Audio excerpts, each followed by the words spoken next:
But anyways, what percentage of the regular Russian military do you think is actually left?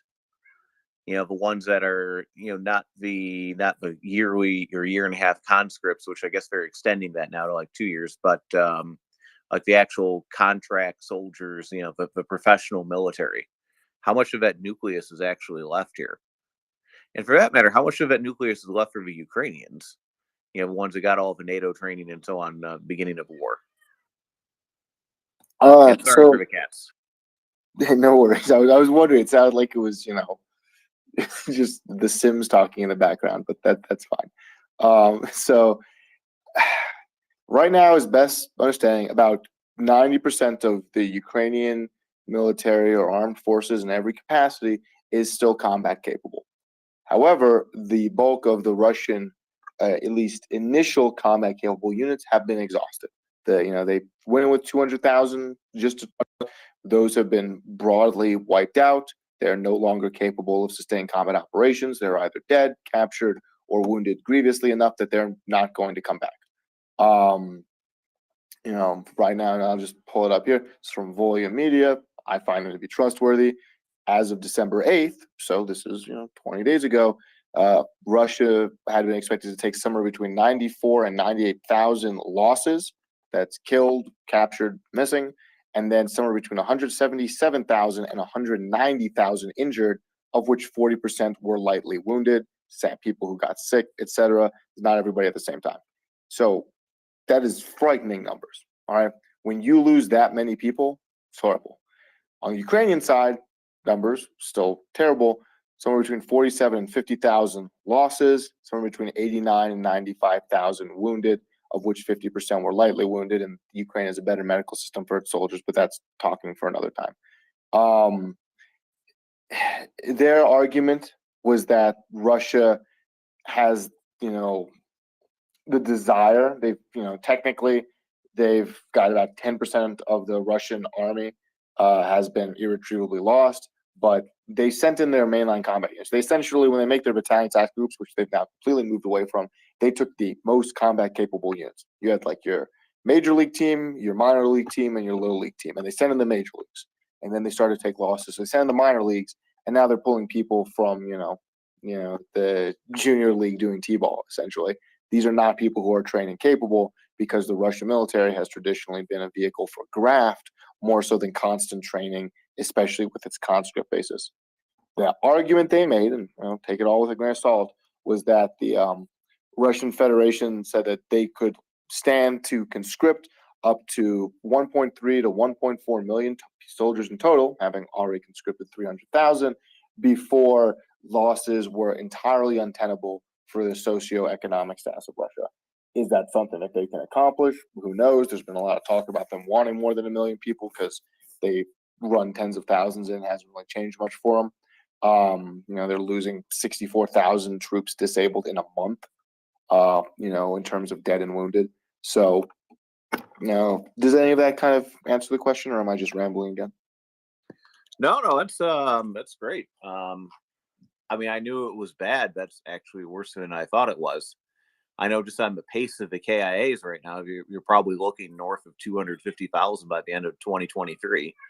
If the war goes on that long, and multiply that by 2.5 for every irretrievably wounded, and who knows how many are just going to desert or whatever. So yeah, I honestly don't understand how much longer they can function as an institution with these kinds of casualties. I don't know. This was the worst. This last month, or at least November through December, was by far the most bloody month of the war. Russia lost in the span of about 30 days, November 8th till December 8th, according to Volia Media, who I trust on this matter, about 21,000 losses and 43,000 wounded in action. Ukraine lost about 8,000 losses, about 24,000 wounded in action. It's just brutal stuff. You can't sustain 64,000 people taken off the battlefield, even if, let's say, half of those wounded go back. That's 40,000 people. I think I actually did the math. I have a thread. But Russian losses breakdown for that, of which a lot of it is Wagner, they're taking approximately 2,156 casualties a day. Just let that number sink in. Ukraine, unfortunately, taking about 1,000 casualties a day. That includes lightly wounded, so that's not everybody's gone. But 2,000 casualties a day is mind-boggling when you stop and think about it. That's in the span of, I want to say it was like every 1.5 Russian casualties statistically a minute. That's not sustainable. It's not getting any better if you continuously scrape the bottom of the barrel, because in the time that's taken me to read this, statistically speaking, there's been 2 to 3 more Russian casualties. Like it's an order of magnitude higher than anything in the Western military, Western wars that we've seen. And I think you summarized it beautifully before. We're talking about casualty rates like the Iran-Iraq War, where you had kids running into landmines and chemical weapons being used. Except, you're depopulating Russia, which frankly could not stand, or was already having a massive demographic issue rearing its head. It's not something they can get away with for much longer. But I'm sure they will try to do so. Yeah, thank you very much on that. And speaking of fourth generation V, I know V and a lot of NATO countries have been training up Ukrainian soldiers, reservists, or I don't know, whomever is showing up for that. How much of a difference do you think that's really going to make, having recruits trained to that level? And how many do you think are really getting out of that? I've heard like 40,000 every few months. So on the Ukraine side, it's desperately needed. There's been some issues, some more so large ones with and I'm not going to sit here in my comfy chair and say that, I wouldn't do the same thing. Like, you put me on the east side of Bakhmut and a tank comes at me and I, don't really know what I'm doing. Yeah, maybe I leave. Call me a coward, but that happens to a lot of these TDF units because they're overrun. And then the real sin is they don't tell people behind them they're leaving. And then those guys walk out with a cup of coffee thinking they're a couple kilometers from the front lines and there's a tank sitting outside and they die. But that's an issue. Getting away from that, getting increased discipline, increased training, increased willingness to stand and fight is an issue on the Ukrainian side with some of these TDF units. Far from all of them. Let's not make that distinction. But having more people to train them more expensive, because you're not going to ship the entire Ukraine military to the UK and have them train, right? You're not going to ship them all to, the Crucible in the United States and have them, train to be Marines, right? But if you train 10,000 people, and we've seen this a lot with NATO trained soldiers, they go back and they each train 10 more. And then maybe it's not the same exact quality of training, but it's still better than what they're getting, especially TDF people who signed up at the very beginning of the war when they were handing out AKs in the streets of the capital. So there's a lot of downstream effects from that aren't necessarily immediately apparent from US or training. And there's other training opportunities in Eastern Europe, and we can just sort of leave it at that. But I think it's a good thing. The casualties are high, but the training will continue. It's not just the UK; it's a number of other countries in various ways. And then there's a lot of downstream second level training, which I think is perhaps the most helpful. And also, some of these guys are the most brutal way to train, but they're learning from the mistakes other people have made on the battlefield. They go, "Don't do this because you'll die," and then they tell it to the other people, so hopefully they don't do it. Yeah, thanks a lot, Thank language. Yeah. Helsinki, good morning. Good morning, guys, and thank you for this conversation. I have a couple of questions. Sorry for the repetition, but I think they are key. I'm kind of obsessed with this Melitopol situation. So if we can run again, what was the kind of developments there? And then again, I'm a big fan of Kirilo Budanov, the head of Ukrainian military intelligence. He was saying that Russia doesn't have enough missiles to devastate the civilian infrastructure in Ukraine. So in my books, that's quite a positive news, isn't it? So if you can discuss about that. And then I wanted to make a short comment about Russian information warfare. I think especially for US, because US is the main supporter, main most important reliable ally. Europeans, us, unfortunately, have been again being disappointed as usual. This is very bad.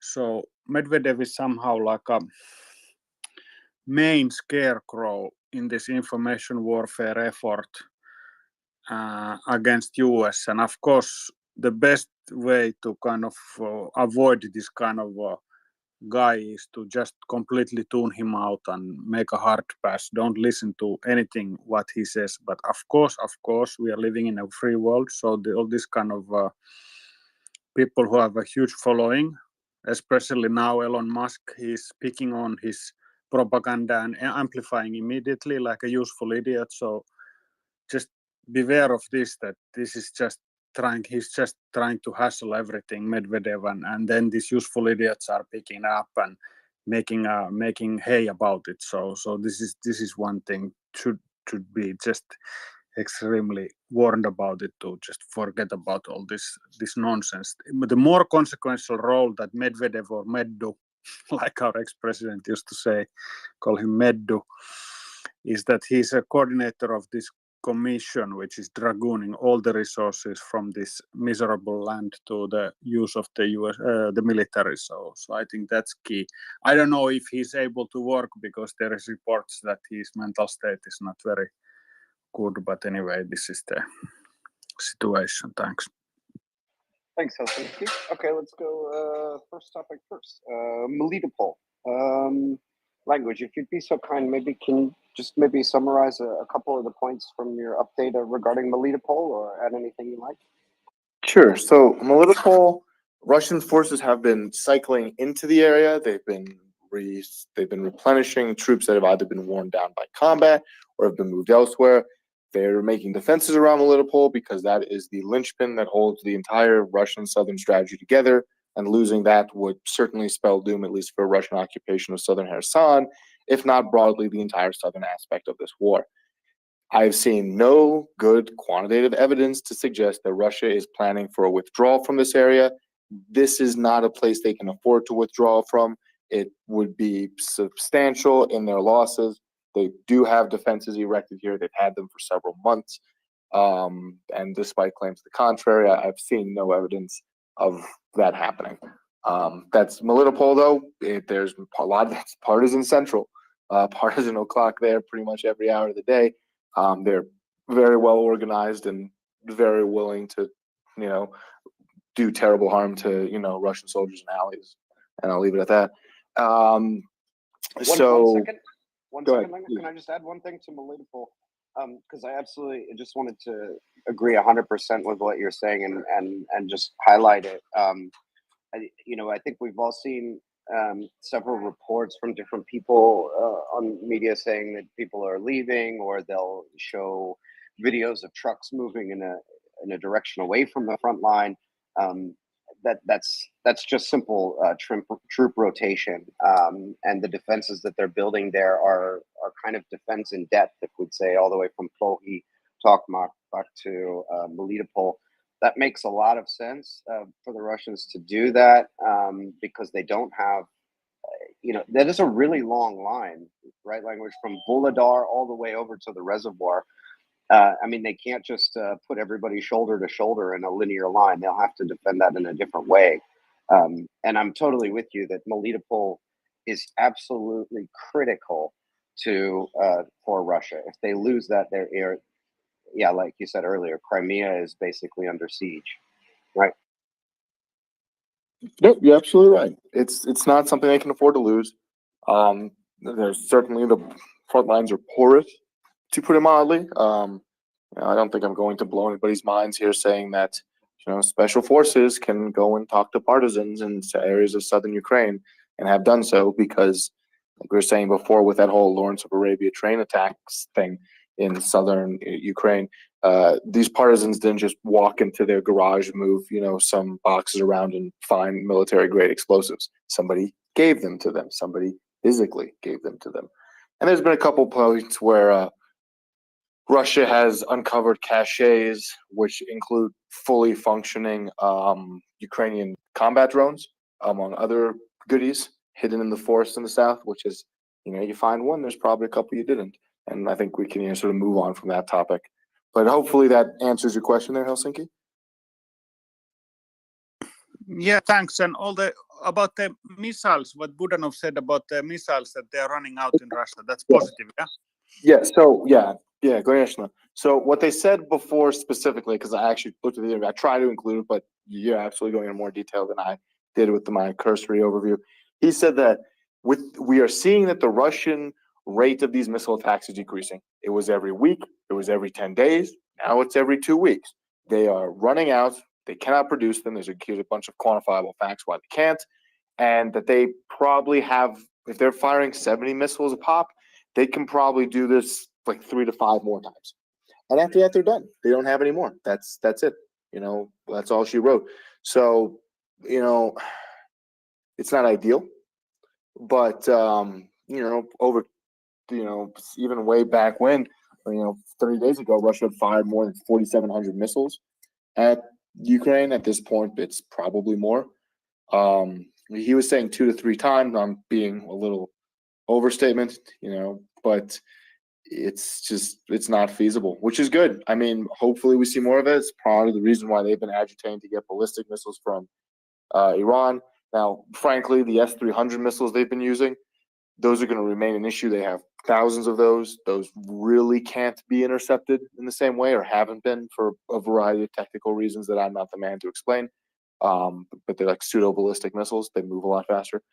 So those are going to remain an issue. Russian rocket artillery is going to remain an issue. You can't really intercept a horde of small rockets coming towards you that way with any reliable accuracy. And I mean, if it just means that in 3 months from now there's no longer massive missile strikes on Ukrainian energy infrastructure, well, that's a win in and of itself. But I would rather plan for the worst and hope for the best, and keep agitating to send things like Patriot missile systems, NASAMS, IRIS-T, modern Western air defense systems, so we're not relying on the Russians to dictate when the Russian missiles stop. Yeah, and just a language, if I can add, just there is kind of what made me think is that also there is a possibility that the Iranians will give some sort of missiles to Russia still. So then, the threat remains somehow, if you get my point. It is possible, yeah? Yeah, well, you mean the Iranians, not the Syrians? I mean, I guess the Syrians could as well, but I don't think they really have the capability. Iranians, yeah, Iranians. Assad has bigger things to worry about with Turkey at his border right now, to put it mildly. Yeah, so, I will take a very brief detour into, the Iranian side of things. Iran has 2 militaries. They have their conventional military. They have the IRGC, the Islamic Revolutionary Guard Corps, sanctioned as a terrorist entity by a number of governments around the world. The IRGC controls all the ballistic missiles. That's their whole thing. The IRGC Air Force itself is like 10 planes. The rest of Iran actually has a fairly large and somewhat modern Air Force, but topic for another time. The IRGC controls the missiles, and they export them around the world. They have the means, motivation, and capability to send ballistic missiles to Russia. What they currently are discussing is whether they have the political capital to expend, because they expected that Russia would fire a bunch of these drones. They find a way to say that it was all Russia making these drones, and they would just sit back and collect their money and use it to pay people to beat up and kill protesters. Didn't quite happen that way. You ended up with IRGC personnel getting killed because the Russians are too incompetent to use their drones, so they need trainers looking over their shoulders, and other countries are interested in seeing more dead Quds Force, so now they're getting blown up too. They're getting more sanctions on them at a point when Iran, their Iranian regime, because I'd like to make the distinction between it and the people of the country, the regime cannot stand to deal with it. It's very difficult, honestly, and this is just the cruel reality. A bunch of Iranian citizens get massacred in the night in Zahedan. You guys are never going to read about it. It doesn't cross your news feed. CNN goes, "Ooh, there was some attack," and it's gone at the bottom of the ticker. Iranian drones fly into a building in downtown Kiev in 4K. The world wakes up and takes notice. Iranian ballistic missiles start raining down and turning off the power in Ukraine. World takes more notice. Sanctions increase. Iran is making the calculus of, is it worthwhile to continue to exert this level of support, because we need the money and Russia's giving it to us. We can't turn that off. But do we also want to risk getting increasingly sanctioned and targeted, sometimes physically, as what happened in Syria recently on the world stage, in exchange for a couple $100 million? That's a question the Islamic Republic's going to have to make, and we'll just have to wait and see. If they give ballistic missiles to Russia with the capabilities to hit things, Ukraine does not have the capability to intercept those with any sort of mass reliability. And frankly, at that point, my expectation is the power grid goes down, Ukraine stays down for a while. So I hope it doesn't happen. That's all I can say on that. Yeah, just to add, and not to paint a rosy picture on this, I certainly don't want to, but we have been hearing about these Iranian ballistic missiles for months now, and they haven't materialized, and of course now there's the announcement of the Patriots, and we could speculate on the timeline about that a bit, but I suspect that the Patriots will be in Ukraine sooner rather than later, which of course are designed to intercept these things. Let's go to Daniel. Hi, Daniel. Good morning.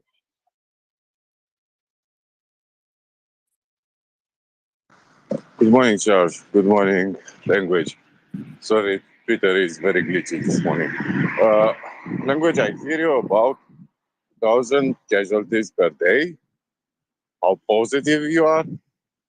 How long this rate of killed and wounded is? And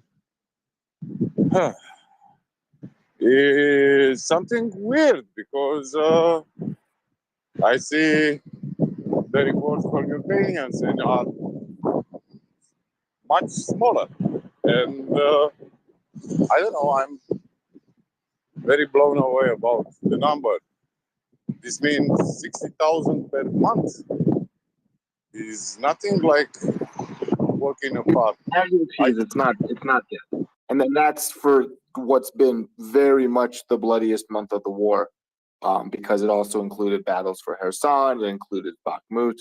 So, specifically what it meant was for that period, and we'll dive into it because we're talking about Ukrainian losses here. I'll just throw the thread up, but it was that there was 7,900 to 8,100 losses. Now that includes dead, that includes captured, of which there is a quantity. Frankly, there's more Ukrainian soldiers captured than Russian soldiers as prisoners of war. As I understand at this point, the Russians tend not to, get close enough and surrender. They tend to get killed by artillery. So that's 8,000 losses, and then about 30% or 20% of those is missing in action, which could mean that they're alive somewhere, could mean they're captured, usually means they're dead, the bodies haven't been found. And then just about 24,000 wounded in action, which includes lightly wounded as well as people who are sick. And the way the Ukrainian military counts casualties is different than the way the Russian military does. Russia breaks it down by group. We could go through that. I can throw the thread up. Ukraine breaks it down by just, are you in a Ukrainian, uniform? Okay, then we're counting everything. So that's including sick leave. But with that, yes, it came out to, for the most violent section of the, war, bar none, about 1,000 casualties. And honestly, that's, Ukraine takes hundreds of losses a day. That's just, unfortunately, an empirical fact that perhaps we don't really talk about here. I understand why we don't. But you talk to Ukrainian soldiers, things are rough in certain areas. This is a war against a large military power with a quantity of artillery, and the losses are staggering. And, to be perfectly blunt, because I've gotten some pushback from people who, well, I'll leave it at, whether or not I think their pushback was justified. I've gone out of my way to check this with people in country who would know, and they've said, yeah, I can see that being accurate. And so, yeah, things are hard. This is a war. People are dying. People are dying in greater numbers than we've seen in Europe in generations. It's a terrible thing. It's a good reason to bring the war to the close in a way that is beneficial and agreeable for the Ukrainian government and its people, because, people die. That's what happens when you fire artillery into a city for hours a day. Not to bring the mood down, but, it's a terrible thing. Luckily, Ukrainians are much better at their medical replenishment. So broadly speaking, 50% of Ukrainian wounded are being, are returned to the battlefield. And another, this is separate to say, about that's of lightly wounded, so they can go back. Moderately wounded are about a quarter of them are able to return to the battlefield inside of 3 months. Ukraine has a much better both frontline medical care, not quite as good as perhaps some things in the US, but something we can always work on. And, the Russian medical care, I've seen pictures and videos of these Russian combat hospitals. You might as well just finish yourself off before you go there because you're going to die on the floor of gangrene. There was a military hospital in Zaporizhia where 50% of the Russian soldiers that got sent there died. There's times where Russian soldiers are wounded. They just sit at the front with the dirty, increasingly infected bandage for 2 or 3 days until finally they get allowed to leave. This is a brutal, brutal war. So I can throw that thread up in the top if that's a discussion you guys would like to talk about. I totally agree, mate. Or not. I know, and I'm not trying to bring it down, but it's No, a terrible thing. I hear people saying something triumphalistic about Ukrainian losses, and I watch your assessment past 3 months about their losses, and I understand that. And people need to be remembered. Ukrainians die in great numbers too, because it's not just blow to morale, but to understand how the work is. It's not Call of Duty. And I understand you very, very, very well. Thank you very much, Language, for your work. Well, thank you, and thank you for the question. I hope you had wonderful holidays. It's great to hear from you again, brother. I hope you're doing well.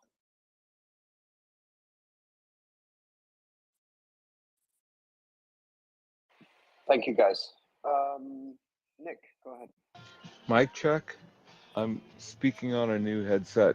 Loud and clear. Oh, good. Loud and clear. Oh, good, because it's really muffled, and I don't like this thing, and I'm probably going to send it back. But since I'm on it, I waited until there were no hands up because this is possibly out of Language's realm of knowledge.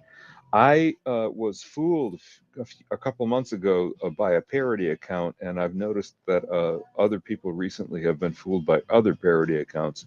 And I wanted to know if this, if anyone thinks that this Medvedev Russian embassy account is a parody account that is stolen from the Medvedev Russia account, which is posted in Cyrillic.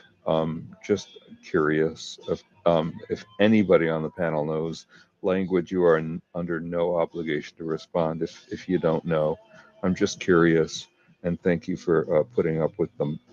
What sounds to me like I'm speaking through about a dozen balaclavas. Thank you. Yeah, so just so people have context what he's talking about, I try and stay away from Twitter drama because there's no reason to. Dmitry Medvedev, former president of the Russian Federation, really just while Putin sat as the prime minister, I believe, and then they swapped back. He's, I won't say he's every bit as bad as Putin, but he's certainly making a good old college try at it, has been for decades. Wrote some whole long rambling thread about this is what we predict for 2023, and it's everything from Texas is seceding to join Mexico and starting a civil war, to Elon Musk becomes president of the United States, and Western Europe collapses into anarchy, and there's a civil war, and Poland invades Western Ukraine along with Moldova. It's lunacy. And then Elon Musk, I don't even know what we talk about the guy, aside from the fact that he now has the platform he's running into the ground, but neither here nor there. He goes, oh, this is great. And that draws attention to it. There are Russian government official accounts that do tweet in English, right? Dmitry Medvedev speaks English. That's not new. And Russian psychological operations do extend quite a bit. You can see him if you dig at all past the surface on Twitter. There's a lot of it, right? And is it an active account? I mean, it said Russian government official. Could it all be fake? Sure. Would a fake account have hundreds of thousands of followers and that tag under its name? Probably not. But hey, stranger things have happened. But if you listen to Russian, domestic media, and I encourage you not to. There's some wonderful people who do. Russian Media Watch does a great job summarizing it. It is a lunacy. It is unadulterated lunacy. I've seen everything from, we're retaking Alaska next week to we're dropping a nuclear tidal wave on London, so on and so forth. It is ludicrous. It is over the top. It is literally throwing as much shit at the walls to see what sticks. And then when something starts to stick, then is when they run with it in English language media. I've seen this hundreds of times. If you really want to, depress yourself, you can search for things in Russian language media, watch as they propagate, see which ones take hold on the Russian population. Then they usually try it out in India because India has a very large English-speaking population. And quite frankly, due to a variety of geopolitical factors, people might be more amenable to Russian propaganda there, as well as the fact that it's frankly a lot cheaper to buy bots in India and in Hindi than it is to buy them in Western Europe, and they're more likely to be effective, again, for a variety of reasons. So this is just another stage in something that's been going on for years and years and years and years. And the only thing that's notable about it is that now it's being thrust into the English-speaking world much more high profile than it usually is. But I welcome other people's perspectives on that as well. No, I completely agree with you, Language. I mean, as I've mentioned a couple of times, I mean, when looking at this war, in fact, in any war, the side that can best utilize and employ manpower, material, and will to fight has the advantage, right? And since this conflict has started, and since the very beginning, Russia has had issues. In fact, well, both sides have issues because both sides are playing the same game of warfare, and that's to try to get the manpower, the material, and the will to fight. And the information space is certainly part of that will to fight. We see it, a lot of it directed internally inside of Russia. A lot of things directed internally to try to reinforce or to condition people to making the sacrifices that they're having to make. But also then, of course, internationally. That's why I tend to stay away from some of these Russian intrigue topics, because a lot of that is purposely out there in English spaces to obfuscate, distract, in some way to try to achieve the goal of freezing the war. This is the whole negotiation thing that the Kremlin has been pumping out for the last couple of months, ever since Kharkiv offensive, and then even more after the Kherson offensive. Now there's what Medvedev's crazy rant on Twitter, and unfortunately, there are people who will promote those, sometimes unknowingly promote these obfuscations and distractions, which have the goal of simply trying to either erode the will to fight by driving a wedge in the alliance, in the leadership in the West, or through public opinion, or to provide points at home in some way. So I completely agree, and not to say stay off of it all, but it has a very, very clear purpose, and it is absolute lunacy, as you said. Helsinki, go ahead. Yeah, maybe I'll try also to offer some perspectives on this. Yeah, the best short answer is really to ignore what he's saying, but just to give some sort of perspective, it's like, I don't know if it was so widely reported, but I think his son was studying in Stanford, and his visa was cancelled and he had to leave. So I think it might be also kind of personal, because of course every person wants a good future for his kids. So maybe that's also kind of like but anyway, I mean, we shouldn't concentrate on the individual. This person is a high-level government official engaged in war crimes, and he has a staff. He has people who are obviously collecting this kind of cannon fodder for him to then weaponize and throw back at us in the West. So that's the one thing I wanted to say. So it's to obfuscate. This is the kind of the objective there. Yeah, thanks. Yeah, thanks, Helsinki. I mean, yeah, and I to be honest, I don't give a shit about any of their kids, but and I don't think we should either. But part of the reason why it's so outrageous, why many of the things that they use are so outrageous, is it needs oxygen, it needs airtime, it needs to be picked up, right? And this comes through the like TASS You see how many articles still appear in Reuters or still come through the AP directly through TASS. I mean, the BBC yesterday was picking up or was basically reporting exactly what the Russian wire service had said about Engels within hours. And it needs this oxygen, and that's often, I think, why it is so outrageous, because they will try to gain that oxygen and to get a discussion started about it to somehow validate that it is worthwhile. Like you just said, Helsinki. I mean, you just called him a senior government official. He does have a role, and yes, he was just appointed to take over the resources. Interestingly, the day after two of the guys who managed the armored vehicles and the procurement and production, and the guy in St. Petersburg at the shipyard mysteriously died.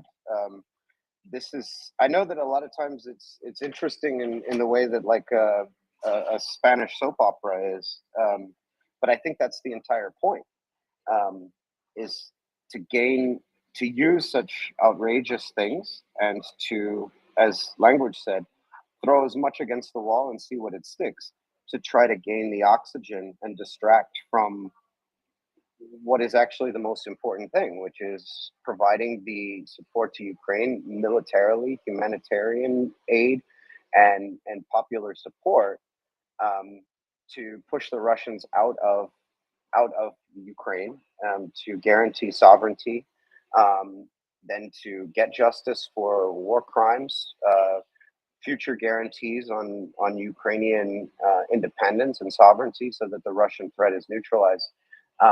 And I think that's exactly, I think we all agree on this, but I think that's exactly what all of this stuff is designed to do, is to distract from that. Helsinki, what do you think? Yeah, no, I broadly agree. I just, it's kind of like we have to make a distinction between empathy and sympathy. And just like these are people also. So maybe some of them realize deep in their hearts they will never say it aloud, but they have destroyed their kids' future and they have destroyed their grandkids' future by this kind of, I don't know, recklessness is a understatement. So I mean, this is the thing. But one thing I just want to point out is the extent of paranoia which has been going on for years already in Russia. The paranoia is like Russia is a encircled fortress surrounded by enemies, and now this kind of like a self-fulfilling prophecy that they have created is coming to reality. So I'm sure that they will also think, the extent of paranoia. They don't understand. Like even regular Russian, I will say that they don't understand that, for example, this space or some journalists, they are part of civil society. We are not in any way directed by some, government authority, because in their world, everything is somehow some sort of plot. There is always plot. This like MriyaReport is a plot, or there's a plot. This paranoid conspiratorial thinking goes to such extent that for us it's ridiculous, but for them, because they believe it, it's a reality. You know what I'm saying? Yeah, thanks. Yeah, no, I understand, Helsinki, and let's maybe I'll give you my thoughts on this, because I understand that there's a paradox here, and it can be difficult to navigate. I mean, for me, the key question is, how do you advocate and commit violence without dehumanizing someone, right? I mean, warfare is by nature the application of violence. And I've said it on this space a couple times, but I mean, how does the individual soldier on the line, if we just think about the simplest example, how do they kill another human without dehumanizing that person? And how do you manage the primal emotions of warfare without becoming your enemy, without becoming the demon, right? And that's a question for the individual soldier on the battlefield to deal with. It's a very real thing for them, but it's also one for us as observers that we need to think about. So how do we support Ukraine to defeat the Russians without dehumanizing the Russians? Because we are based on the values of human rights and on justice and on liberty. And so how do we resolve this contradiction where we believe so strongly in human rights and yet we are fully supportive of violence? That's a difficult subject for, I think, all of anyone who's interested in this conflict to resolve. Now, I understand the argument that, okay, these are obviously, Russians are people as well, and we would like to believe that at its core that everyone has the capability of being good, right?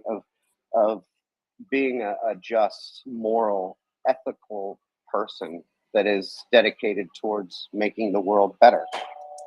And I must say, at the beginning of this conflict, I thought that as well. I can remember after Bucha thinking, okay, well, maybe it was an individual unit that broke, or maybe it was they had taken so many casualties they couldn't control these very primal emotions, and they committed atrocities.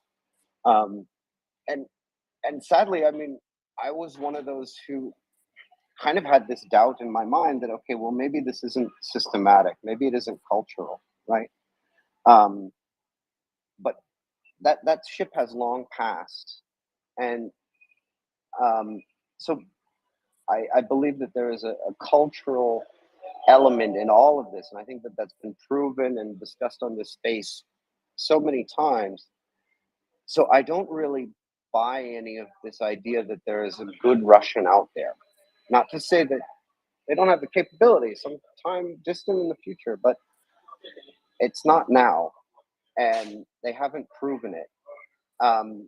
I didn't celebrate the 100,000 deaths. I didn't feel like that was appropriate because those were human lives, but I was very happy that casualty number has been reached, but I didn't celebrate it. But I think and the reason why I go into this is because I think that the idea that there is a good Russian out there, and that somehow, if the Russian people would just commit a revolution and remove Putin and put whoever the next person is, that somehow all this would go away. And I think that that's naive, because the genocide that's being created, and I don't use genocide lightly, the genocide that's being committed is baked into the cultural software of the Russian society. Sorry to get so moral and soapboxy, but language, I'll let you go ahead first. Yeah, I think it's because we've had this discussion before. I had with people. I do not think it is impossible to hold the idea of, I wish Russian soldiers engaged in a war of aggression in Ukraine, pain and degradation, well, not pain, but I wish them to preferably be captured and not captured, killed until such time as there's none left. And also, when I listen to a intercepted phone call, or because I listen to Russian radio communications, a guy who's screaming as he dies and realizing that he died for nothing, the guy who calls his wife outside of Liman, knowing that that call turns his life from 2 hours until 2 minutes, and just crying. Yeah, like on a human scale, individual, these are people who are being killed, right? Put their pants on one leg at a time. On a unitary scale, as a group, they're committing horrific actions, and you can hate them for that. I certainly do. I don't think it's necessarily impossible to square those two things. If you disagree with that, my DMs are always open. I'm happy to have a respectful discussion about it. I can hate them and wish them violence and participate in that violence in ways, and also say it's a terrible thing. I wish this wasn't happening, right? So as far as, I'm going to push back generally on like every single of X group is bad. I've known people who aren't. I've known Russians who have given their lives, or at the very least have disappeared, been disappeared because of the actions they took in support of Ukraine. So, at least on a very micro scale, we shouldn't paint with that brush. But yeah, 70% of Russians and the most recent polls say that they support continuing the war, and 21% say they don't. But the number of people saying that they should sue for peace has gone down. So as a culture, you do have that element of this is acceptable. But it's very difficult to have these kind of discussions because arguably there's very justified emotions involved in them, and Russians are not making it easy to like them, to put it mildly, after things like Bucha and Irpin and Mariupol, right? So that's a decision everybody's going to have to kind of make themselves. My only thing is, you're going to see a lot of shades of things here. I've known Russians who have given their lives for this, so they certainly probably wouldn't appreciate being lumped in with it. But I also have known Russians and Belarusians who are gleeful at the degradation and violence that's been visited upon Ukraine and her people. And, I have no sympathy for them. So something for everybody to decide themselves, perhaps. Thank you, Language. Nick, go ahead. Thanks, Charles. I really appreciated everything I just heard from you, Charles, and Language subsequently. It got me to thinking that we have this common term, dehumanization, and boy, do I feel it when I look at Putin, for example, who is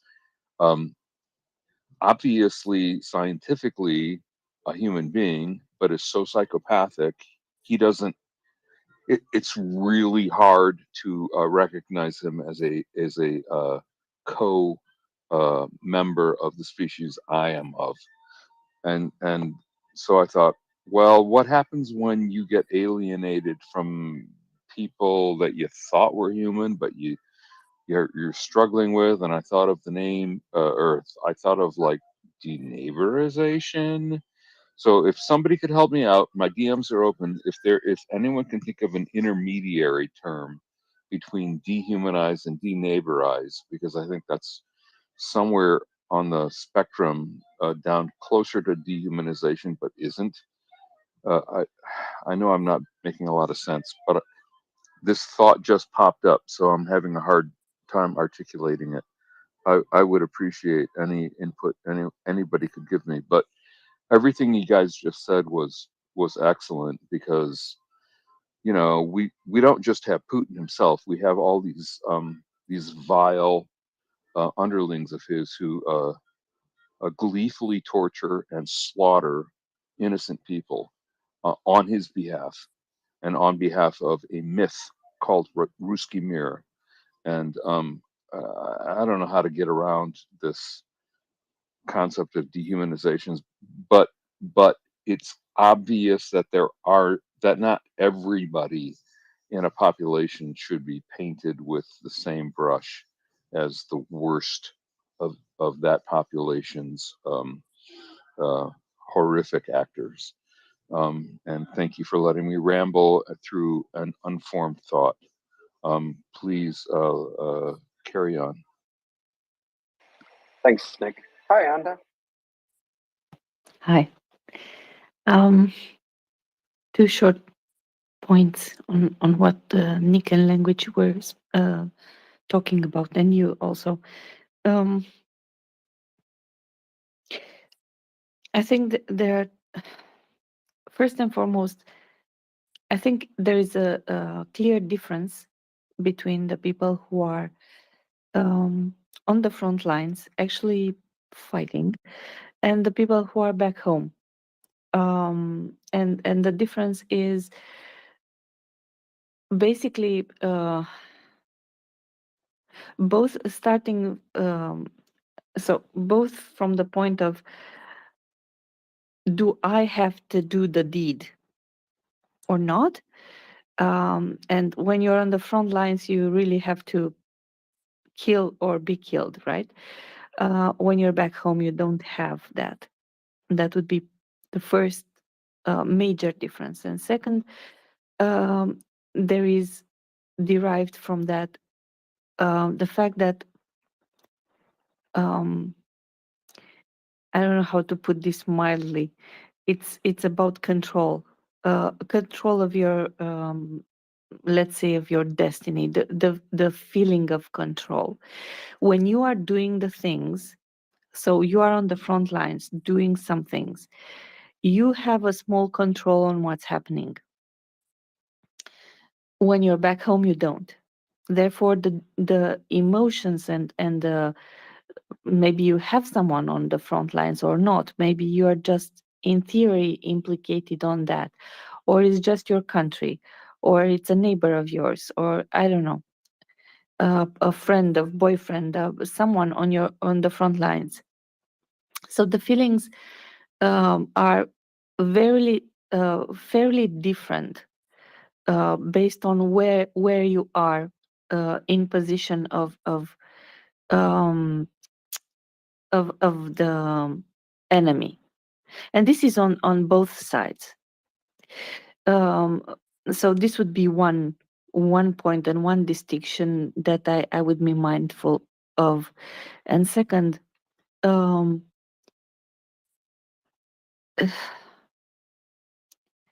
to it ran away from me. I will be I will come back. I have so many. All this talk is weighty. It's understandable. It's really hard to grapple with stuff this big. But Anda, you're magnificent as always. Thank you. Thank you. I will remember what I wanted to say, the second point. But yeah, I will go. We have Hans and Charles. I'm sorry. You're the master. I don't know who is next, so please help me. Premise was next. Go ahead, Premise. Yeah, thank you. You know, in a lot of ways, I think this is a conversation that would not be happening in Russia. As their value system is differently.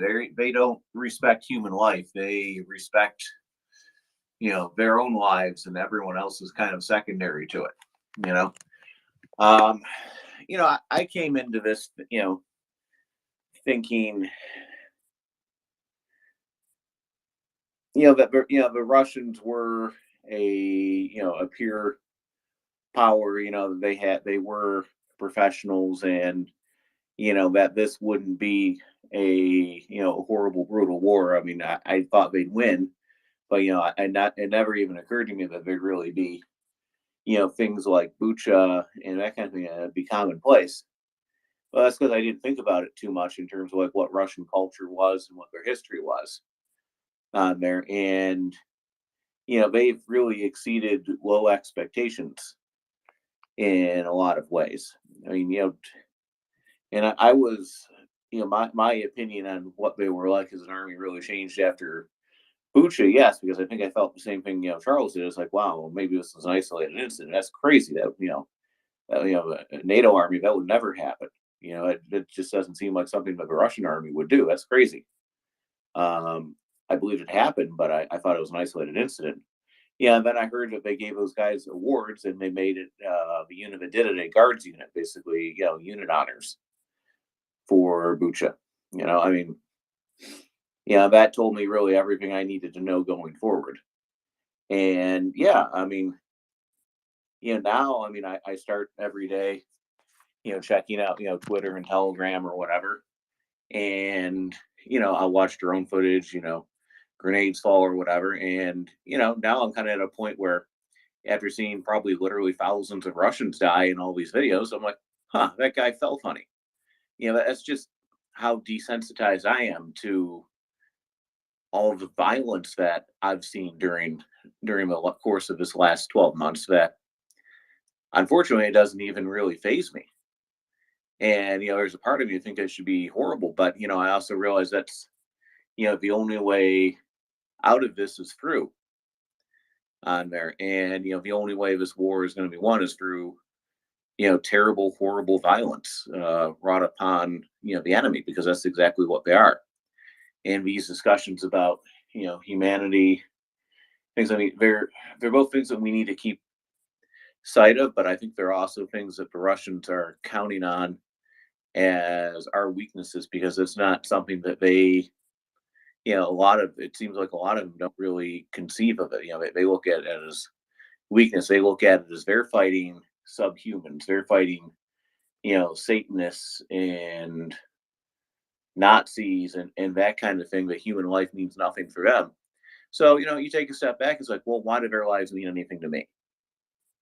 And it was, yeah, I think a lot of us have seen a lot of these videos, and we're talking, rather casually, tuning into, hey, what's going on in Bakhmut, where hundreds, if not thousands, of people are dying every day, to see if they took a few square meters or whatever. You have was it Mockers, who was on here, is a nice little English bartender, and and hearing her talk about this stuff, I'm pretty sure she'd probably cap a Russian if she, if the opportunity came up, if she was there. But I think all of us there's a certain degree of hate in our heart at this point. And I don't think that's an unhealthy thing, because I think it's a recognition of a predator, recognition of evil. And, denial of that isn't a healthy thing. We need to look at the reality of it and deal with it. And we need to not shy away from the consequences of it. We also need to not shy away from the cost of it, on the Ukrainians. And I'm glad Language talked about, the actual, cost of the Ukrainian side, because it's something that, we don't always talk about on here, for a variety of reasons on here. But it's, it's a huge sacrifice on the other end, because the cost of freedom is paid in buckets of blood. And that's just the awful, ugly reality of industrial warfare and a high intensity conflict. So, anyways, my thoughts. Thank you, Primus, and I think you highlighted a good point that resonates with me personally, and is how to deal with those emotions and those thoughts. So there's two things. I completely agree with you that the Russian information space is often, the Russians in general, the whole point that they use is to take what makes us, say the West, what makes us good, and try to weaponize it. That's our freedom of speech. That's our belief in human rights and human integrity, is to actually try to use that against us. And when I see, and when I take my cue from the Ukrainians mostly, because I have so much love and respect for them, and I love listening to them on the space, because they always fill up my resolve, and that is to take those primal emotions, that anger and that sadness and that hate, and turn it into action. And that's what I do. Whether it's learning, whether it's co-hosting on a space, whether it's donating, whether it's talking to others about it, is to take that and to transform it into action, because that's what we did as soldiers. Take that feeling that we all have. It doesn't, we can't ignore it. We have emotions and we need to recognize them, but to turn it into something proactive, to turn it into action. And that's what all of Ukrainian society is doing. If you listen to, how much work they're doing and feeding others and taking care of refugees and providing things for the soldiers, and that's what they're doing. And that's where I take my cues. So thank you for that, Primus. That really resonated with me. Helsinki, go ahead.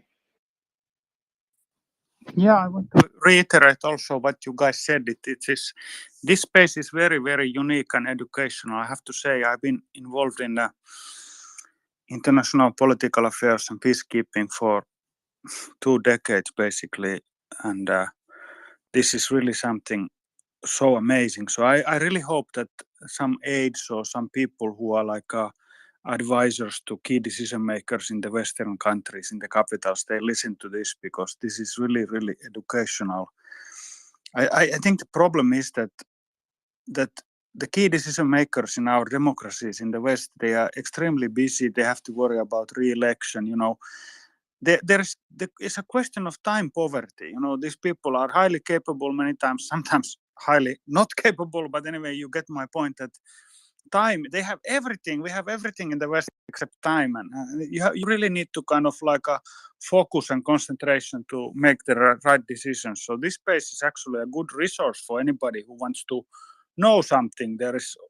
I've been following these Ukraine-Russia things for years, and I'm learning new things all the time. I'm not saying I know everything, but and one thing I wanted to mention, which I think is quite consequential, is that these pushes to Ukraine to negotiate, we have to push also this. I read an article yesterday by Dmytro Kuleba, he was interviewed by Reuters. I invite everybody to read it. That there is a peace plan from Ukrainians. They've been pushing it in the G20, and they are proposing UN meeting in February. And there is this kind of 10-point peace plan. So we should also kind of like spread the knowledge about that plan, that there is a Ukrainian proposal, which I think the international community stands by, the West stands by. So this is the response, because these fake proposals for Russia to negotiate should be rejected immediately. But yeah, I'll stop here and I'll let everybody to talk. Yeah, thanks.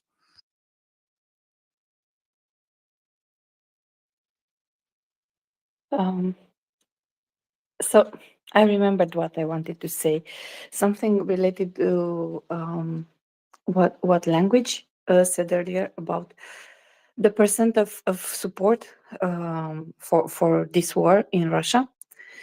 And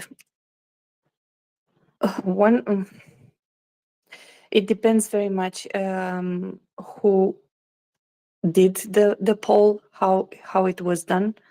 For example, if it's on the phone or something else, people tend to be very mindful in Russia what they say, because they know the phones are tapped into and there is a possibility of retaliation. And this is a reality we have to take into consideration when you look at a survey on how are they supporting, or in which percent are they supporting. That being said, I know people came into this space and told me, for example, and I've seen videos of people from, I don't know, foreign parts of Russia stating their pledge to Putin and how he is this and that. And you can, up to a point, extrapolate that.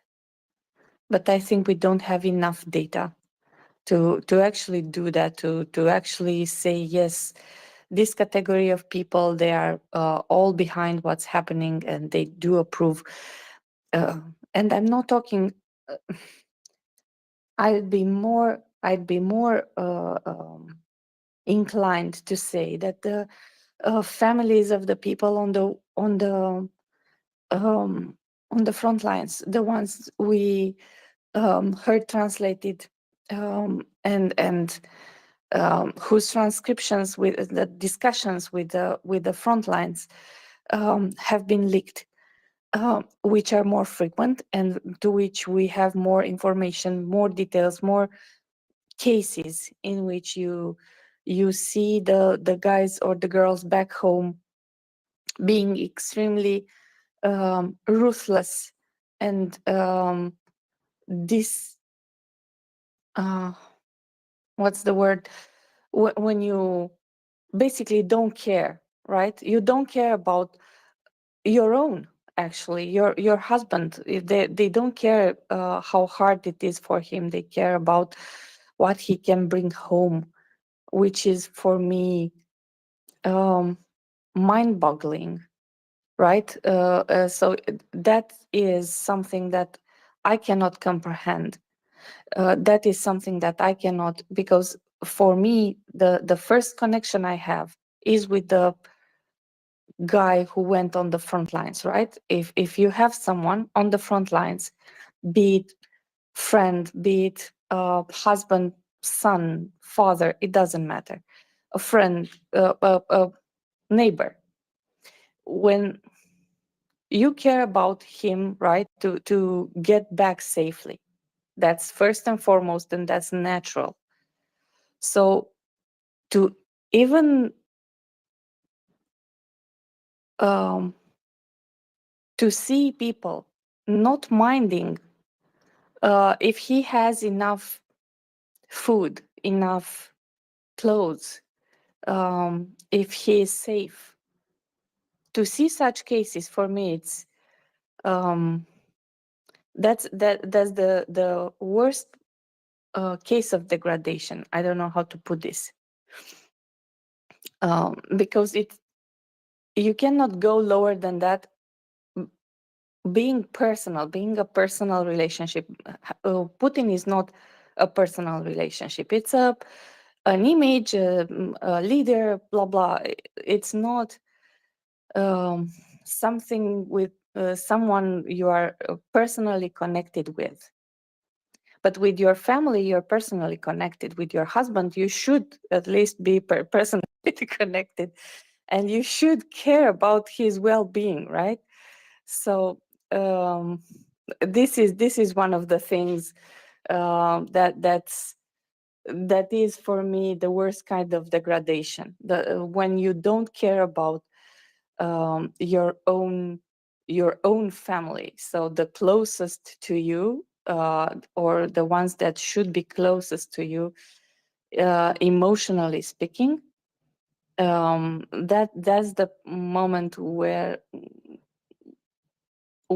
I have my doubts on,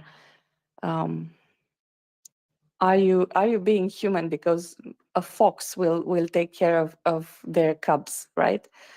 So it should be at least instinctual. I don't know. This is, sorry, I was long-winded, but this was the point I wanted to make. And I have a second one, but I will let the next one's talking, and I will come back later with my point. I think Primus and then Nick. Am I correct? No, I don't think I'm next. Thanks, Premise. Yeah, I was gonna let you go next, but what Anda just said, and thank you for your quote long-windedness, because it helped me clarify what I was trying to work out in my brain. I wanted to say that until this horrific past 10 months, I had no idea how degraded and barbaric Russian culture was. And the only reason I know that what I'm saying is not hyperbole is because of the accounts, and not just verbal accounts, but visual, digital accounts of Russian barbarism coming from people like Julia Davis and Dmitry, who translates the tweets, or excuse me, not the tweets, but the captured phone and radio transmissions of Russians to their people back home. It is a truly disgraceful excuse for a quote civilization, unquote. All the Dostoevsky and Swan Lake in the world cannot make up for the barbarism that the Kremlin has encultured. The Kremlin, and not just the Kremlin, but the Russian the Russian police state, that was originally actually the Tsarist police state and just morphed stronger and stronger during the Soviet era, and has persisted up until now. So, you know, I still want somebody. Look, no one will guess it from how clumsy my words are, but I'm actually a writer, and I'm always on the look for new concepts. So if somebody could possibly DM me a concept that is somewhere halfway or three quarters between dehumanization and deneighborization, I'd really love it. It doesn't have to be de anything. It could just be something that bridges that gap. Dehumanization occurs in waves, and I'm not going to say this is a good topic, and I'm not going to say that this is propaganda, but there was an old saying that you are not immune to propaganda, right? If you read the same thing over and over again, no matter how much you might disagree with it, it will start to impact you. This has happened to me with other topics. We've seen it with the rise of extremism here in the United States. We've seen it, frankly, with people online regurgitating Russian talking points. And then there are people who, bluntly take things further than I would ever say. You know, when you're advocating for the wholesale slaughter of any people, then I think you're on the wrong side of history. You know, especially when you're carrying it out. It's these things happen. If you read something you don't agree with it, you say, "Oh, that's a little much." The first 10 times, well, after you see it 100 times, you go, "Oh, well, you know, everybody's saying it." And after you see it 1,000 times, you go, "Well, you know, these people have some points." And after you see it 10,000 times, you're regurgitating. It's you have to kind of safeguard your mind here when you're reading emotionally charged information sources. You need to sometimes take a step back. You know, even things that you absolutely agree with. I mean, frankly, I spend more time fact checking pro-Ukrainian stuff than I do Russian stuff because I know the Russian stuff is usually bullshit. And sometimes when there's an extraordinary claim, I go, well, this needs extraordinary evidence, and I go check it. So I don't fall into the trap of, you know, just saying, well, it's only binary. Everything from this source is bad and everything from this source is, you know, 100% accurate, because world's gray, right? You have to do your due diligence every time, and it's hard and it sucks and it's, you know, stupid because 90% of the time I go, no, these guys were absolutely right. Why did I waste, you know, 30 minutes trying to check it? They're absolutely correct from the beginning. But you have to keep that sort of enforced separation between what you read and what you believe, or else eventually you're going to start regurgitating other people's statements as opposed to making critical thought on your own. And it's hard, especially when there is such a clear dichotomy between, you know, the morals and ethos of, you know, two sides or two information sources, right? And I hear Russians, you know, talking about, you know, in visceral detail what they'd like to do to capture, you know, Ukrainian women. That's troubling, right? To put it mildly, it provokes an incredibly strong physical reaction. But I still have to go and say, like, okay, is this actually Russian they're speaking? Is this actually Russian? You know, it's hard. I'm not going to pretend it isn't. But you have to take that time every time, or eventually you will stop accumulating information and processing it, and you will just be regurgitating it. I know we're on Twitter and there's a fucking retweet button. So that's all we do anyway. But it's just, you know, sometimes you have to pump the brakes, especially when something's emotional, man. After Bucha, I took 3 days because I couldn't fucking think about anything, right? You got to do that. It's just, this is a traumatic experience. You are experiencing secondhand trauma. Congratulations. You know, you have to take the time to process that. 100% language. Thank you. I wanted to thank you for that. And yes, I've taken numerous breaks based on some of the horrific stuff we've all been learning from this incredibly unbearable episode. I want to shut up, but just before I shut up, I just want to reiterate my request for anybody's conceptual ideas about something a little less 100% than dehumanizing. Please DM me if you can, and I'd love to hear from Primus now. Thank you. Yeah, go ahead, Primus. Yeah, I didn't catch who was the writer. Was that Nick? Yes. Okay. Yeah. Oh, DM me. I didn't quite understand what you're asking for, but I don't know, have a couple thoughts there, I suppose. Yeah, it's, you know, one thing I talking to some Ukrainian civilians on here is, you know, they feel like they can't show the pain that they're going through in public because they're afraid of creating a image that, you know, they're losing, you know, that they, you know, that maybe we shouldn't support them if they're upset, and they're always trying to put a brave face on it. And, you know, out of a lot of the things I've heard before, that was one of the things that actually moved my relatively hardened heart on the matter, is, you know, that they don't feel that they can kind of grieve in public. You know, if they have to put on a strong face, which I completely respect, but it's also incredibly sad that they feel they need to do that. At least some of them do. You know, other thing is, you know, someday there's going to be an end of this war, and it's probably going to result in the end of the Russian Federation as we know it. And, you know, the last time, you know, when the Soviet Union collapsed and it just became Russia on there, we tried to help them get back on their feet again. And this time, I hope we just stand back and watch it happen. All I got to say about that. Thank you very much. Okay, Nick, go ahead and then come back and we'll move on. Go ahead, Nick. Thanks, Primus. What I appreciate your offer. What I'm looking for is a concept of, we talk of, I've been dehumanizing Russians regularly based on the behavior of their government, their culture, and their military, because frankly, it's barbaric, it's savage, it's unspeakable. Except dehumanizing is if you think about it, it's denying that they are part of our species, and they obviously are. Lots of people with Russian ancestry hate what Russians in the Russian Federation are doing as a collective. So I'm looking for something. I'm looking for a concept that I can wrap my head around and accept, that isn't as The term is other. othering. The term Yes, is other. othering. Othering is Othering, yes, is but different. othering is. I don't know if it's a.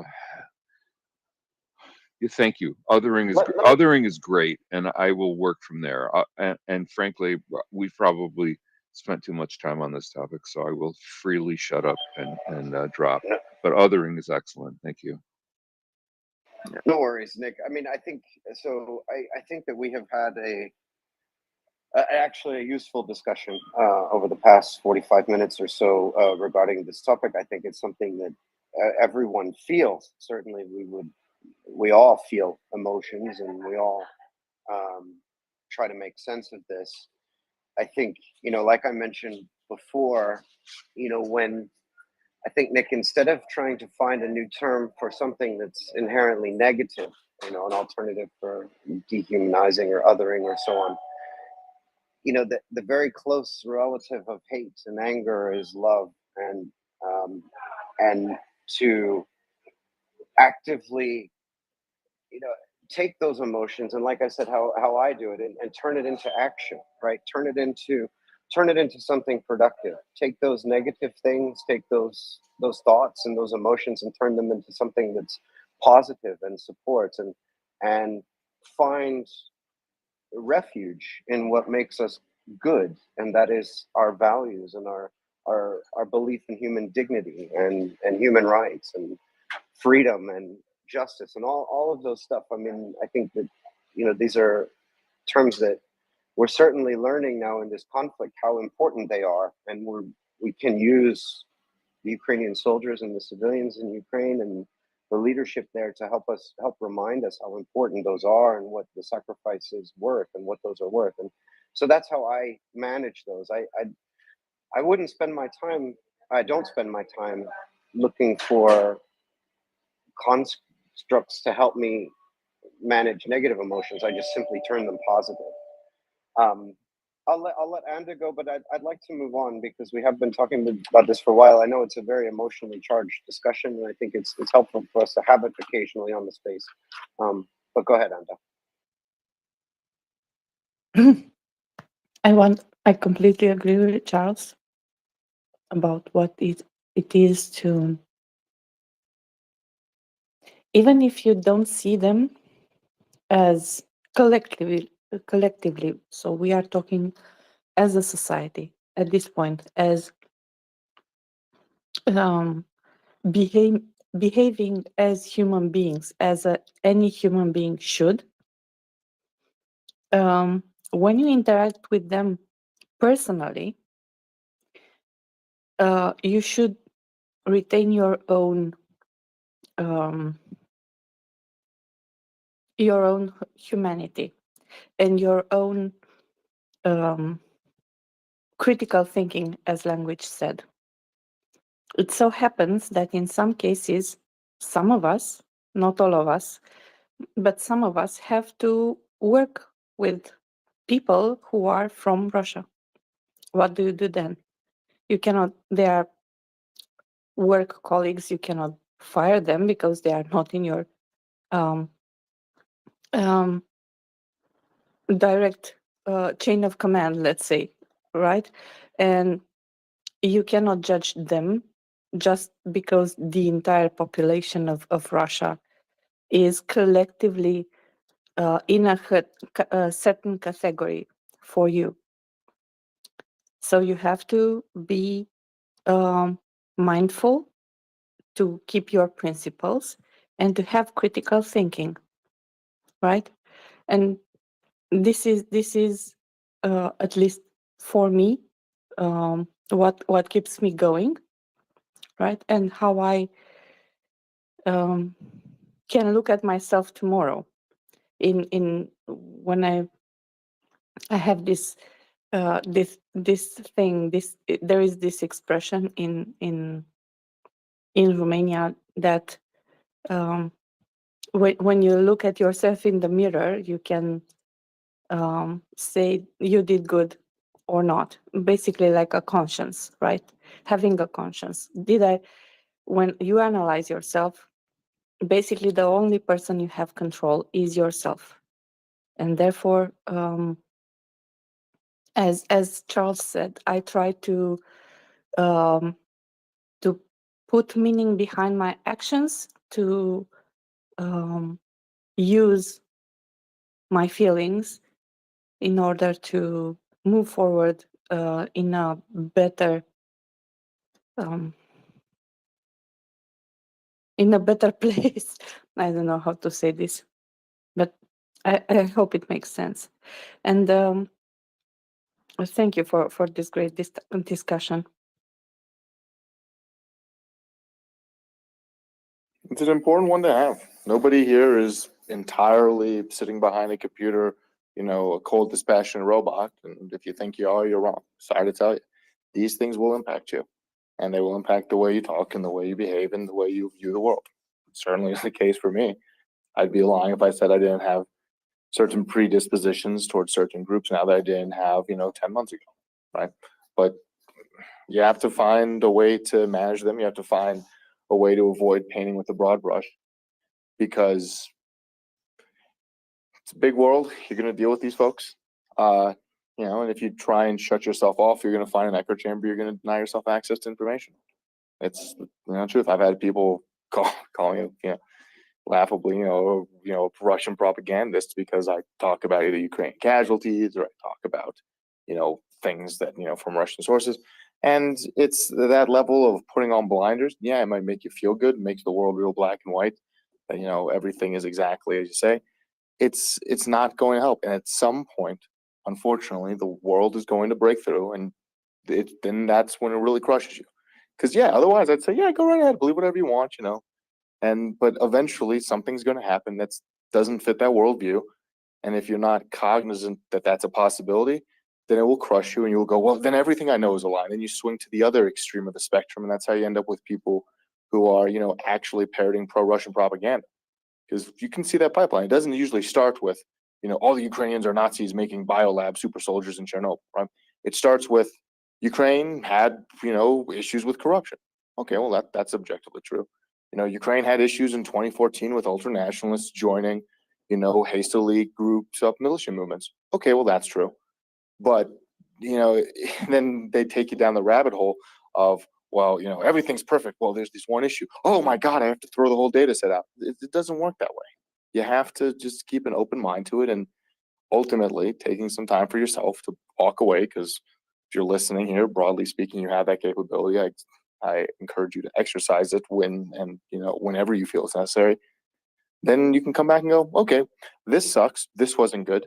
But, we'll move forward from it. We can learn from our mistakes. We can learn from things that aren't good. And that way we're not blindsided by it in the future. Otherwise, you're just wasting your life, man. Sorry, not to be too, pontificating. Just exercise critical thinking. That's all I'm asking everybody to do. Thanks a lot. Nick and Promise, I see you have your hands up, but I would like to move on from this topic. It has been an emotionally charged hour, and I appreciate, like I said, I appreciate this discussion occasionally on the space. I think it's one we need to have, but I am going to move on, and I'm going to make a break by basically saying, yeah, you're listening to the Maria Report. Please check us out at MriyaReport.org. We've had a very fascinating morning here. European time, so Anda and I are in Europe. I know many of you are on the west coast of the United States or in the Midwest of the United States and Canada. It's coming up on 9 a.m. in Kyiv. It's 8 a.m. here in Central Europe. We had a great update from language, which thank you very much for coming by. And I know you put a lot of time and effort into it, language, and it shows.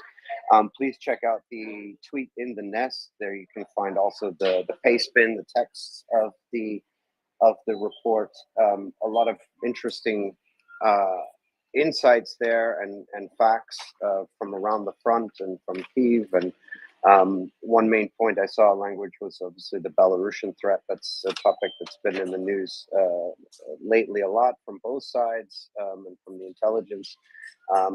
Also then events around Crimea. We may have been a little ecstatic yesterday when the initial rumblings from Crimea were coming out. Then, of course, the Ukrainian military armed forces came out and said, be patient. So the Russians have moved out their command posts, but, some people, I think, on Twitter were saying that Crimea had already fallen. It hasn't, but there's still certainly ongoing operations there.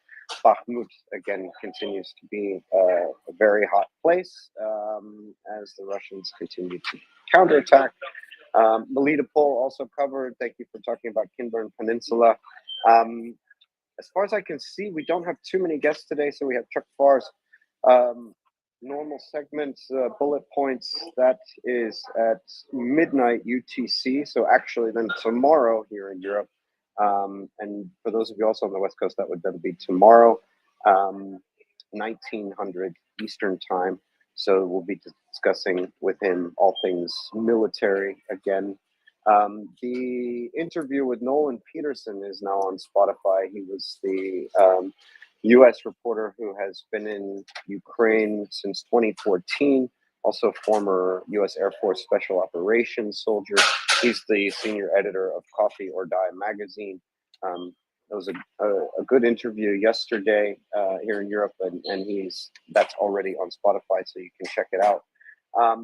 Actually, Anda, I don't have a whole lot of other news. I think languages update is fantastic, so I just encourage people to check that out in the nest. But Anda, anything from your side? Not for the moment, not especially. So I cannot add to that for the moment. I'm sorry. May I simply jump in to thank the space in general and language in particular for the many, well, the countless hours, honestly, that the space and language and everybody else who is so devoted to this cause devotes. It's remarkable. It's wonderful. I discovered it almost by accident because I was following Trent Tolenko and followed him to this space back in like April and became a devotee. And yeah, ups and downs and wonderful all around. So thank you, everybody. I promised to drop to listener several minutes ago, and I'm going to do so now, but I didn't want to do it without thanking everybody listening and participating and contributing and producing the content here. Thank you very much. Well, thank you. It's like PBS. We're supported by viewers, listeners like you. Were it not for that, we'd be just more, mentally off people on Twitter screaming into the void. So thank you, everyone, seriously, and for the work you do, whether it's just, whether it's physical donations, financial donations, whether it's just keeping, this alive by talking to people around the water cooler work. You're making a difference, man. May not always feel like it, but just want to say thanks.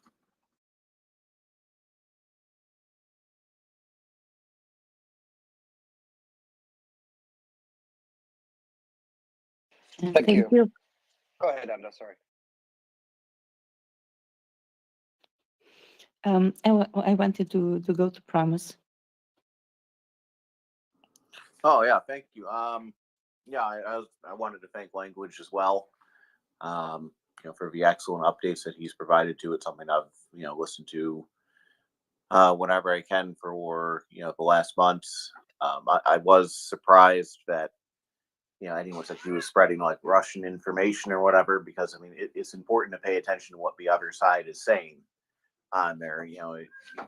It's super important to both know yourself and know your enemy. I believe Sun Tzu said something about that. But moreover, I mean, reporting good news, bad news, and everything in between. I mean, you have to talk about everything on there, because I mean otherwise what's really the point? Because I know he's trying to be objective, straight down the line, and some days that's good and some days that's bad, but at least you're always better off knowing what's going on. So, and I appreciate that he does that. Well, that's kind, but to be perfectly blunt, there are days I go. There are ways I moderate myself. There are things I don't talk about. You might notice, generally speaking, aside from broad strokes, I don't talk about war crimes. You might recognize I've never talked about war crimes on children. It's just not something I can personally deal with, having a discourse on. And then, frankly, like, yeah, I might know, what casualties are. I don't talk about casualties with people who are in country, because there's no reason. They already know. I don't need to, go over and poke them on the shoulder and go, hey, you want to hear something terrible? It's just not necessary, right? But, you have to moderate yourself, everything. I'm not some cool, dispassionate robot here. There are things I leave out that, maybe they'll be relevant, maybe they won't be, but you guys don't need to hear them. So, whatever, right? But thank you for the kind words. I mean, it's a group effort. There's a lot of people who send me information behind the scenes, and if it was not for them, this would be a shadow of itself. So seriously, thank you guys who do all that and the kind words. It's very much appreciated.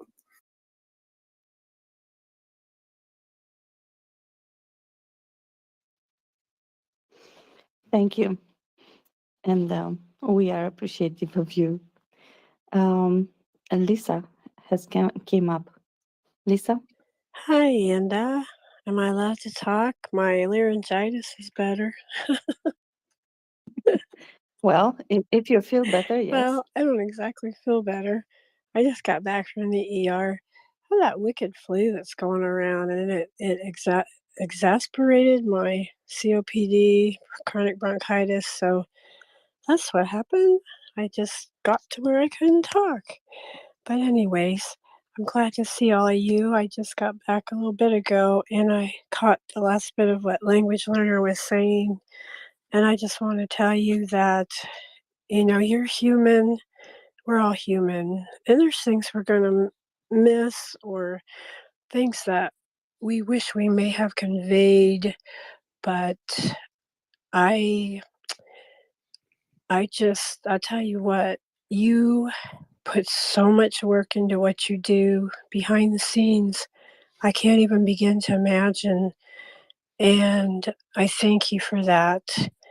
And also, what hit me hard was when you said that we are post-traumatic stress syndrome second ones. And that's true. There's times I have to just turn things down or turn it off, because it becomes overwhelming, because I do have a big heart and I do care about people. But thank you so much, Language. I truly appreciate everything that you do for this space. And if you weren't here, the space wouldn't be the same. I think that's maybe an overstatement, but it's incredibly kind of you to say, and I thank you for saying it. There's a lot of wonderful people who run this. Frankly, I've been MIA for about 2 weeks now. So quite obviously, it can do perfectly fine in my absence. Well, you do add a lot, and I'm not taking back that compliment, so there. God bless you all. Oh, you too, sister. Thank you. Joseph, good evening, sir. Good evening, Charles. How are you doing? Oh, pretty good. It's Another day of stuff happening, Charles. I'm trying to catch up on it all. Yeah, we've had a lot of a long discussion this morning. Into some deep topics. But yeah, do you have any news for us? Anything that maybe you've picked up while listening this evening for you?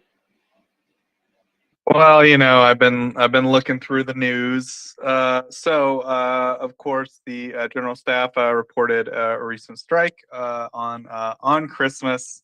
Ukrainian soldiers struck a concentration, or I should say December 25th, because Christmas is, of course, on different dates for various people. Ukrainian soldiers struck a concentration of Russian troops near Novobilozerka, which is in the Vasilivsk district of Zaporizhia. The enemy lost up to 100 soldiers dead and wounded, including 15 employees of the Federal Security Service of the Russian Federation. So, good strike, boys. Merry Christmas, Vatniks. Of course, there was a discussion from the Ukrainian military intelligence chief, I believe, who mentioned that Iran hasn't yet given Russia ballistic missiles, and they have given loitering munitions, of course, the Shahids, but they've also given the attack drone Mohajer. Mohajer means like, it's like a, I don't know, these names don't mean, they're just like religious names. It means like a migrant, or, someone who went, a pilgrim, I guess. So like, yeah, those, I don't know, but there's a picture of it. I mean, I guess it's sort of Iran's version of a Bayraktar, I think. But if anyone knows more about this Mohajer drone, I guess I could try to look into it. Yeah. So the Mohajer 6 is also, it means like pilgrim, like one who goes on a religious pilgrimage, technically. It's a drone platform they've been making for years. It's kind of vaguely similar to a Bayraktar. It's a little cheaper. It's a little smaller. They have another drone, and because they're real unimaginative with how they name it, it's also called a Shahid, but it's a 129 instead of a 136. It's intentionally confusing. That one is more like a Bayraktar, getting closer in theory, if you believe their numbers, to like a Predator drone. Allegedly, some of those have been sent, but we haven't seen them. Real, bottom line up front, Shahid drone flies into something, explodes, cheap. Mohajer drone, more expensive, can fire missiles or be used for long-term recon, or potentially, and it's not proven, be used to try and walk in the Shahid drones to their targets, because there's been a couple times where there'll be a swarm of them, one of these sitting out past the battle line. If that gets taken down, then, somehow these things get funky. People have told me perhaps that's not accurate. That's just a coincidence. I don't know. But yeah, anytime one of those gets broken, it's a good day. Anna, go ahead. So, if we're talking about drones, I remember a piece of news from yesterday about another drone which is designed and was tested yesterday. Yesterday it was in the news. It's called Anka, and it's a Turkish one. It's made by the same factory that is doing the Bayraktars. And I was wondering if you know anything about them. So the Turkish company Baykar, who is the one that makes Bayraktar, they're doing a lot of wild, crazy stuff. Frankly, all around the world, sometimes these drones get used for things which you could consider objectively good, such as on Ukraine's side. Sometimes it's a lot more nebulous. A lot of Kurdish blood to make these drones work, and I'll just leave it at that. But they were working on stuff, and I think I talked about one a couple months ago. They started doing test flights for test taxiing, I guess, around the runway, which is designed to be sort of like a mini stealth, drone, something that can fly for hundreds of kilometers, drop missiles, come back, and nobody ever sees it. I think they're talking about one that's also supposed to do that, except be larger. It almost looks like a shrunken B-2 bomber, those ones that are big triangles. Drones are the future. They're going to be the future. There's a phenomenal book I encourage everyone to read. It's from 2008, 2009. It's just as prescient then. He just called everything 10 years in advance. It's called Wired for War by Peter W. Singer. I'm sure you can check it out at your local library. It is really good. I mean, it's Turkey and other nations such as Iran are spending a lot of time and resources on these because they recognize they don't have the finances to manifest a Air Force program to quite the same degree that the U.S. does, and that these are cheaper things. I mean, that's the real issue. Some of these drones are cheaper than the missiles used to shoot them down. So, you get that kind of aspect from it too. Are any of these necessarily going to be flying over Ukrainian skies, blowing up Russian tank convoys? Probably not. Not hope. I certainly hope the war doesn't last that long. But the lessons learned from them do help. And the more of this research, because Turkey has been very supportive, to put it mildly, in terms of supplying certain advanced weapon systems to Ukraine to safeguard our people. The more that happens, the better. And you can learn things even from stuff that hasn't necessarily entered mass production yet. There's a lot of little technologies that go into it, and yeah, maybe you can't turn it into a UFO flying drone shooting around in Mach 10 or whatever, but you can go, hey, when we do this, we can control this drone from an extra 10 kilometers away. Why don't we do that to all of them? Boom, you've made an improvement. Right? It's just how technology works. Premise? Yeah, on Bakar or whatever. I mean, Erdogan has not exactly been super helpful to Ukraine in a sense, because he's been trying to play kind of both sides on this. But why is that? It seems like that particular company is particularly helpful to Ukraine. I was wondering why. There's a lot of factors. I'm not going to sit here and carry water for Erdogan. I have a lot of issues with the man and the things he's done to, people and groups we care for, including the Turkish people, frankly. I mean, the economy is, to put it mildly, not great right now. But Erdogan ultimately wants what's best for Erdogan. He wants what's best for Turkey. He's a nationalist, but he wants to be in the center of things. So look at how he reacted to Finland and Sweden joining NATO. The whole thing was Turkey gets to be the decision maker, and we're the kingmaker, and we get to make the choices. Right? If you look at it from that perspective, things make a little more sense. He has issues with Russia. Russia's been supporting things in Syria that he does not care for, and was part of the reason why his land grab in northern Syria 2 years ago got stopped. Right? So but he also recognizes that he sits in Constantinople, in Istanbul, at the crossroads of East meets West, and historically that's been very profitable, politically, economically, etc. He wants to take advantage of that fact. Bakar is relishing the fact that they're getting international renown. It looks good for Turkey. Shows they have a strong modern military. I mean, Turkey just built the most recent ship for the Ukrainian Navy like a month or two ago.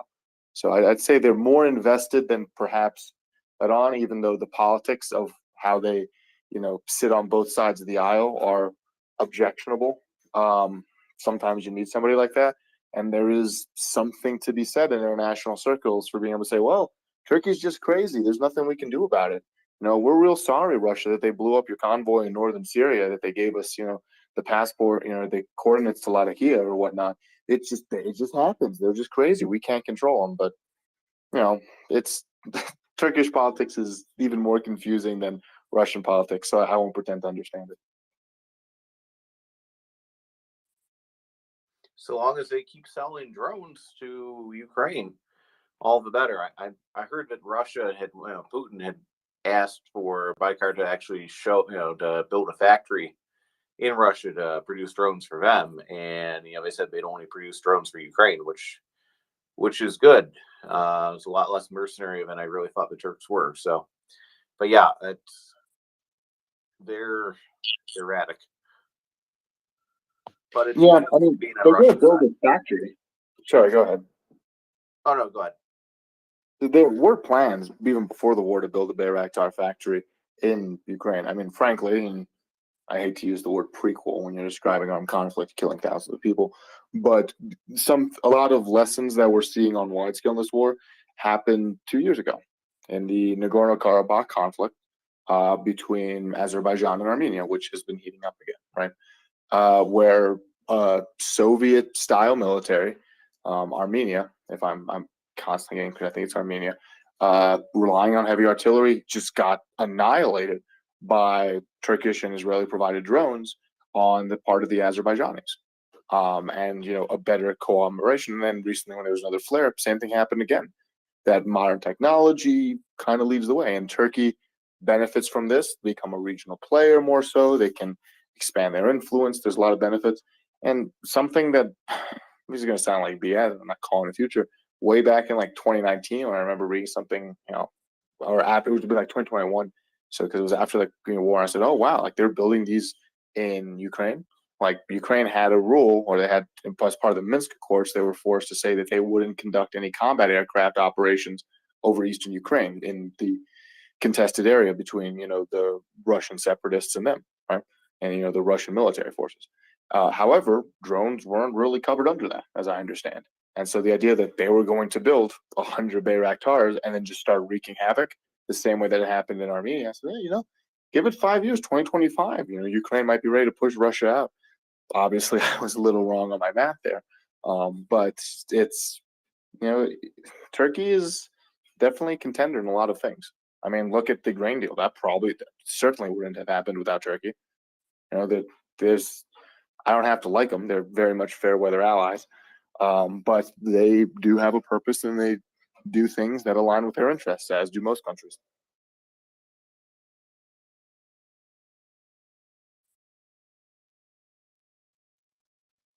What I wanted to say, kind of on the lines of this.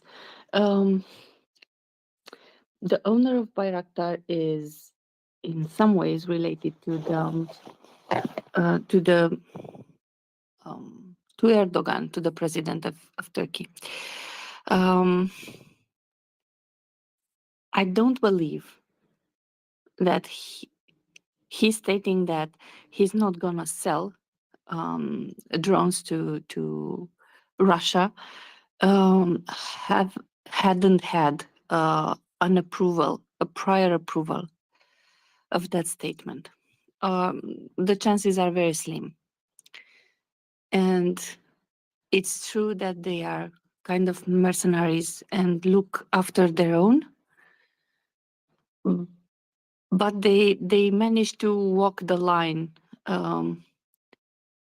pretty good in these 10 months, and upholded some of the most important international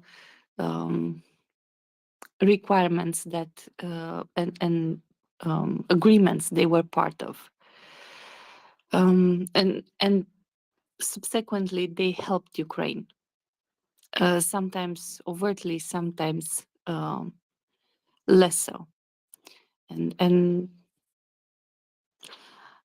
actually I'm actually looking forward to see the first Bayraktars built in Ukraine, and how this is going forward.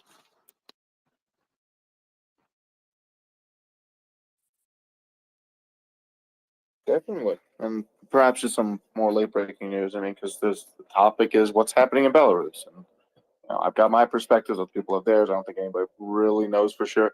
But, I'd be lying if I said I wasn't regurgitating this, because it tends to agree with my perspective.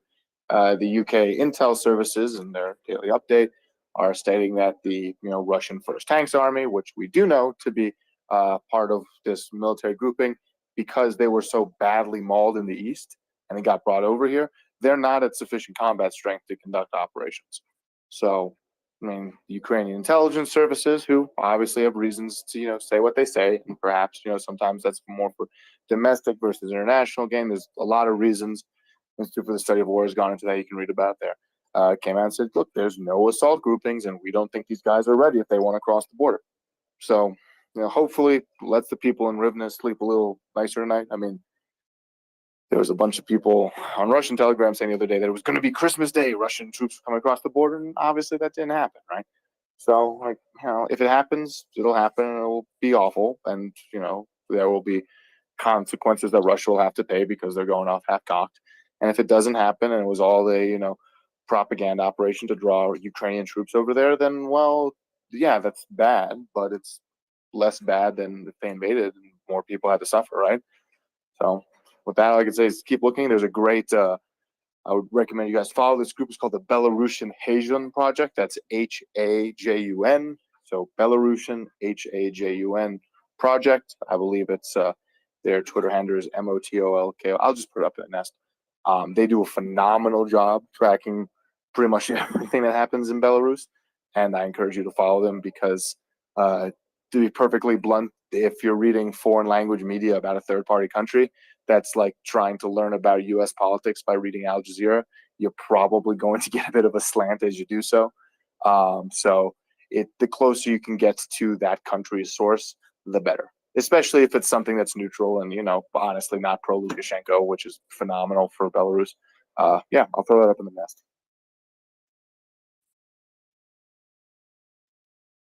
That's awesome.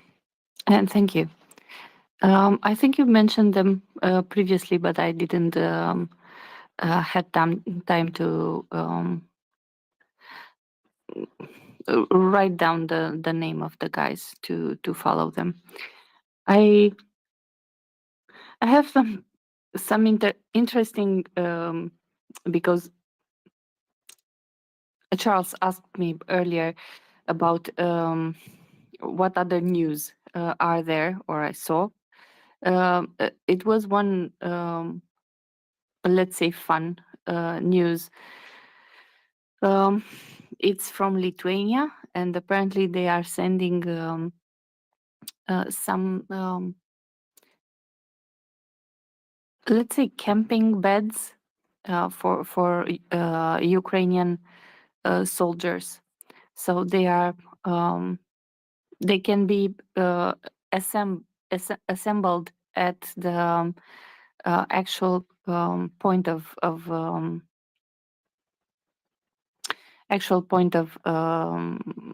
usage, right? They can be sent in the box.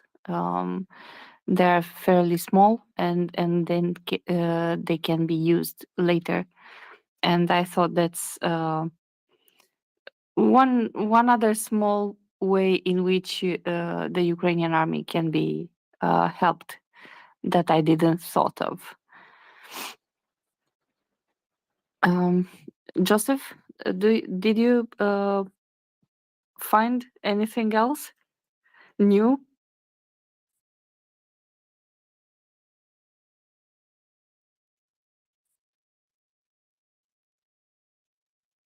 Probably Joseph is not. Are you there, Joseph? Yes. I did find something new on that. I found today's numbers. Today's numbers are quite good in terms of equipment. Not too much to write home about, but in terms of personnel, we continue to see very high numbers of liquidated personnel. I have to imagine, based on the continued reports of successful strikes on barracks complexes in occupied territory, that it probably has a lot to do with that. So according to the numbers today, 620 Russian personnel were liquidated. No tanks, 7 APCs, 2 artillery systems, no missile systems, no anti-aircraft systems, no aircraft or helicopters, no UAVs, no cruise missiles, no warships, of course. 5 vehicles, not terrible, and 1 piece of special equipment. That's actually about average. So special equipment being radars or electronic warfare. So. In terms of personnel, quite good numbers. I'd like to see, 10 destroyed vehicles would be nice, but we'll take 5 and a good amount of destroyed APCs.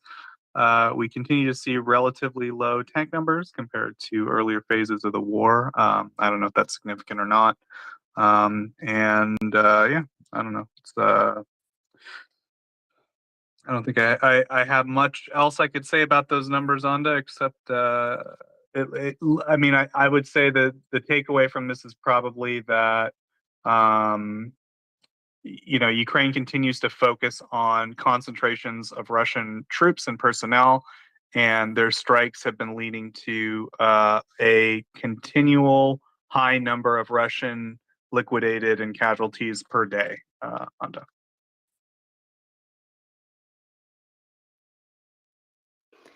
Thank you. Actually, there are better.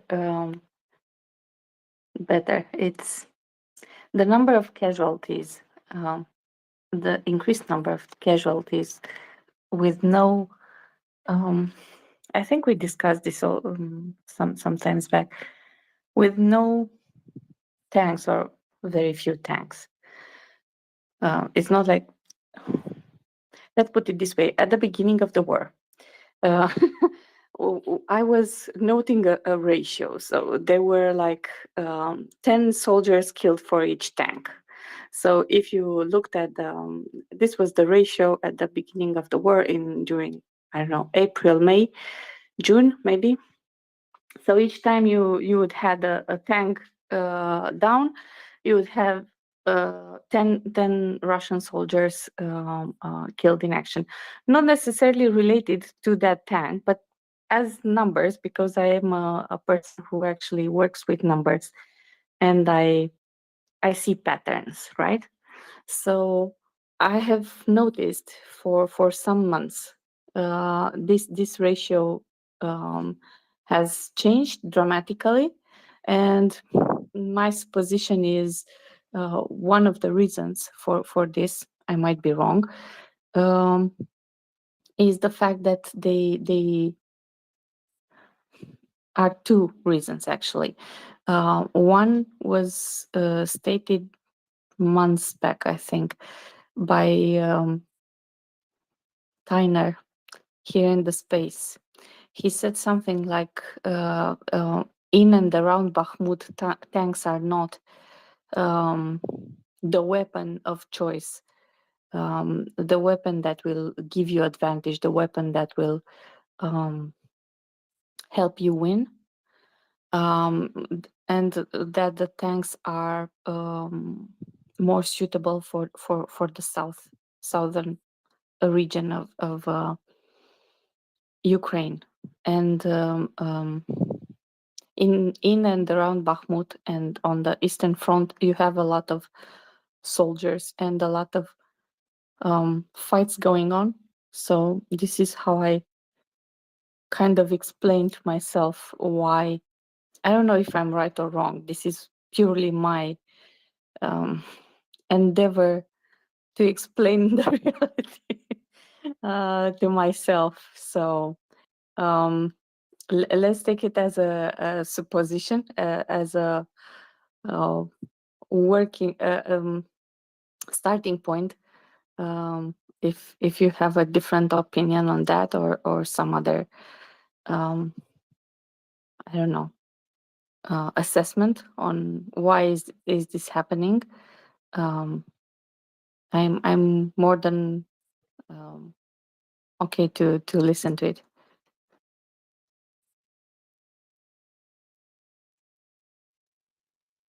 Is this just directed at me, Anda?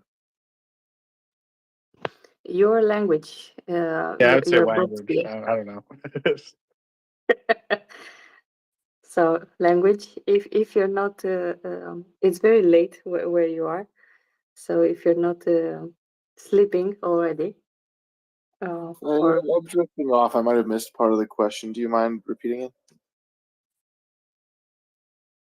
so the question was, if you have an explanation. So I was pointing a working supposition, an explanation for for having such a large number of casualties, in human casualties, and such a small number of Oh, yeah. vehicles. It's Bakhmut. It's Bakhmut is what it comes down to. You're running Russian soldiers down into a river valley, up into machine gun artillery and other weaponry, and you're doing so with little thought and little care. It's artillery, and they're hitting large concentrations of troops. They're doing that there, doing a little less so around Crimea and Svatove. That's a different kind of war, although it is still cold and wet and marshy. It's not quite frozen yet. And then around, in the south, it's also artillery. It's artillery, and you have. I think even before the most recent offensive, and frankly, there was a heavy Russian offensive yesterday around Bakhmut, which did manage to take some territory, which means they took a lot of losses getting there. It's infantry fighting. You're not going to have infantry. At least Russia would rather not, in their viewpoint, waste a good tank crew, and they can just let 10 guys get annihilated to figure out if this way is safe or not. Especially if they're Wagner Group conscripts. It's Bakhmut is just it's a charnel house right now. Thank you. That was along the lines of what I thought, and thank you very much. Joseph, it's very close to my with my when the music must start for me. I will need to go to work. I want to take this opportunity to thank everyone for today and for every day. I'm really appreciative of what you all doing, and looking forward to see you in the space again. Thank you very much. Heroyam Slava. Yeah, thank you as well. And I think I'm going to also turn in for the evening. I hope you guys have a wonderful day. Take care. Thank you so much for having me. Updates up in the nest. If there's any questions, feel free to shoot me a DM. It's got text and audio. Always happy to hear questions, comments, concerns. And again, thank you all so much. And I will hopefully be seeing you guys a little more frequently now that my schedule is starting to clear up after holiday madness. Cheers.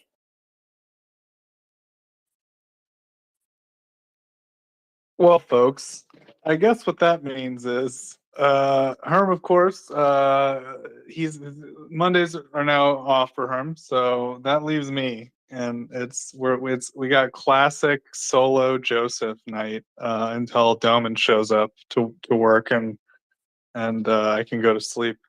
But the difference is we have 500 listeners right now. I feel like I really owe you guys something for tuning in, and so I don't know. I'll do my best here, folks. I will say, please do come up. You can press the microphone button in the bottom left-hand corner of your screen. That will bring you up here. You can ask a question. You can make a comment about the Russian invasion of Ukraine, the Russian genocide against Ukrainian people. We are a 24-hour Twitter space dedicated to discussing that topic. We do our best to bring you guys guests. Of course, yesterday we had Nolan Peterson here. He's a journalist who's been in Ukraine since, I believe, 2014.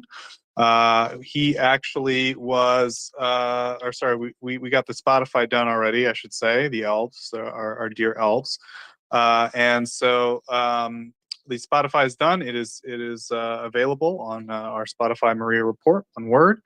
So please do go check it out. We try to put our interviews up there as quickly as we can. Of course, there's a lot of them. We got a backlog. We know, folks. We're working on it. But anyways, to a little bit of a tangent there. I wanted to also implore you folks, please do retweet the space. Let other people know about us. We do appreciate it. We thank you guys for bringing new people in all the time. We get new speakers up. We get new listeners who write to us in DMs. And a lot of it's we're spread by word of mouth, or we're spread by the algorithm and whatnot. And that's all made possible because you guys listen and because you guys retweet the space and you tell people about us. So we really do appreciate it. Thanks so much. And please do check out MriyaAid.org. Maria Aid is a charity that gets non-lethal aid to Ukraine. They are run completely by volunteers. That means 100% of all donations go directly to procuring non-lethal aid and sending it to Ukraine. So please do check out the website, MriyaAid.org, see what they do, see some of the photos and videos and so forth. And if you're so able, you're so inclined, please do give what you can. So I guess I'll go back to some news, folks. I'm gonna I know we just got a little dose of language there, but he was doing Q&A for a while, so I'll just kind of give like a broad overview from the Institute for the Study of War. This is today's update for December 26th. Of course, they got the day off yesterday. The slackers took Christmas off. So yeah, should be a good update. Okay. So, Russian President Vladimir Putin. I'm just reading the. I'm sorry, real quick before I start. I'm just reading the highlights, meaning the bold sentences, which are sort of the topic sentences of each paragraph. Russian President Vladimir Putin did not offer to negotiate with Ukraine on December 25th, contrary to some reporting. And I'll read the concluding paragraph here just because I think it's significant. Putin also stated that he thinks Russia is, quote, operating in a correct direction, end quote, which indicates he has not set serious conditions for negotiations and still wishes to pursue his maximalist goals. I completely agree with that. Putin's December 25th statement is part of a deliberate information campaign aimed at misleading the West to push Ukraine into making preliminary concessions. This campaign has been intensifying throughout December. Putin is likely concerned over the lack of support for his war in Ukraine among elites and may be setting information conditions for the nationalization of property. This is something we've been following in the space for a little while. I'm very curious about it. I'm curious about exactly kind of how far Russia can go. Russia can't go back to the Soviet time. It was set up completely differently than now. One more sentence from this paragraph. The Kremlin will likely use funds generated through this tax of the oligarchs and this nationalization to fund the war in Ukraine. Ukrainian intelligence reported the Wagner Group linked Russian officer was appointed commander of the a Wagner Group linked Russian officer was appointed commander of the Russian West Military District. The Ukrainian main military directorate reported that General Yevgeny Valerovich Nikiforov became the new commander of the Western Military District. He apparently has a lot of ties to Wagner. This is a bit significant because if you guys follow any sort of Kremlinology, there seems to be a pretty significant rivalry between the Russian Ministry of Defense and the Wagner Group, which is a private mercenary organization. In fact, very recently, basically a few hours ago, as far as I know, or at least in the last day, Prigozhin visited his fighters on the front line. We get a lot of these videos of Wagner guys criticizing the Russian Ministry of Defense. What makes this video significant, at least in my opinion, is the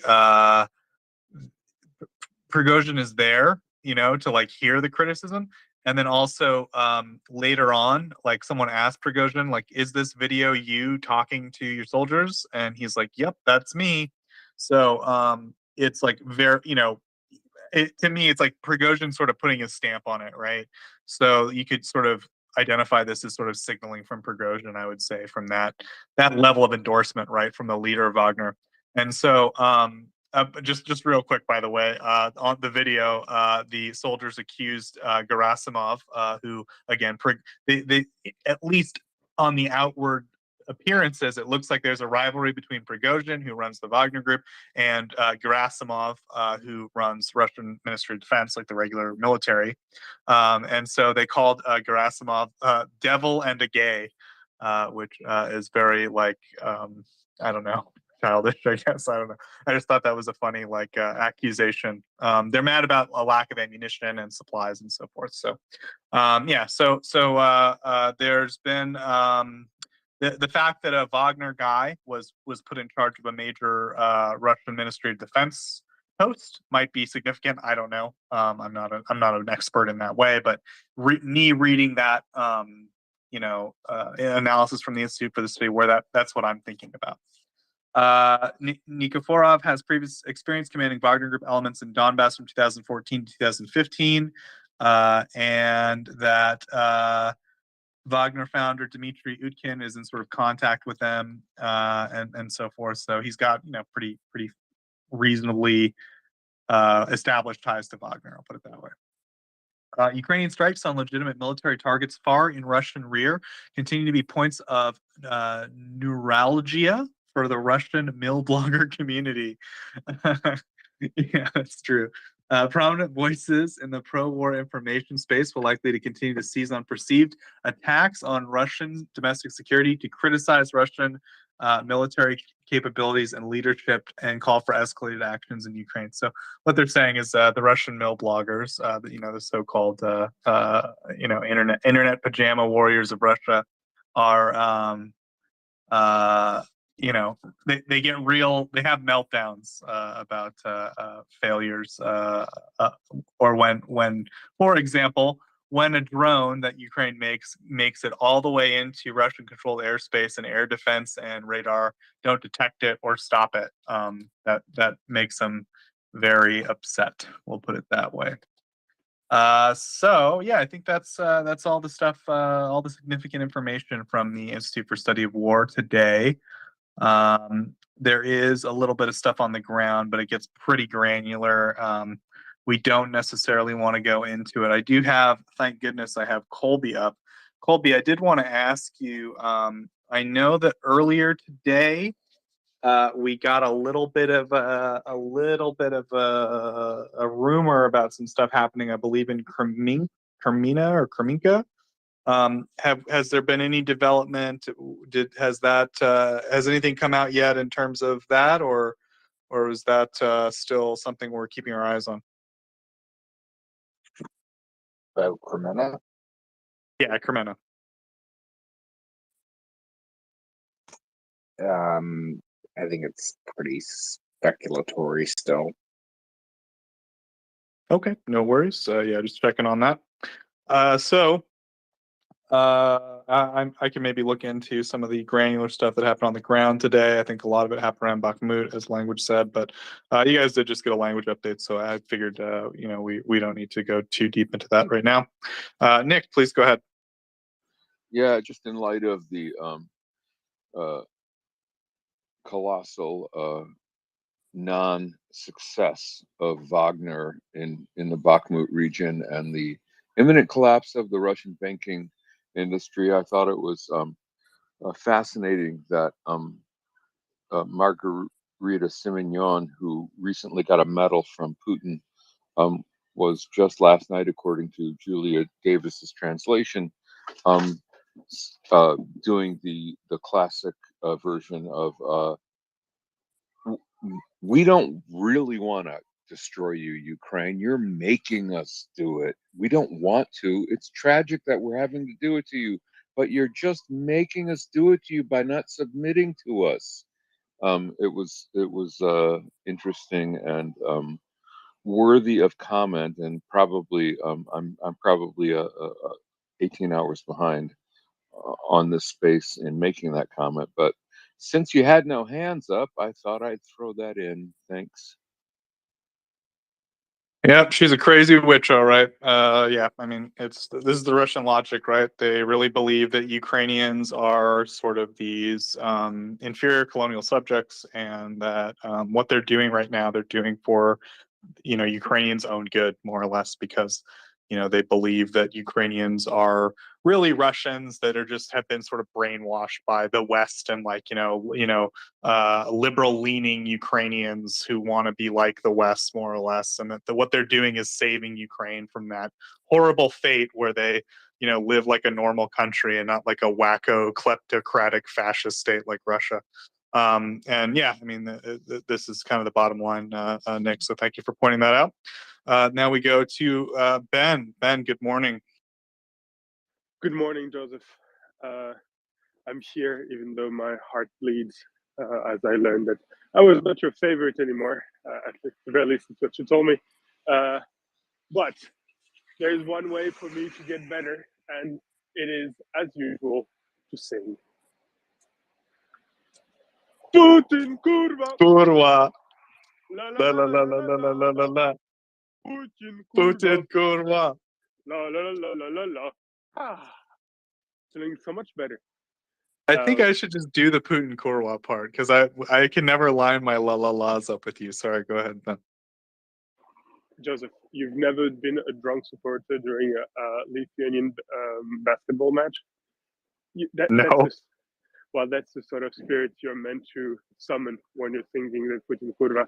Not the great, wonderful singer that we've discovered that you wear this Christmas, but the drunk supporter. And what do I want to say? Yes. And I'll tell you how to become my favorite again. I got many questions for you about economics, but for now, if you had anything else you wanted to say, I'm sorry. Go ahead. No, I'm feeling bad to delay Edward. So go with Edward, and I'll stay here. If you've got any question, I'll be with you for a few minutes. Thank you, Ben. Edward, please go ahead.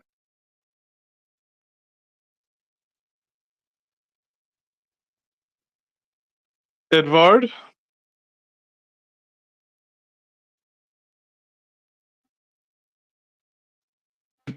Ben, what have you done with Edward?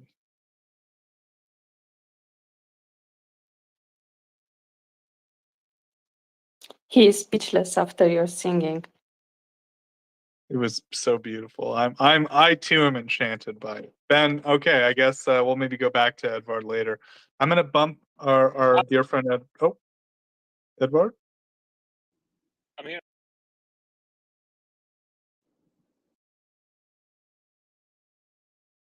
I don't know what's happening right now.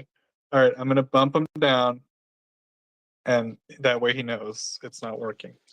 Ben? She's like a Scania truck. They look good, but they never work. If you need a truck and you're in Europe, buy a Renault truck. French trucks, best trucks. I hope very much to get Edvard back. I'm sure he will. Colby, please go ahead.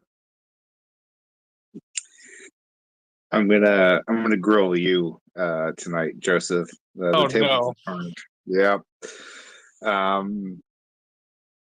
So much earlier, there was some discussion on space about the CIS meeting and about Kazakhstan giving a bunch of generators to Ukraine. And I'm just curious to hear your opinion on what you attribute to this daylight between Kazakhstan and Russia too. So, I mean, Kazakhstan made their position pretty clear.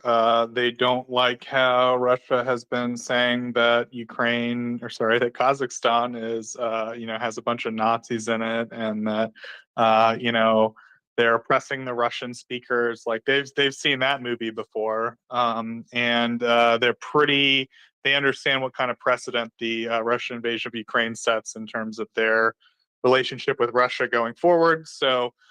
As one of the only Central Asian countries that's energy independent and has a lot of the same kind of heavy industry that Russia has to at least some degree. They have steel and things like that. Kazakhstan has some ability to stand up to Russia, and that's what they've been doing under their president Tokayev. They've been more or less saying, "Hey, we don't really appreciate the way that you've been treating your so-called near abroad, and we are going to start making efforts to become more independent or move in a direction that is less aligned with only Russia," right? So, I mean, they've been working with Iran and China to some degree, which are the only kind of regional partners they can work with. It sucks, but that's the neighborhood we're dealing with. Mainly with Iran, I believe, to export, to get some kind of a pipeline or to divert oil to the West. Russia has been, holding up some of these oil supplies. They've been more or less doing like the mobster thing where they've been like, it's broken. It's got to go through inspections because, this oil has to travel via pipeline through Russia. So they've been holding it up. But eventually, because they wanted the money from it, I think they kind of let it kind of go through. So I think now we're moving towards a stage where Kazakhstan has more or less staked out their position pretty clearly that they they support Ukraine more or less to the extent that they understand that Ukraine having its independence secured will also improve their prospects moving forward for independence, in the future. And I think we'll probably see more gestures from Kazakhstan that are more or less humanitarian in nature. I don't think they really have a lot of serious military kit that they could give to Ukraine, and quite frankly, they probably need everything they have in case Russia does anything silly, especially in the coming years after their failed military adventure in Ukraine. So, Colby, I'm sorry if that wasn't specific enough in terms of the most recent update. Does that answer your question? Yeah, no, that's great. Thank you. Thank you, Colby. I hope it felt good to turn the tables on me for once. See, folks, this is what you do. You study a really esoteric subject, and then they can only do that to you once in a blue moon. Ben, go ahead. If I'm you going to ask study about Central economics like Asia Ben, every day. that's what I should do. I should start a Central Asia podcast, and it'll have like 3 listeners, and it'll be my parents, and, like 2 other people. Yeah, if you say something like economics, I'll be asking Ben questions all day. Ben, go ahead, my friend. Well, first of all, I think you're wrong on your comment on the number of listeners to the Central Asian podcast. You'd be surprised how many podcasts about the Balkans and stuff like that I've got on my phone, but it's neither here or there. More importantly, how do the Russians do to test their missiles? And what does it have to do with Central Asia? And come again, Ben? Okay, yeah, maybe I should have sent you the press clip before asking you the question. So it seems that Kazakhstan, a little bit a la Baikonur, has also an important missile testing range that it lends to Russia or leases. And apparently the lease was not renewed. So Russia is all freshed out of missile range where to test the new stuff. Well, it's not exactly a small country, so I'm pretty certain they'll find something. But at the very least, they're going to have to relocate their stuff. And that's what Kazakhstan announced like a couple of days ago. Thank you, Ben. That is an interesting fact. Of course, the Soviet Union and later Russia, they did test a lot of weapons and stuff out in that area. And so, yeah, it is interesting that I don't know, they still have a lot of these deals, right, with former Soviet countries where they try to use these former facilities. And yeah, it's I don't know, get them out is what I would say. But anyway, Edvard, I know, has been very patient. Edvard, please go ahead. Yeah, good morning to you all, and good night to you, Joseph, I think, soon. My cell phone coverage was like an old or a new Renault truck, Ben. Always breaking down there. But I hear you, hear your comment. And a lovely singing, Ben, as always. Joseph, I had a question if we have any more information regarding the Engels attack yesterday. I've read some numbers, different sources. Supposedly, there has been a lot more KI killed Russians. And do we have any confirmation through satellite pictures or something like that yet? Yes, that's my question. It is a good question, Edvard. To my knowledge, we don't. To my knowledge, still sort of officially or based on the open source information we have, there were 3 killed. I know John, before he went to bed, mentioned that all 3 were pilots that were killed, which is kind of an interesting fact. And I don't remember the number of planes damaged, but yeah. So the sort of initial reports of the damage with the 3 killed and I think one or 2 planes. I forget the number of planes. That, to my knowledge, is still the sort of the even Russia sort of confirmed that to happen. As far as it having a greater scale than that, I haven't seen any official, or I shouldn't say official, I haven't seen any credible pictures or videos or statements that would indicate such yet. But as you said, we should get satellite videos relatively soon, and if the damage is more extensive than they're admitting now, that should be somewhat evident from those. Colby, I hate to put you on the spot, but I mean, did you want to say anything about what we know about the attack, or was my summary good enough? No BDA due to cloud cover. 3 pilots dead. yes, I heard that. I haven't seen any details about the damage to aircraft, so that's news to me. But yeah, I mean, verified information is still pretty scarce at this point in time. All we're gonna know is whatever is making it out on Russian Telegram, really. Yep. So I think jury's still out. We'll wait for more information. We might not get all the details, but you know, if the attack was like much more extensive than they're admitting, then I think we'll see some evidence of it from satellite, or maybe a video of damage will come out or something. So thank you, Edvard. Do appreciate it. Hopefully, the damage is even greater than Russia's admitting, which I don't think is completely out of the question. So, Ben, I had a few financial headlines here. The most important one, Ben, is from Ukraine World, which is it's a little news publication, but it mentions that Ukraine is creating a land market through land reform, and it will increase the efficiency of farm business and foster economic development. So I was just wondering, Ben, have you heard anything about that? Will it, you know, do you know anything about the details of this land reform bill that's being passed by the parliament, or should I try to dig up some specifics or a Ukrainian source for you? Unfortunately, it's the latter option. It's the first time that I hear about this land reform. That being said, there've been quite a few mention of important reform being pushed in the economic sphere in Ukraine over the past week. Things related to what is it again? I'm sorry, I wasn't ready for this one.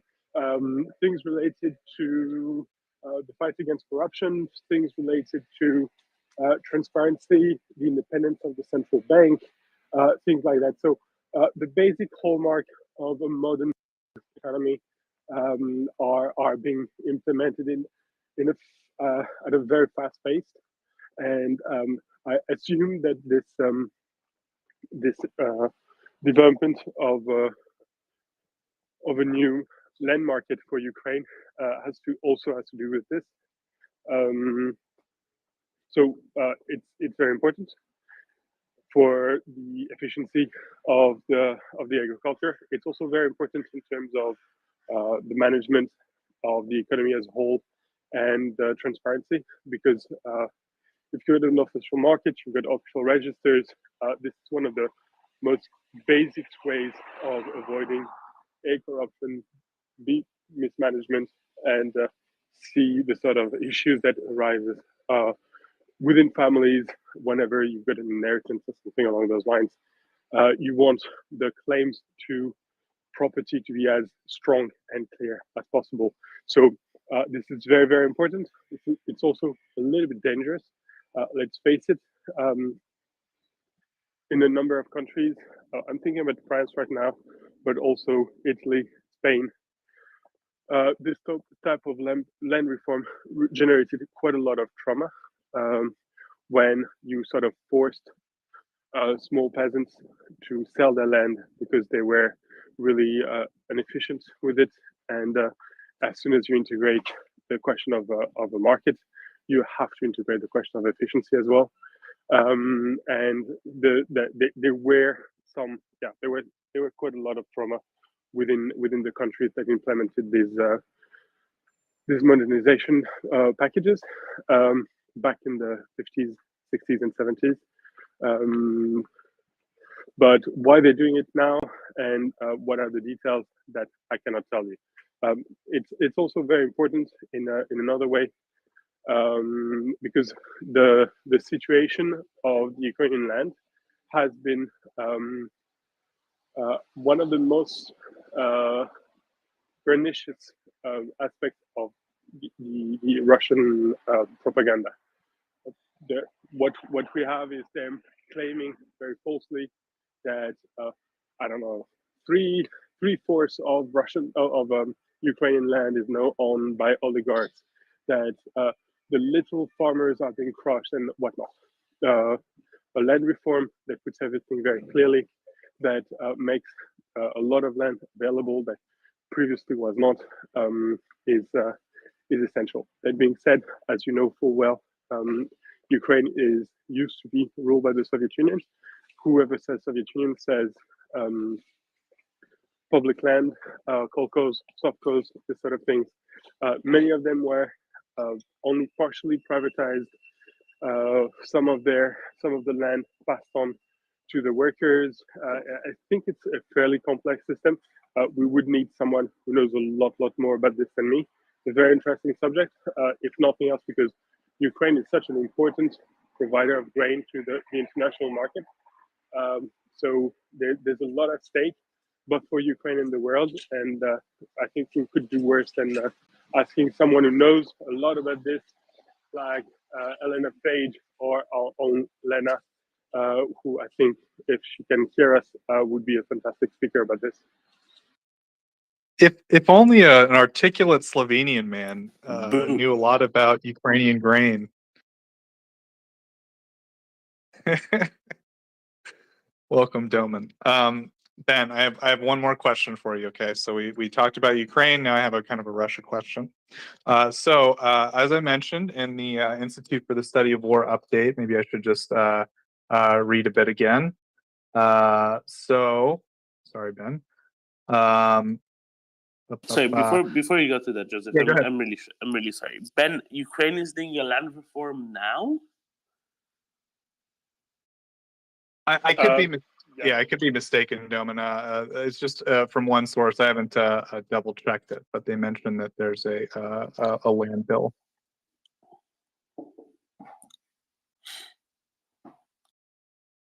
And Ben, are they just doing, there will be a land reform kind of legislation now, or are they actually doing the mechanism, the actual doings of a land reform now? Because this is something we spoke of months ago, and it was kind of, they have to do a land reform for sure as time goes on, but after the war is over.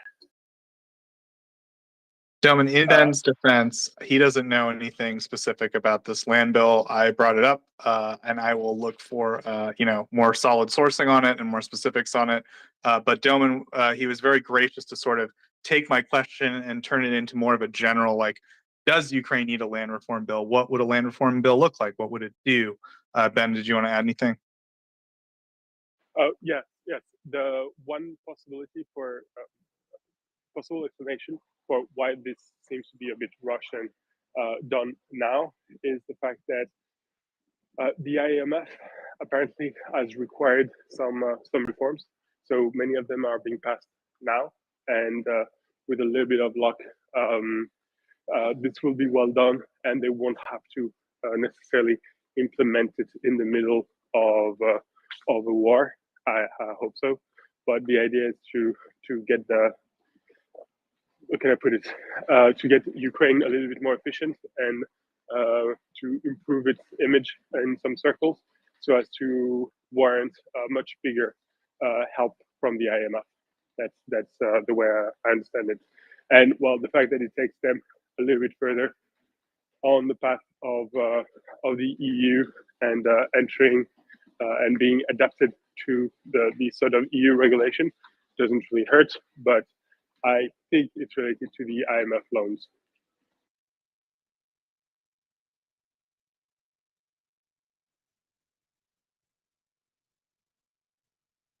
Yeah, and then that makes perfect sense, of course, right? So Ukraine kind of refused doing a land reform for a long time because it's hard, and because the Soviet Union really messed things up, and it was difficult to do without, while doing it properly, and there were thoughts that other things need to be sorted out first to actually set the stage to be able to do this. That's why I'm surprised that they're, if they're doing it now. Now, if you're saying if what they're doing, Joseph, is setting up the framework for it now, sure, that's fine. That's something that lawyers can do even while there's a wartime. But actually executing it already now, I think, would be less than easy. While so much of the land is under occupation, much more still is littered with UXO and mines and the like. So That's all. That's the reason why I was very surprised. Domin, not mentioning the fact that a number of the farmers are currently on the front lines fighting, and honestly, it's probably better not to occupy their minds with the question of where is the boundary of my field going to be tomorrow? Will still I have a field? Do I have an option to finally rationalize my production? All these things are crucial questions, but you don't want a soldier to be thinking about it right now. Yeah, thanks, Ben and Domin. I think maybe I misunderstood. Okay, so it says, despite the Russia-Ukraine war, Ukraine keeps actively carrying out reforms. One of them is creating the land market through land reform. It contributes to increased efficiency of farm businesses and economic development. So I think what they're saying is Ukraine is continuing to carrying out their existing land reform plan, which was, I believe, implemented in 2020, 2021. Is that like broadly correct, Domin?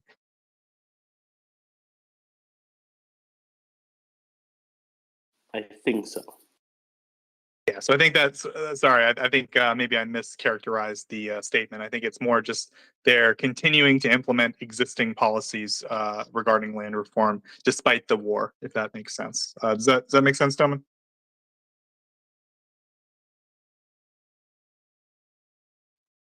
Well, Joseph, the message is a bit strangely framed. Let's put it this way. Maybe we overinterpreted it. But yeah, with a bit of luck, this will be done correctly, and it won't have adverse effects on the war efforts at the moment. Right. Yeah, I think it's a big subject. Obviously, it's I think if Ben is obsessed with sanctions, Domin's obsessed with Ukrainian agriculture, which it's they probably found the healthiest place for them to be. So Ben, my next question is about Russia. So as I mentioned, Putin is likely concerned over the lack of support for his war in Ukraine among elites and may be setting information conditions for a nationalization of their property. He pointed out that there are people in Russia who act solely in their self-interest. Imagine, Ben, when responding to relatively, someone asked him about, what were the sentiments about his Russians' commitments to the war. That's what he said. Sorry, I'm trying to get Bionade up here real quick. Putin added that 99.9. Oh, yeah, go ahead, Ben. No, just bad. That's exactly what I was doing. Yeah, so I guess just to summarize, Putin's waxing philosophical about how the oligarchs aren't, they're not patriotic enough. His statements are consistent with the Duma's preparations to introduce a bill to increase tax rates for Russians who left the country at the start of the special military operation, and they will likely use the funds generated from this tax to support the war in Ukraine. So Ben, I guess my question is about mainly about the sort of liquidation of oligarchs, right? I mean, is this something that we might? So often oligarchs are described as like human wallets for the regime, right? I mean, more or less they're built to hold. They're created by the regime to hold money and assets on behalf of the state. They're given that access and those privileges and that money to hold on to in exchange for their support and tacit approval of the regime. And when they stop doing their job good, they're easily replaced. But are we now entering a world where do you think that there's going to be a significant change to the structure of how all that works because of the pressures of the war? Or do you think there's just going to be new kinds of oligarchs that will be in charge of the military industries? What happens when you kind of does Russia need oligarchs, or would they be able to sort of just liquidate their assets, Ben? Okay, I think that's a fantastic characterization of the situation. Human wallets. In practice, I don't think that they can really. I mean, they can squeeze them. You can have a sort of special tax, force them to do a few things, but considering the level of liquidity currently present on the Russian market, if you start to force them to sell their assets, you're gonna start having a problem. It's gonna be good in one way, which is that it's gonna allow you to reward your friends because they're gonna have access to extremely cheap assets. On the other hand, if the point is to raise money for the state, that is really not the right moment. We've seen several bond selling campaigns being cancelled recently, which could be interpreted as the central bank being very aware of the fact that that there's not enough liquidity on the market to finance those bonds. I'm talking about private bonds, by the way, not public bonds. So I don't think that's the best moment to liquidate the oligarchs, even though it's always a possibility. But I don't think that anyway. I don't think that's what the law says. I think the law is more intended as a tax to be levied. Well, or rather, as a possibility for the state to continue levying tax on this 2 or 3% of the population that has left, and that is creating a small but significant hole in the state revenue at the moment, and they're trying to pluck it the way they can. I don't think that the target is even oligarchov. I think it's more like eager programmer of, like, joking aside, we're talking tax bills in the thousands of dollars, not in the multi-million ones. That's, I assume that's what this is all about, more of an incentive. And actually, if you look in the Duma, in the federal Duma, the people that have been pushing back are not the friends of the oligarchs. It tends to be the people representing the sort of places that have a large number of young people, young programmers, many of whom have left, and they're trying to preserve their own tax base in that way. They don't want the state to mess it up. Thanks, Ben. Just one brief follow-up, if I could. I mean, so have we? It seems to me that as the ISW is pointing out, that the regime does appear to be moving in the direction of more or less blaming the oligarchic class, or the current class of Russia, of not being patriotic enough and not supporting the war, and like we need to take them down a peg, confiscate their money, and so forth. I mean, have we seen this in extreme economic situations in countries in the past? What happens when you more or less when a government with totalitarian tendencies declares war on the rich, Ben? Well, in fairness, you don't need to have totalitarian tendencies to declare wars on the rich.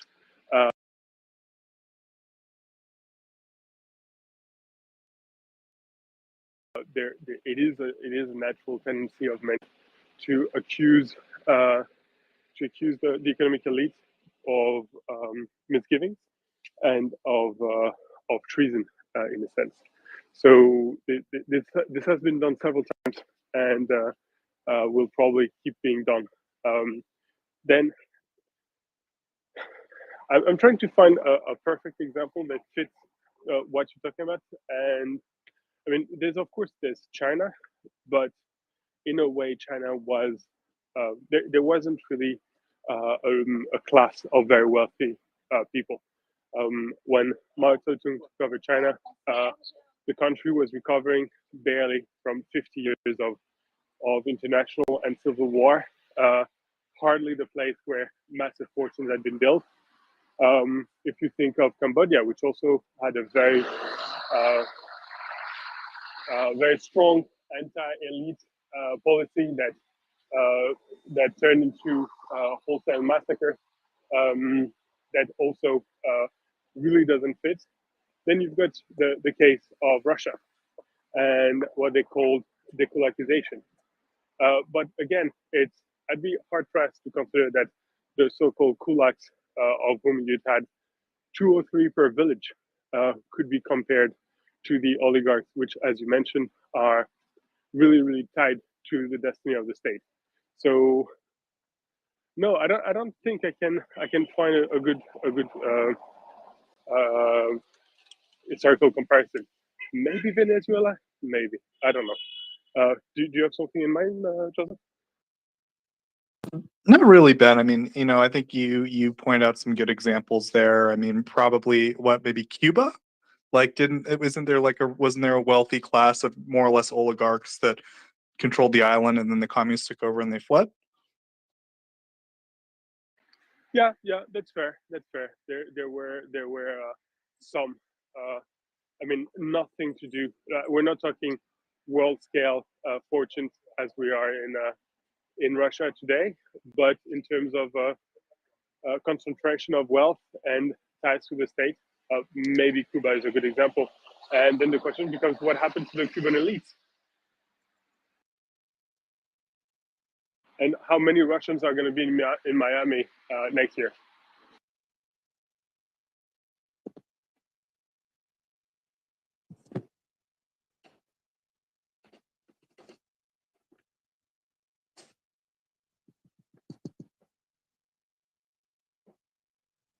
I mean, wrong hemisphere for me, Ben. That's all I can comment. That's all I hear from Joseph. There's some light thumps. Shall we go to Nick, Joseph? Maybe it's just me with audio issues. Nick? Hey, Doman. My question wasn't meant to interrupt this fascinating Q&A with Ben, but to follow it. Is it safe to pose my question now then? I think so. I mean, Ben does occasionally bite, but he's been well fed over the last few days, so he'll be all right. All right, awesome. Well, between you and Ben, you can probably summon an answer for my question. Although Nick Brown, whose knowledge of minutia of international stuff, laws and whatnot, is probably perfect, but he won't be up for hours, I expect. I have been reading online, or at least on Twitter, that Ukraine is endeavoring to strip Russia of its UN Security Council seat. Is there any path, a realistic path to making this happen? And if so, what are the I don't know, the markers that we could follow as lay people? Thank you. I can try outline it really quick. So, Nick, if you remember back in the 70s when the People's Republic of China got the seat that the Republic of China previously held, what it needs is a vote of the General Assembly. How realistic that is, not very. Ben probably has something subtle and insightful to say, though. Oh, absolutely not. What I wanted to say was, please don't call after Nick Brown. He bothered me. I did away with him. He probably won't be here for weeks. Basically, Nick made fun of Ben's Dutch speaking ability, and that was a step too far. So.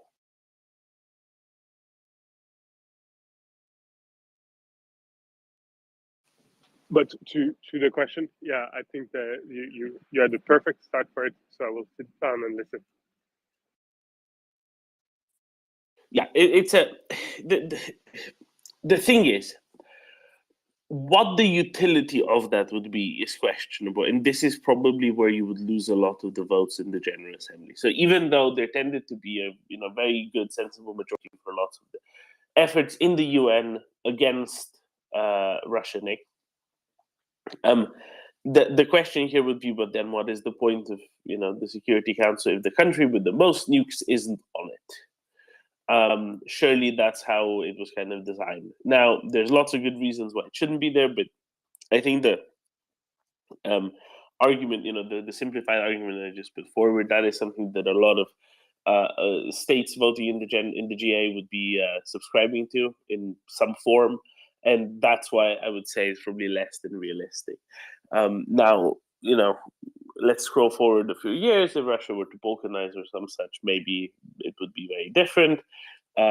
But it depends kind of on that. a little bit. I hope that helps, Nick. Now, Ukraine is doing it maybe not because they think it's super realistic that it's going to happen shortly, right? But they're certainly doing it because just the thought of it, just the discussion of it, does harm and lessen Russia's soft power influence around the world. And that's why it's definitely a good idea for them to go around and talk about it, propose it, suggest it. Thanks, Doman, and thank you, Doman and Ben, jointly for the comedy. That was awesome. I will drop down to a listener now, and appreciate you very much. Comedy? Ben takes his clogs very seriously.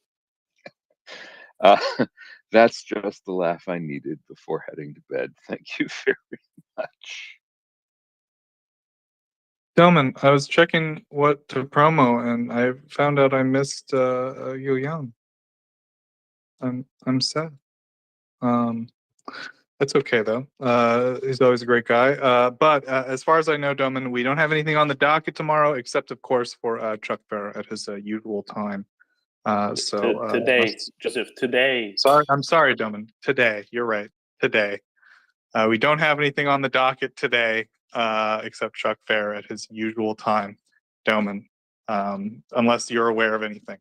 Nope, no, that's exactly right. Nothing today. There, more guests return tomorrow, and the day after tomorrow, and the day after that.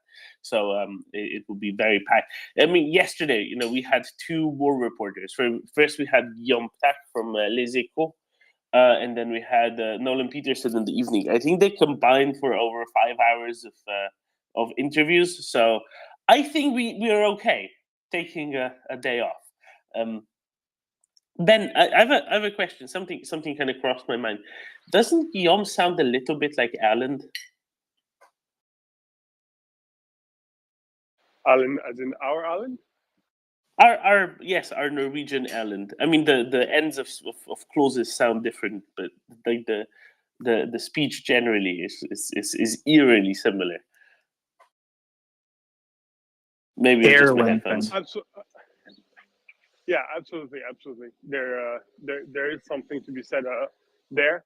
However, I would point out that Guillaume was not alone. He was in good company. He was not. No, he was in good company. He was accompanied by Madeleine, whose last name leaves me at the very second.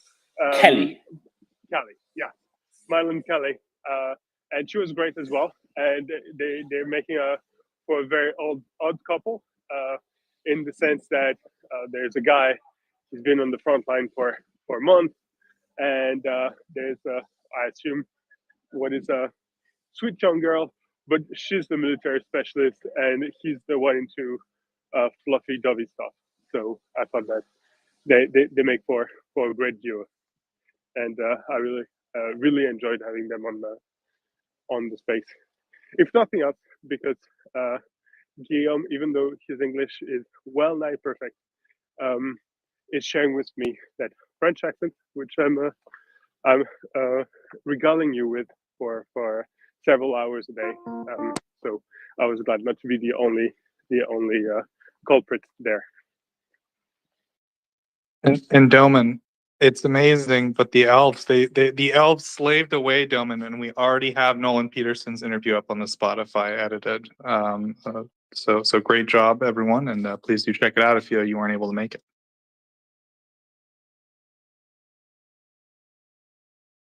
Oh wow! Now that is fantastic. The elves love a good, clean interview, Doman. If any of you in the upcoming days, might be stuck on a plane for 2, 3, 3.5 hours, now you know what you can listen to.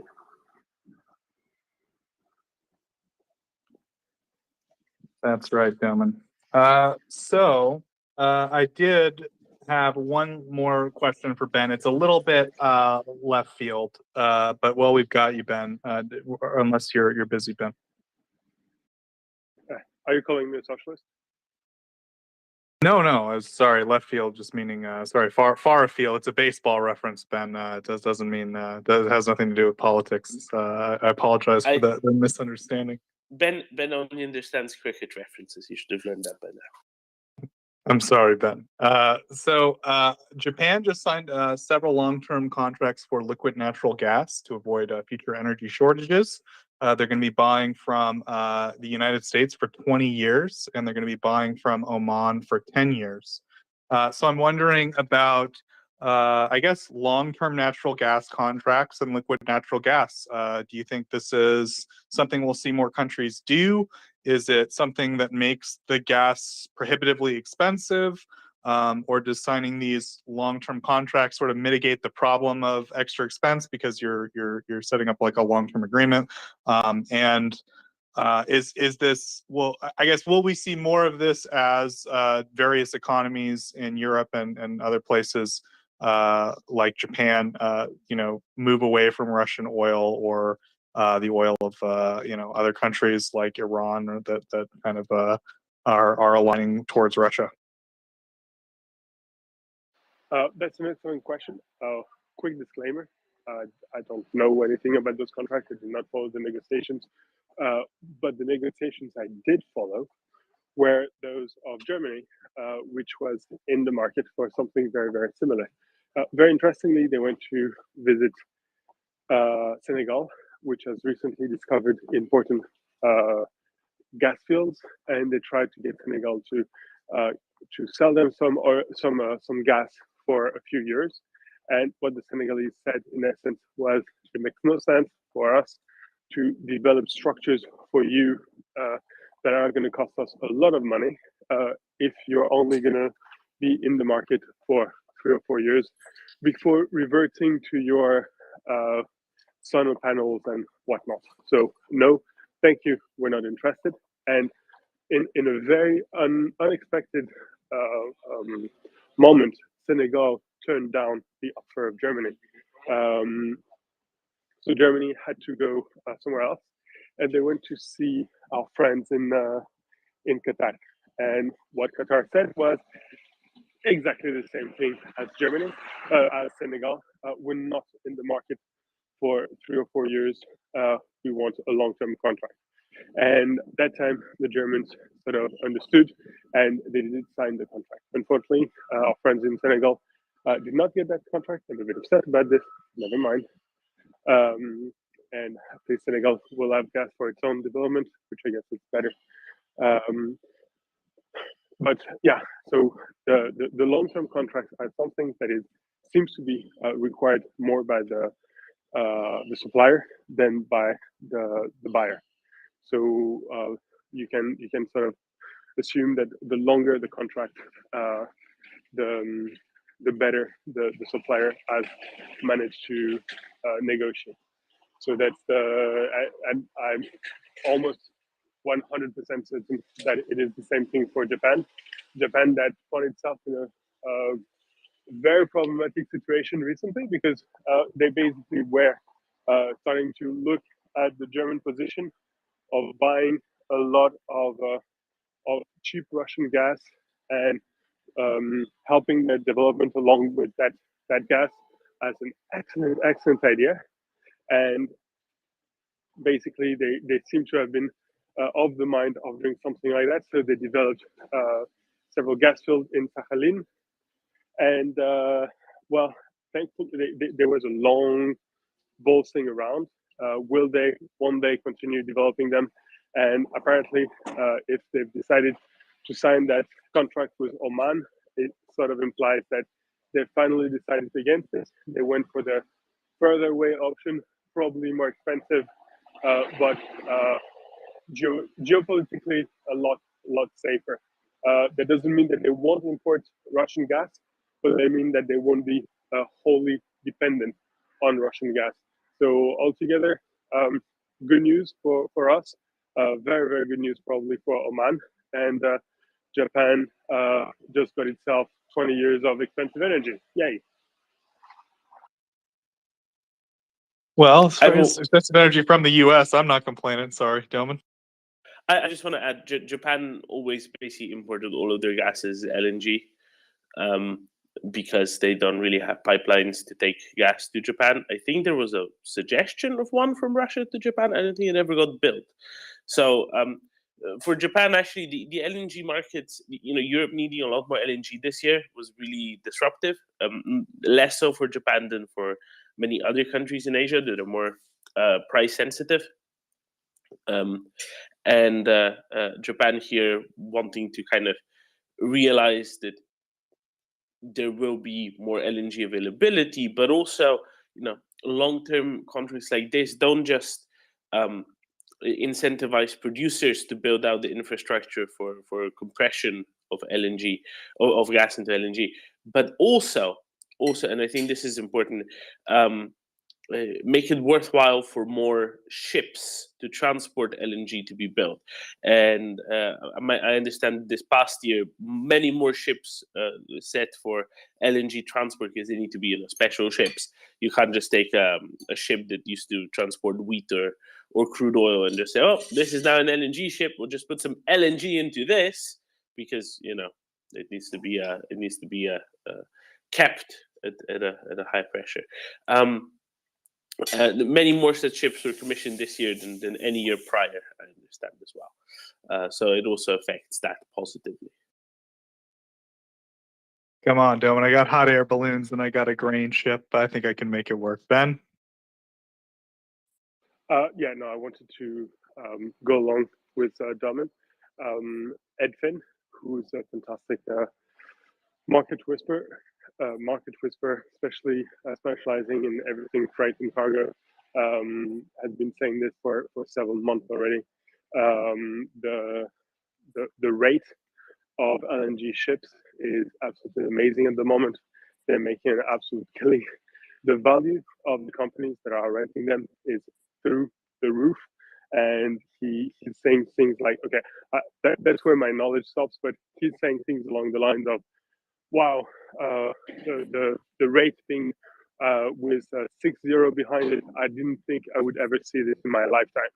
So we're facing sort of once in a lifetime tension on the market. But hopefully it won't be too much of a problem for anyone, even though, as you mentioned, our friends in South Asia are having some trouble at the moment.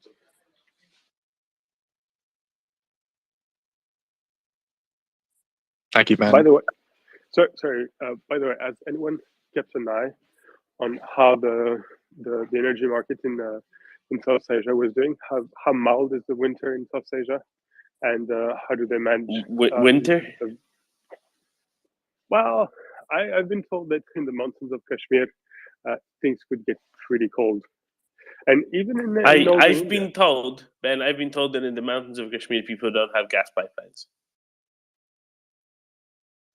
Ben, in Southeast Asia, there's the wet season and the dry season, and that's it. Yeah, but I'm talking about South Asia, like Pakistan, India, and they do bring in the gas. The point. He's got a point, Doman. No, I agree, but I don't think it's as winter. I would suspect that it's much more evenly distributed consumption, rather than being particularly seasonal. I think, okay, I'll put it this way. I would argue that the seasonality coefficient, knowing nothing about the gas market, but knowing something about the climate, I would argue that in distribution of population, I would argue that the seasonal dependency of this is at least like 5-fold lower than it is in Europe, because latitude. This feels like a weird tangent, but I just wanted to describe. So there's like two weird incidents in Japanese history, like of the relations between Russia and Japan. The first is, I forget the details, but more or less a Russian criminal was exiled to Siberia and still was causing troubles. So he fled to Japan, and he basically told the Japanese, like, I came from Russia to warn you, like they're coming for you. You've got to get ready. And he tried to provoke a war between Russia and Japan It almost worked, but it didn't quite happen. This is in like the late Tokugawa period.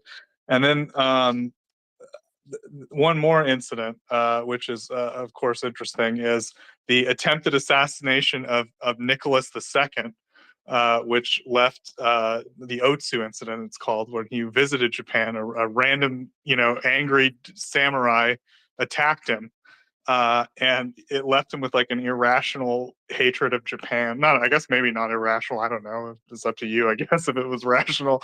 But he just greatly disliked Japan after that. Of course, the same are with the Russo-Japanese War, and so I don't know. Just interesting, weird.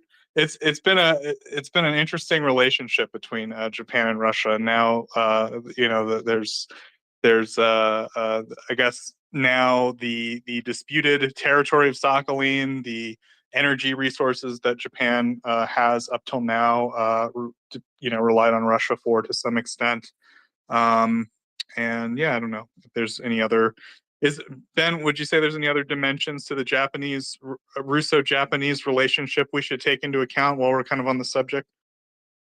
Oh, absolutely. I think that while he was in Japan, Nicholas II got tattooed. And that's not the only place where he was tattooed, but apparently he was heavily tattooed from neck to foot. And he looked like a Royal Navy sailor. And that apparently was the tradition among the Russian aristocrats, as well as a few aristocrats around Europe, to be very, very heavily tattooed. Okay. That's a tidbit for you. I don't know what we're gonna do with it, but it amuses me to think of that guy with the beard and his tattoos, a total hipster, being the last autocrat of Russia. Well, official autocrat, because they've managed to get a few more. Let's put it this way. But yeah, tattoos. Yeah, absolutely, Ben. I mean, so as far as what the relationship between Japan and Russia is now, I don't know why I'm asking you this particularly, Ben, if Delman, if you wanted to add anything. Is there anything else to the relationship that is significant? Kuril Islands.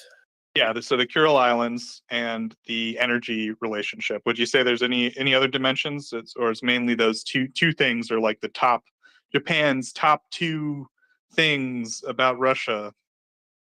Export of used cars from Japan to Vladivostok. The used car market. Okay, so I guess not a terribly significant relationship aside from a territorial dispute and the energy relationship that we've kind of come to expect from most places that don't produce their own energy.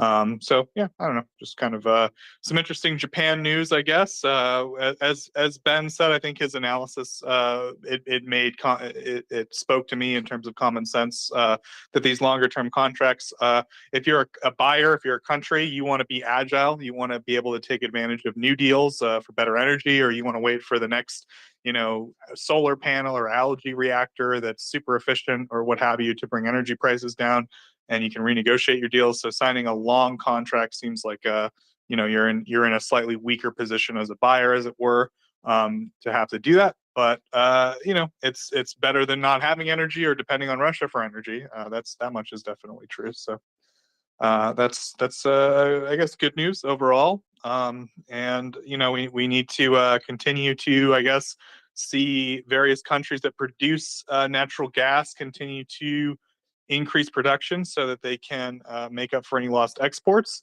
As of right now, we've been fairly fortunate for two reasons, I guess. The first is that China had, I don't want to say we were fortunate, but incidentally, China had all these lockdowns, and therefore their economy wasn't operating at full steam, and a lot of the liquid natural gas they would use for industrial reasons, they didn't consume it.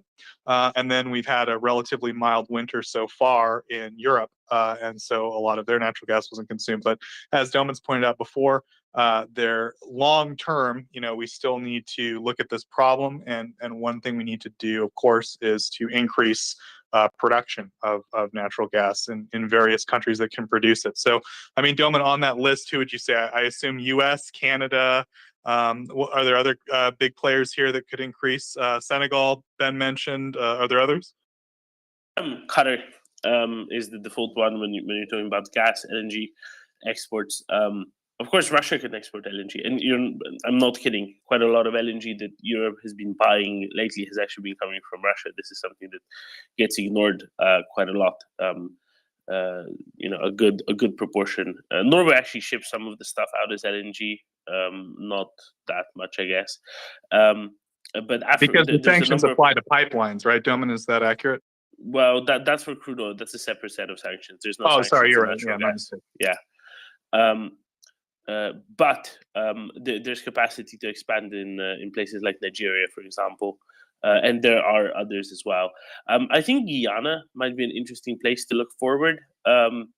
They're really expanding their crude oil extraction, and there might be, crude oil and natural gas generally appear co-located. If you're an expert on the, or if you have an understanding of the situation in Guyana, please let us know, because that might be quite interesting. But yeah, Canada can really expand this. Yeah, thanks, guys. I guess I don't know a lot about. Oh yeah, Australia, right, Ben? Australia. We forgot Australia. Ben? Oh yeah, no. I don't want to interrupt your list of the ships, a la Homer. Sorry, Homer. I've got another subject I wanted to submit to you before taking my train. Go ahead, Ben. Okay, thanks. There've been a lot of talking recently about the fact that Moscow is trying potentially to force banks to convert part of their cash that they're holding in current accounts for their clients into war bonds. And this has led to a lot of speculation on the impact that this may have on the Russian liquidity. Can they be facing a liquidity crisis, etc., etc. We talked about that, but an important that we're not seeing is the fact that why is Russia doing this? Why do they impose the purchase of war bonds to banks, whereas they know that it's economically dangerous, potentially disastrous, and politically less than safe? And the answer for this is probably that they're having problem placing the bonds, selling the bonds. They've been apparently doing auctions recently, and unfortunately, I never managed to get the answer on how well did they do, but probably not so well if so soon after they have to change gear and go for this forced purchase thing.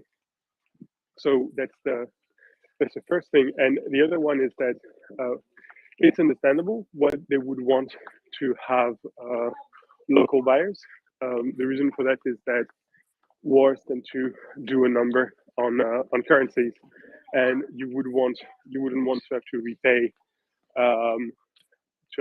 your war bonds in hard currency, solid currency after the war, once your own currency has collapsed. That would be absolutely disastrous. So it makes sense. On the other hand, you cannot not always pick what makes sense. Sometimes you have to go for the more financially expensive but also expedient solution.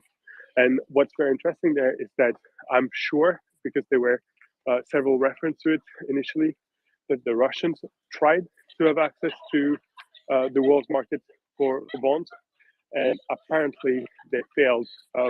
There's a few evidence of Central Asian buyers trying to, with a particularly strong risk appetite, buying some. But other than this, what we had heard was that the Russians were trying to place their bonds in Shanghai, and this seems to have failed. And this is very, very important, because that places a really hard limit on the financial capacities of of the Russian state in the near future if they don't have access to the world market, if they don't have access to the savings of a number of countries. I mean, it's unlikely that, well, and it would be completely illegal for a European, American, or Japanese pension fund, for instance, to buy Russian bonds, but still, they could have had some capacity to place them in the Gulf or in alternative markets. And what this is telling us is that it's completely fair and that there is no appetite in international markets for to put light on Russian. Really don't like the profile, the risk profile of the Russian bonds, and in plain human speak, it means that the world market believes that Russia's going to lose. Thank you, Ben. Enjoy your train ride. Have a safe trip, Ben. On your train ride in Paris, the lovely birds of Paris, giving some nice background there. Gentlemen, I'm going to bid you adieu. Welcome, Bionade. It's good to see you, my friend. Folks, as mentioned, we don't have anything on the docket today as far as guests. As Delman said, we had 5 hours of interviews with hard-hitting journalists who have been in Ukraine for years yesterday. We had some great stuff. It's all on the Spotify, or at least the one with Nolan Peterson already is up on the Spotify. The Elves, I'm sure, are hard at work on the other one. So please do go to our Spotify, check out that interview, all of our past interviews. Please do come on up. You can press the microphone button on the bottom left-hand corner of your screen. That will bring you up here. You can ask Doman and Bionade a question about the Russian invasion of Ukraine and the Russian genocide against the Ukrainian people. Doman and Bionade, they know quite a bit about this stuff, so just feel free to ask any questions, and they will do their best to give you an answer. Please do retweet the space. Please follow the main account. Let people know we exist. The MriyaReport. Doman, did you want to add something, my friend? Breaking news. Go for it, Doman. The interview with Madeleine Kelly and Guillaume Ptak is also up on the Spotify account. The Elves are industrious is the only word I can use to You know why? Do you know why, Joseph? Why, Doman? What date is it? Well, it's the day after Christmas, Doman, the 26th. Yeah, and what do elves normally do in November, December? What are they busy with? Doman, I was scared to answer that question because, like, you know how I am right now about time. I was like, is this a trick question? Well, yeah, it's after Christmas. I guess that, they're no longer prepping for Christmas in the workshop. The elves, people might not know, but like the elves, they have to work year round, right? They need, Christmas is seasonal work. So they work for us when they're not working for Christmas. But the Christmas holiday around October, they start doing that flex time and stuff, and it starts becoming an issue. But as Doman said, now they got time, the elves. So maybe we'll see an increase in productivity. I don't know, Doman. But no, that's great news. I sure think so. I mean, it makes perfect sense, right? They're doing double shifts through late November through much of December, because stuff needs to get made. I mean, they don't know what to make usually otherwise, right? Because it's only once the letters from all the children start trickling in do they know what they should be making. Some of the things they can do year round, right? So normally they just work single shift, and then they have time to volunteer here with us on the MriyaReport, tidying up audio. But well, there you go. It all makes sense, Joseph. It all makes sense. You just have to think about it. Oh, absolutely, yeah. The deep lore of the MriyaReport elves. I did my homework, Dom, and I checked with our continuity experts before I came up with all the. Anyways, right. I was talking about retweeting the space, I think. Please do check out MriyaAid.org. It is a great charity that gets non-lethal aid to Ukraine. It's run completely by volunteers. That means there's no overhead costs, no administrative costs, no pizza parties, as we like to say. Everything, 100% of all contributions go directly to procuring non-lethal aid and sending it to Ukraine. So if you want to help out, please do check out MriyaAid.org. Please take a look at what they're doing, what they're up to, and please, if you're so inclined, send what you can. With that, I will take my leave, folks. I will implore you once again, don't leave Doman and Bionati up here all alone. That's not cool, guys. Press the microphone button. Come on up, ask a question, start the discussion with Doman. He's a great guy. I talk to him all the time. Never get bored with Doman. There's never a dull moment with Doman. He's always got something to tell you about what's going on in Ukraine. So please do. I'm going to shut up and go to sleep now. Slava Ukraini, Doman. Hello, Slava. Sleep well, Joseph.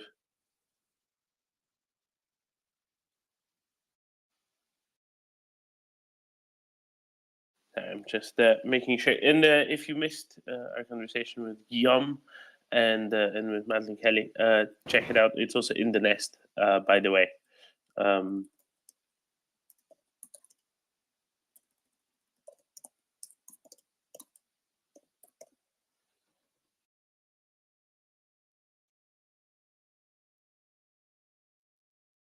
I just need to ask real quick, Ben. Who do you think is going to join Mexico first, Texas or California?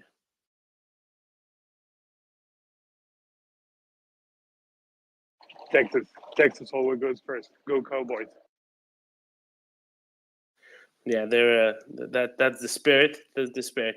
Sorry, we shall delve into this later on a little bit. Some of you might know what I'm referencing there. I see we have someone new with us. Someone called River Lady. Always a great day on the MriyaReport when we have someone new. Hi there, River Lady. Hi, I heard you're a great guy, so I thought of. Yes, do you hear me? It's a very familiar voice. Just an impression. I have a question for Ben. How do you see Ukrainian economy going forward after the war?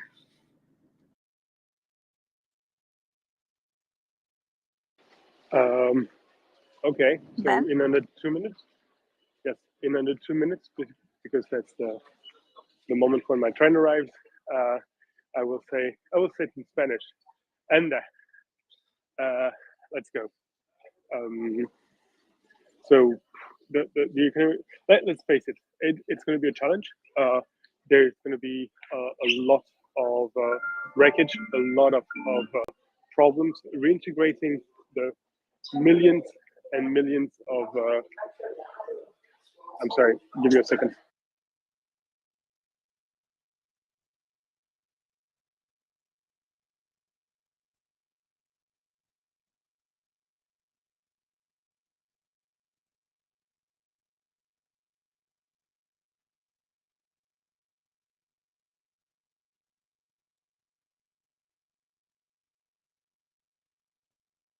Okay, sorry, long call. So what happened? It's going to be tough. It's going to be really tough. There's massive challenges. Caramba.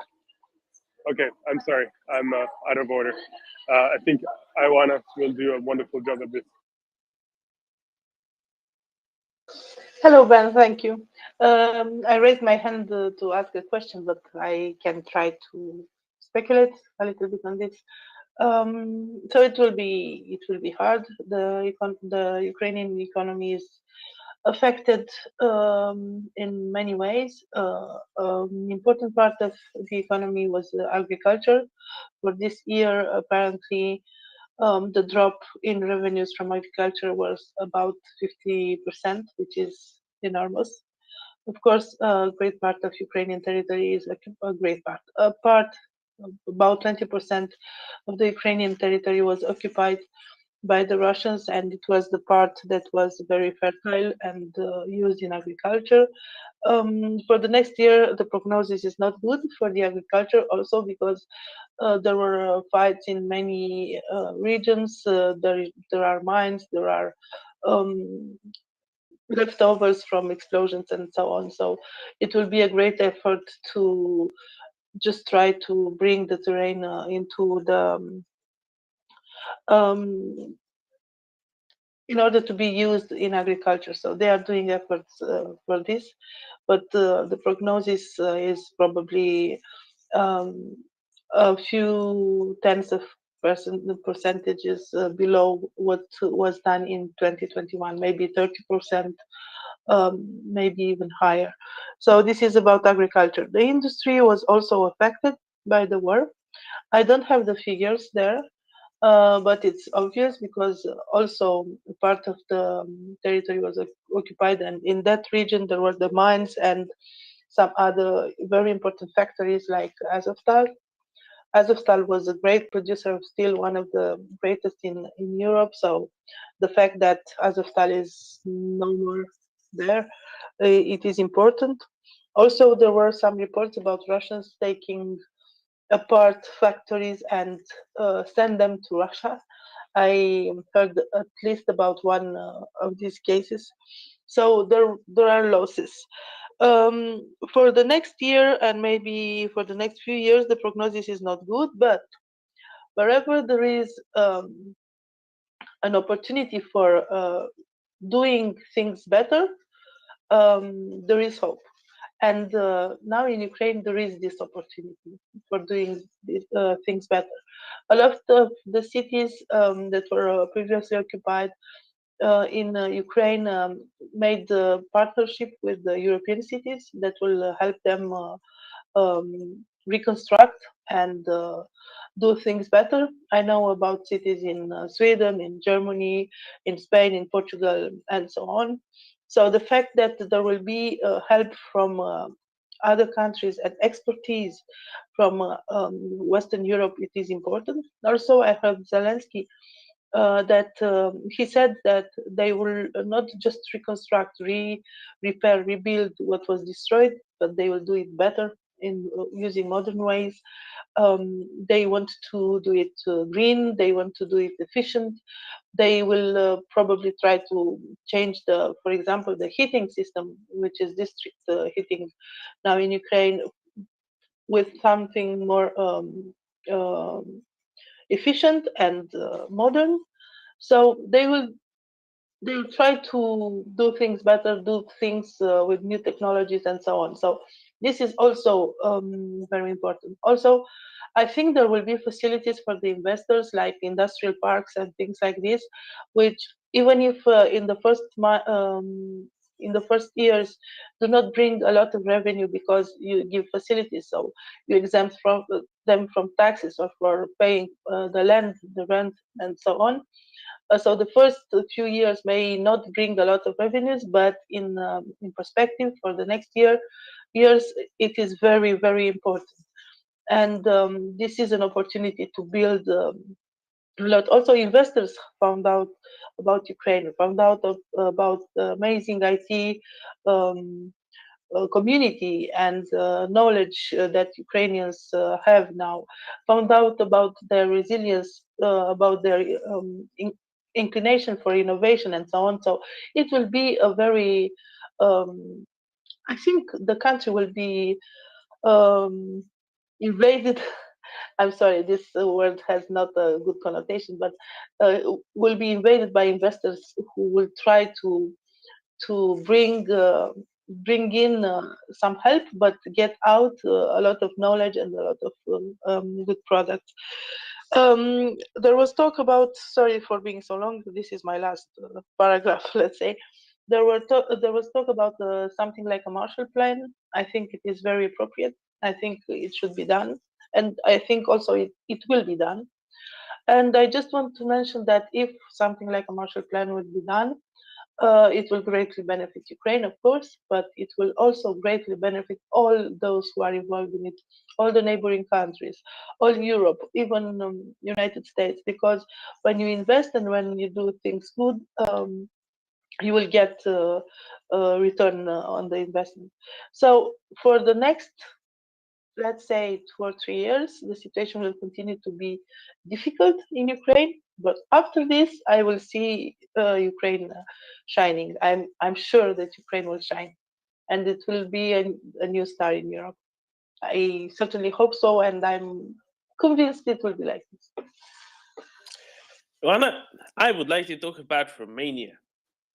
I would like to ask everyone to please go and open Google Maps or some such, and look at sort of zoom them out so you can see all of Poland, all of Ukraine, all of Romania on your map. That would be quite useful. Now, what you're going to see is you're going to see this sort of a question mark shape of darker green on Google Maps. Or if you go to satellite view, you see mountains, right? Those are called the Carpathians. They bisect Romania in this sort of curvy shape, and then pass through Ukraine and eventually go into southern Poland and Slovakia. Those mountains are somewhat of a pain to get across easily.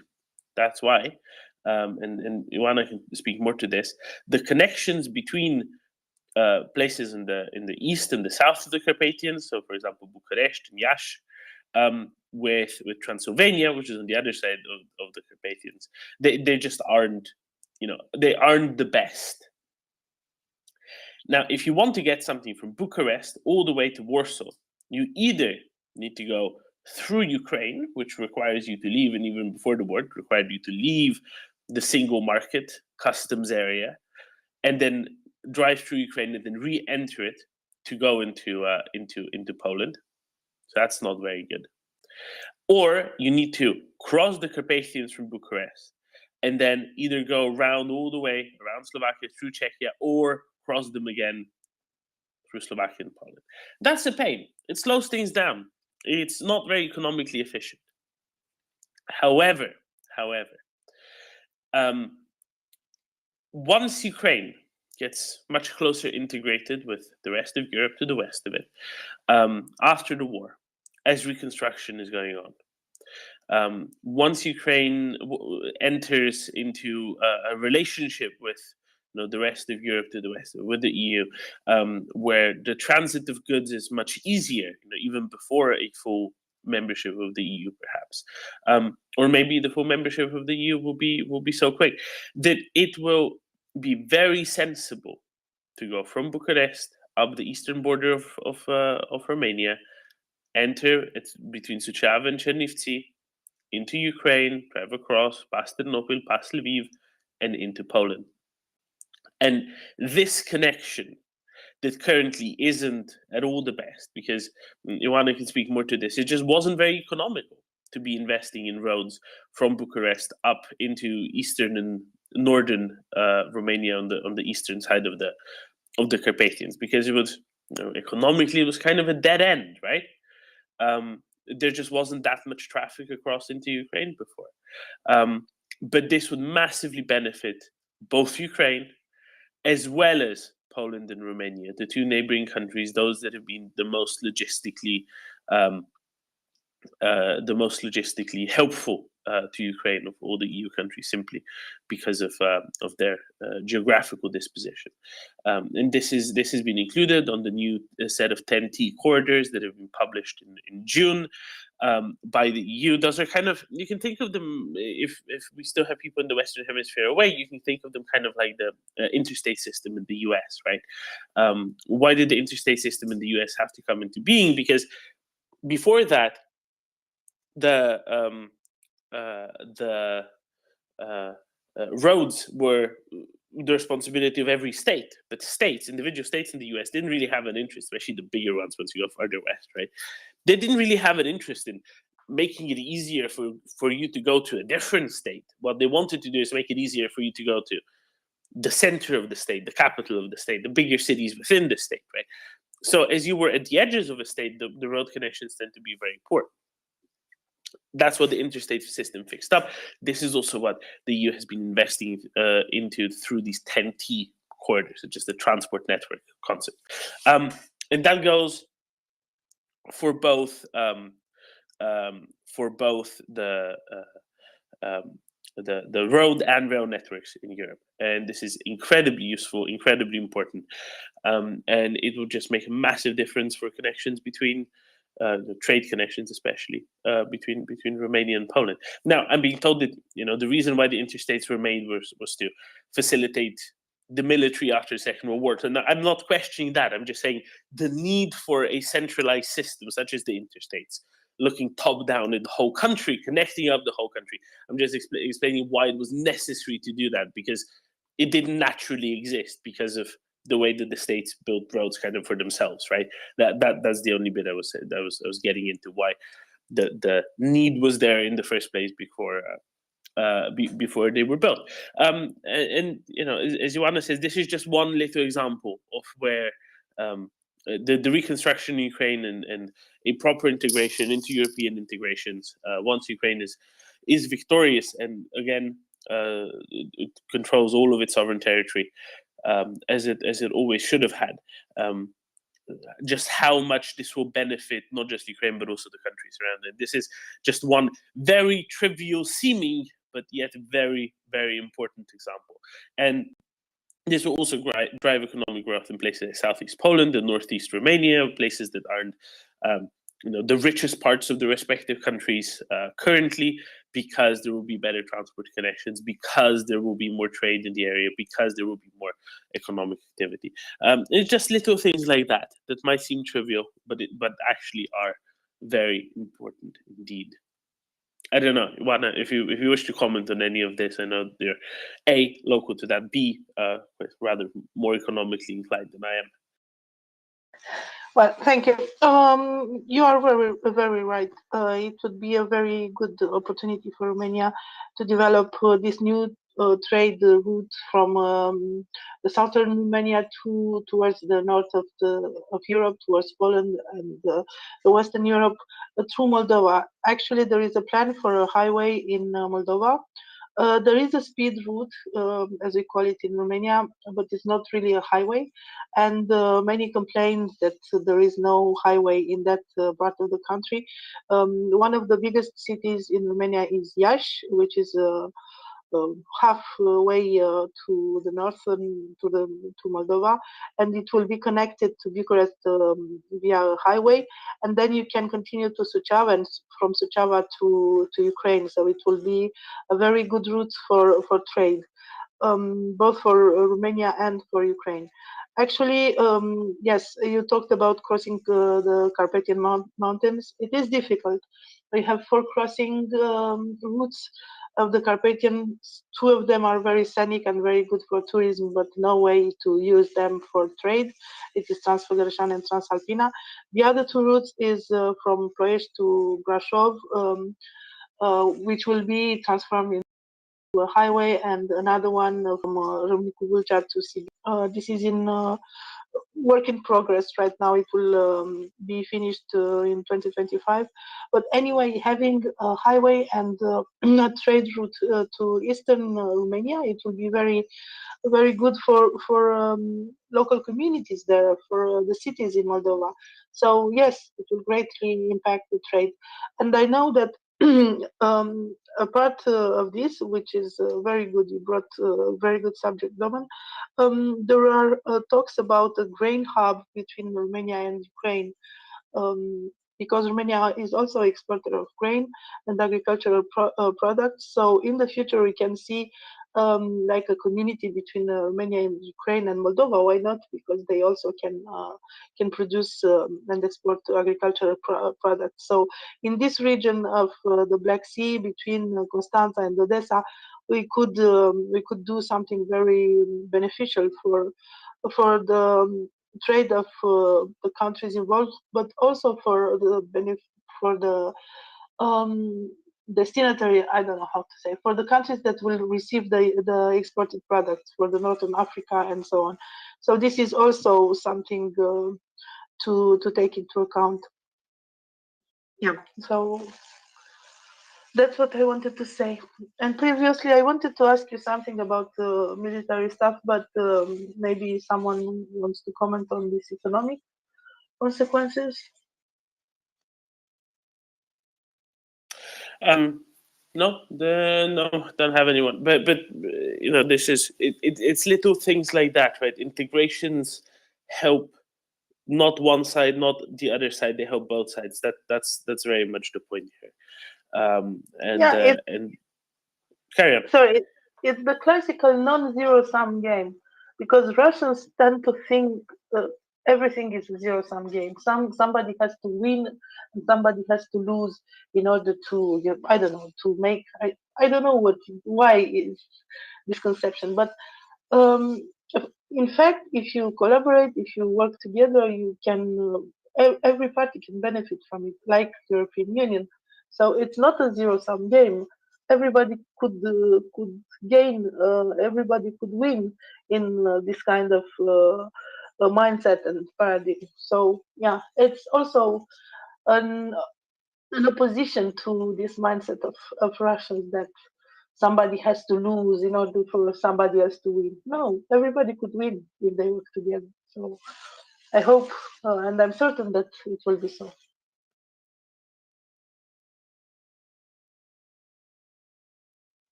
Oh, for sure. And it's this whole spirit of collaboration, cooperation. As you say, they don't get it. They think that it should always be adversarial. No, everything that was ever built, innovated truly excellently, competition, but through also collaboration and cooperation, and abiding by agreements and the like. So it's all very important. You said you had a question about it.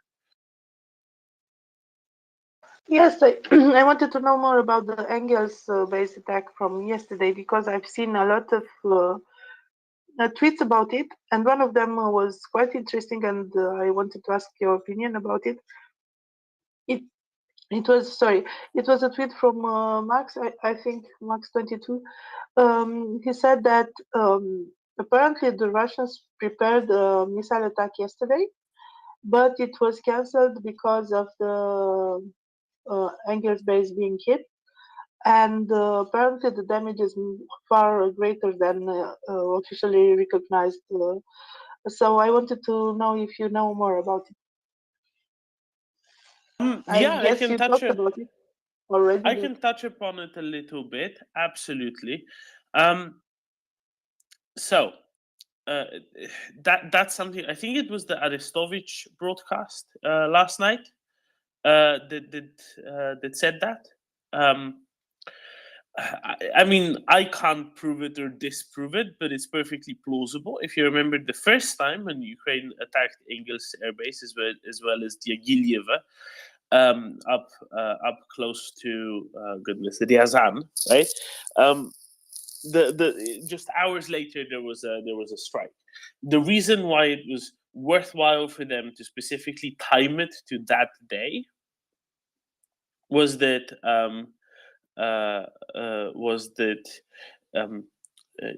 when Russians are preparing an attack, what do? They put missiles onto planes as opposed to keeping them somewhere else. So when they put missiles onto planes, it's easier when you destroy a plane or you damage a plane that you're also going to damage some of the missiles. Now, Russians actually have kind of a similar number of planes as they do missiles. I mean, it's not that similar, but they don't have much more than about 10 times as many of these cruise missiles left compared to how many strategic bombers they have, right? So if you take out a plane that's also carrying at the time 6 missiles, 8 missiles, some such, and the plane blows up, as did the missiles, that's a big effect, not just on the number of planes they have, it's a very big effect on the number of standoff weapons they still have. So I think that's part of the reason why the weaponry is just more in the open under those circumstances. Beyond that, what can I say? It's perfectly plausible that there was a bunch of planes that were ready to go, and this way the Ukraine just delayed the strike. What does that mean? You can say, fine, but they're just going to do it another day. Well, it is actually helpful to Ukraine if it's spaced out more, if it's less often, because what does it mean? It means that Ukrainian civil engineers will have a longer period of time to get electrical engineers to get the stuff that they need to repair whatever gets hit the next time round, right? So that there's less of a shortage, it's quicker to repair, it's easier to repair, it's quicker to get the grid back up and running. It also allows just imagine that at some point there will be a beef up, an additional beef up of Ukrainian air defense, right? More air defense systems come into theater. That we know that that's going to happen eventually. Now, if Ukraine has to go through 2 salvos of cruise missiles before then, that's better than having to go through 3 or 4, because those later ones are going to be shifted further back when there's more air defenses and fewer of the missiles are expected to come through, right? So it's all of these little effects, but these margins do actually matter. These margins reflect lives. These margins reflect how many hours or days people in the middle of the winter have to survive without heating or electricity or running water or some such. So that's why it's also useful to go and delay it. Now, can I say, oh yeah, they definitely prevented the strike yesterday or pushed it back or lessened it? No, I can't. I don't have the appropriate information. But if you're well connected with appropriate intelligence services, you might actually be able to get the appropriate information for that. And it's perfectly believable. It's perfectly plausible. So that's where I'm going to leave it at. It's, quite likely that is indeed true, Ivana. Yes, thank you, Doman. It is very interesting. I didn't thought about the missiles being mounted on the planes having, being a factor in it. And it's, as you said, it's obvious now for everybody. And do we know the damage? Was it assessed? Do you know how many? I don't think so. I don't think we do yet. If somebody has seen a nice BDA, a nice battle damage assessment, I would love to hear it. But no, I don't think we do. There were some things coming out from Russian Telegram. Initially, a handful killed. Later on, over a dozen killed. I don't know what to believe at this point. If it is, well over a dozen, this is the sort of setting where you actually get obituaries. If you remember, after the first set of strikes on Inglis and Diaghilev a few weeks ago, there was this kind of like a table with the pictures of the 3 men who were killed in the strike with, you actually get the tally from that. You actually get obituaries. Because they're not, they died at home base. It's not like they went missing during an assault somewhere on the front in a forest, right? So you definitely get the obituary, you definitely get the process. You're just much more likely to. So if the account at killed in Ukraine, adds a dozen pilots to the tally, then we'll know that the higher report was probably correct. But I don't have the qualifications or honestly the time to go and research it and find out exactly which bits of rumors from Russian Telegram were true. But maybe Chuck Farrer Yes. has some infos later for us.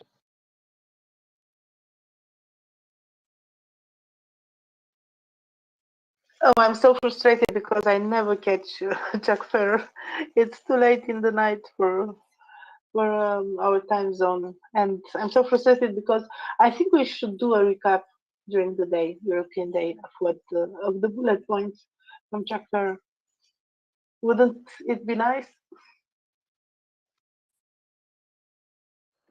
Domin, that's a new appointment. We need to find someone who's listening to Chuck Farrer, taking notes, and then providing it for the European Day. Well, no. What you'd really need to do, the clever thing to do, would be to figure out how to record it and then just replay it, and then I can take like an hour off.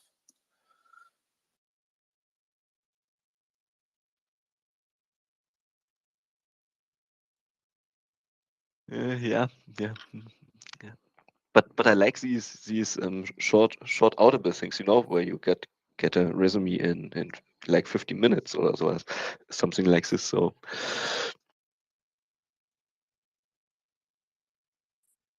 hard facts and it's a short version without the whole story, basically. So no thrill, no action, just cold hard facts.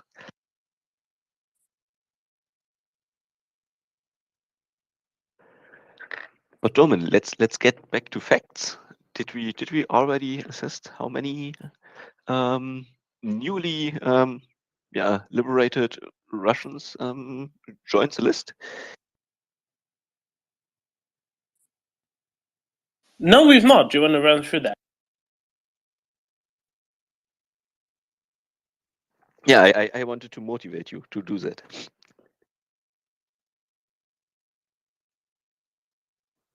Or maybe I can pull it up. Just give me a minute. But I need to find it.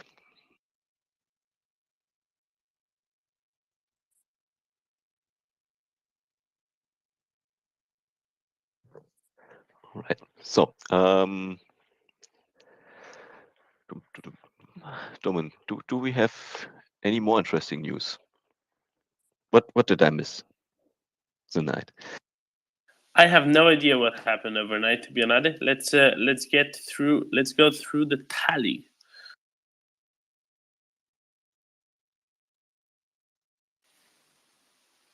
What you're saying me is that you asked the question completely unprepared. That's really what you're telling me, aren't you? Absolutely. Absolutely. Absolutely. Okay. Fine. Absolutely. I thought You know maybe what? Domin.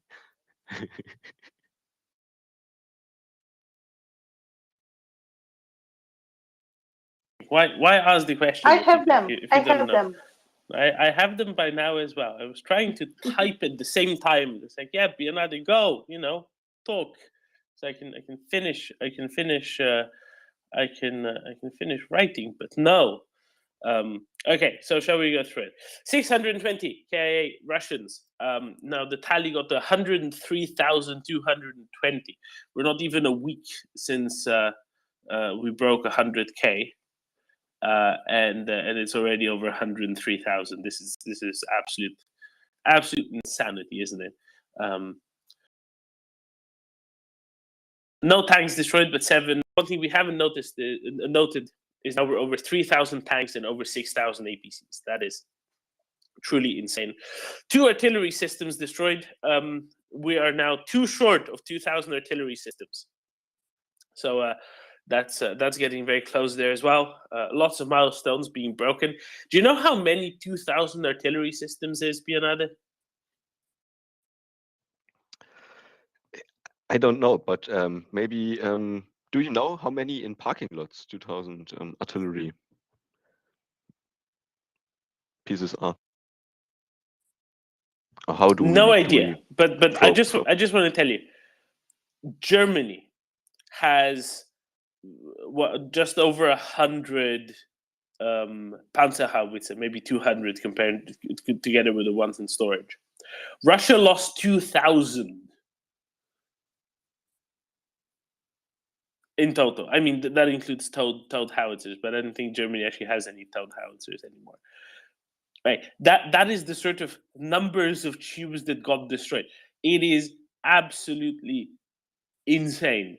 Just what volumes of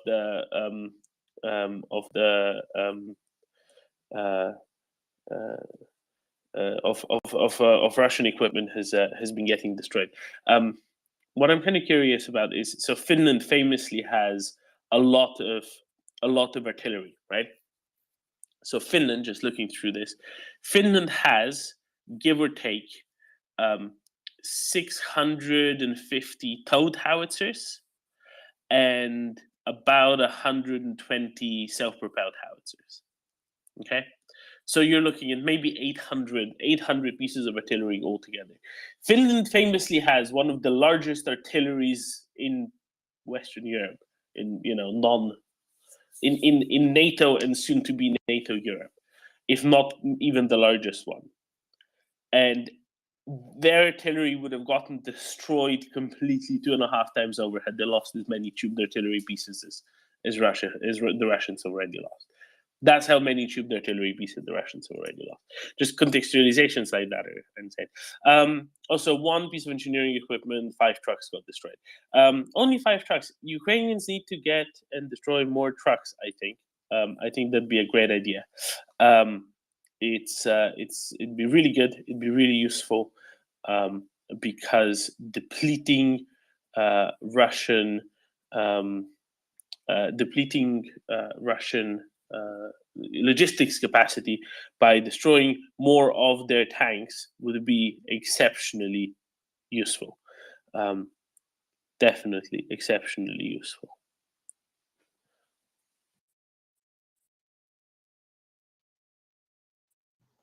So Norman, let's say in howitzer is that's all right. The combat length is around 10 meters, and I would say around 7 meters wide.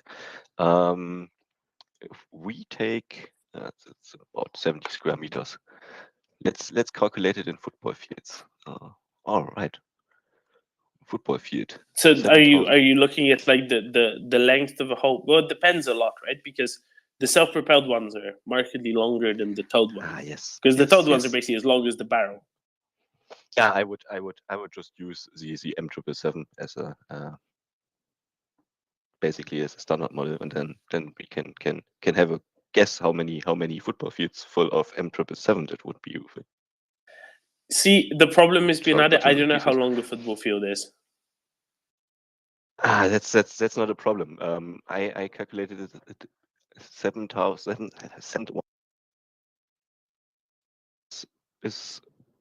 Is estimated what one howitzer, if you park him combat ready, is. So 7G. What is this? All right. So it's all right. I'm bad at math at the moment. Yeah.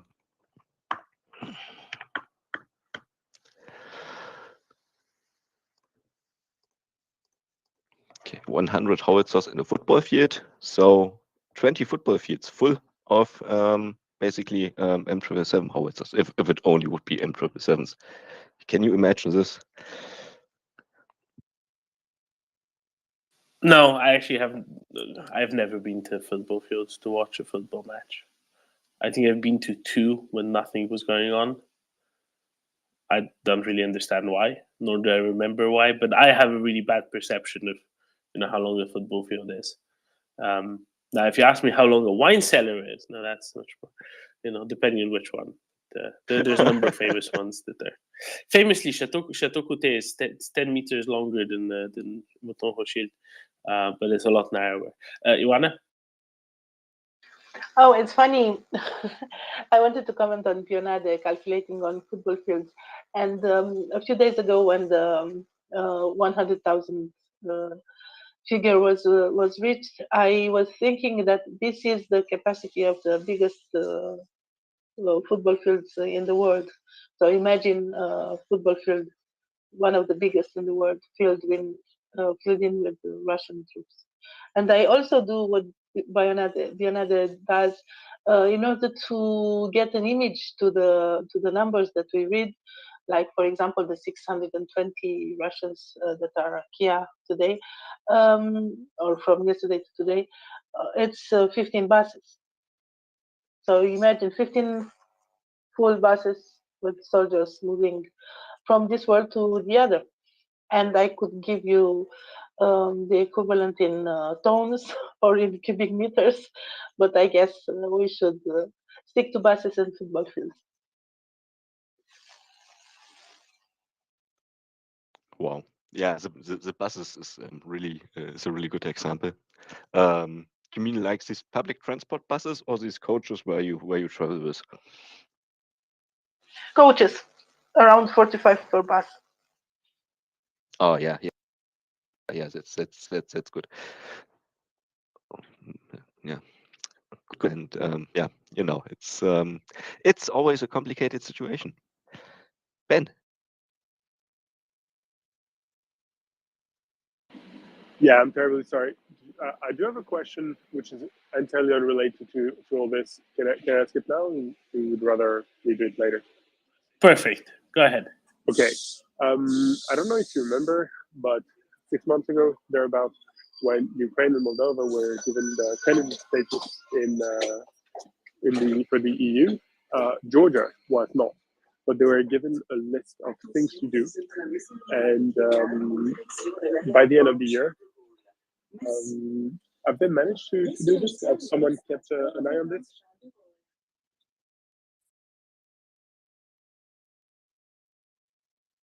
Ben, I think my audio was breaking up a little bit. What between Ukraine and Moldova? The EU candidate status. They were given it, but Georgia was not. Yeah. Georgia was not. But Correct. Georgia was given a list of things to do by the end of the year that would guarantee them to receive the candidate status. Do you know what list that was? And do you know if Georgia is in any way, shape, or form close to fulfilling that list?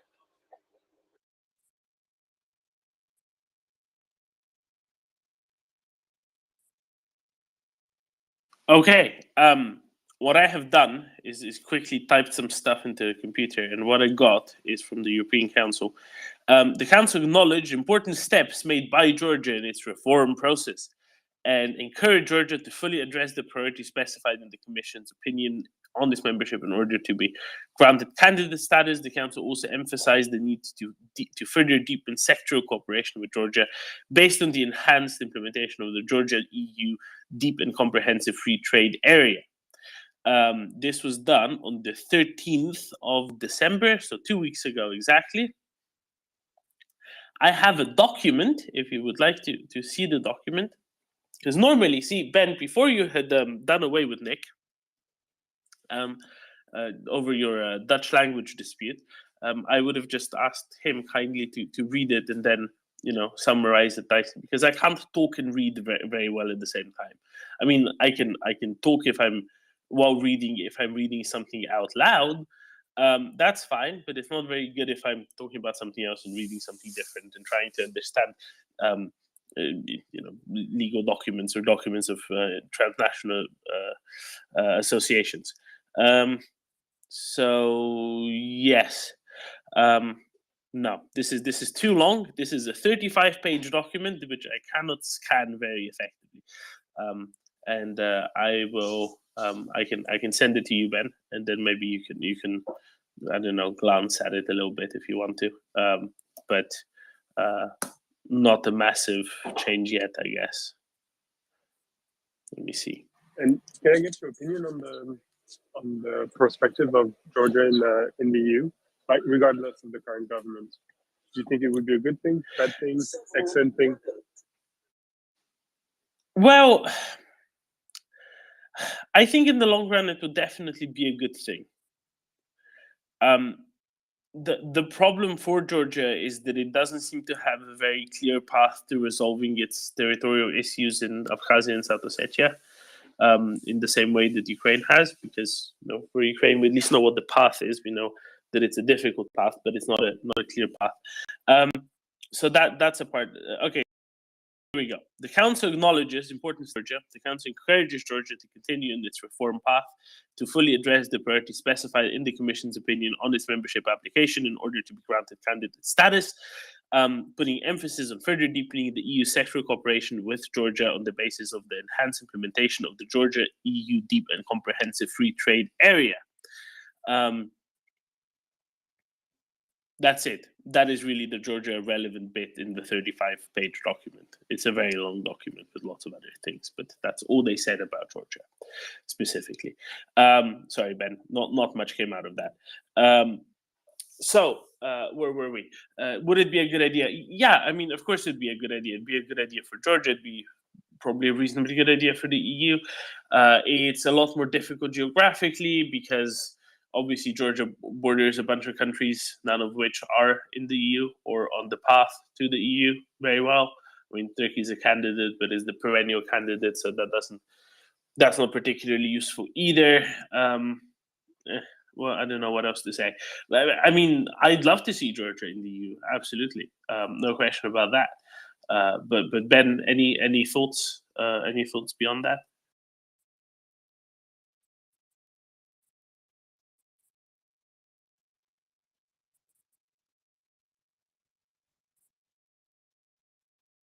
Yeah, it's a good thing, maybe strategically.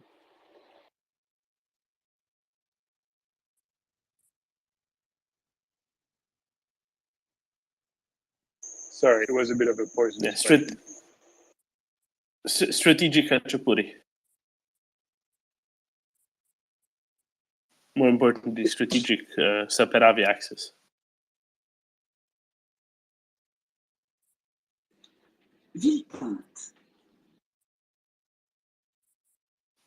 Ben, are you having the train lady swear at me? Yes, exactly. Specifically at you. She's very rude and she's very upset at handsome Slovenian men.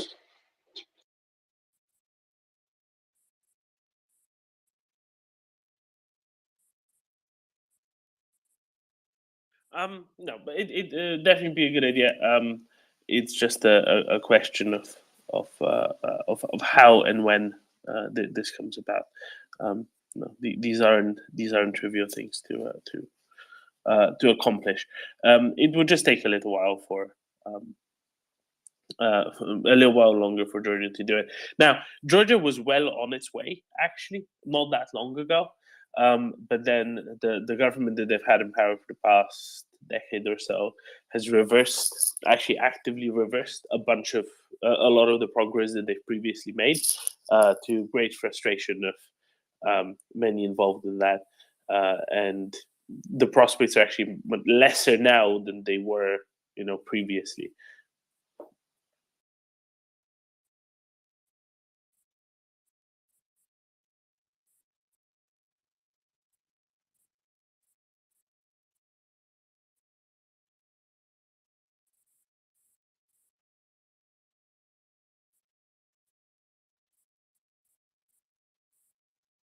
Right. Björn, yesterday, someone went and published a list of predictions for what's definitely going to happen next year. Do you know who that was? Do you know who the oracle of Vladimir is? Is it Elon Musk Medvedev? No, it was Dmitry Medvedev. Am I correct, Roman? Yes, exactly. So Demon woke up from his vodka-induced slumber and said that on the New Year's Eve, everybody's into making predictions. Clearly, he decided that just in case he's not sufficiently sober in between the 26th of December, New Year's Eve, he'll just do it ahead of time, just in case. And he says, "What's gonna happen in 2023? Bunch of things. I'm not gonna read through all of them. Let's focus on the Ukraine ones." It says Poland and Hungary will occupy western regions of the formerly existing Ukraine.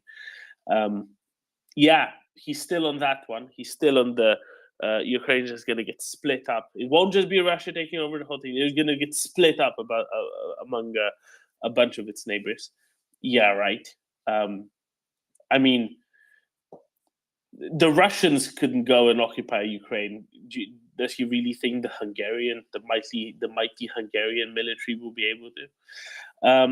Then he says that the Fourth Reich will be created, encompassing the territory of Germany and its satellites, including Poland, the Baltic states, Czechoslovakia, the Kiev Republic. This is what he says of rump Ukraine and other outcasts. Yes, outcasts. I mean, if anything ever went against the posts, it is more imperialism by Germany, right? That is the most definitely. We're definitely not doing that again. Absolutely. I just wanted to say, if this really happens, I hope this time is Poland invading Germany or this kind of way. But please don't not a forced German Reich. I don't want this, really. I don't want this. It's not fair. We don't need this. Oh yeah, but some pretty predictions. You have more to highlight, Doman. Yeah, I've got one for Ben. The Bretton Woods system of monetary management will collapse leading to the IMF and World Bank crash. Euro and dollar will stop circulating as the global reserve currencies. Digital fiat currencies will be actively used instead. Okay, Bretton Woods system will collapse, Ben. Is he looking in the rear view mirror?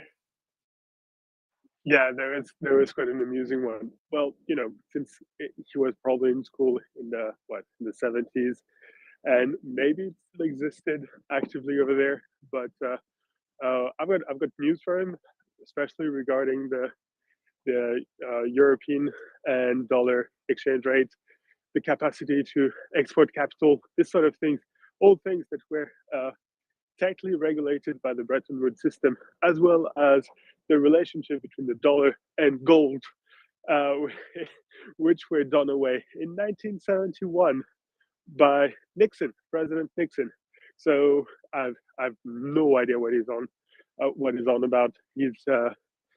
It's one thing to say something cuckoo; it's something else to say something stupid, and he's really getting too stupid.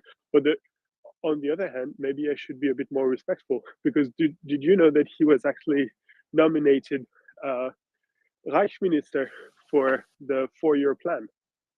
For industrial production, I know. And Ben, do you know what his first decree will be? Tripling the quality of vodka? No, the quantity, not the quality. Sorry, still thinking like a European. Yes, of course. Distilleries to get preferential treatment in resource allocation.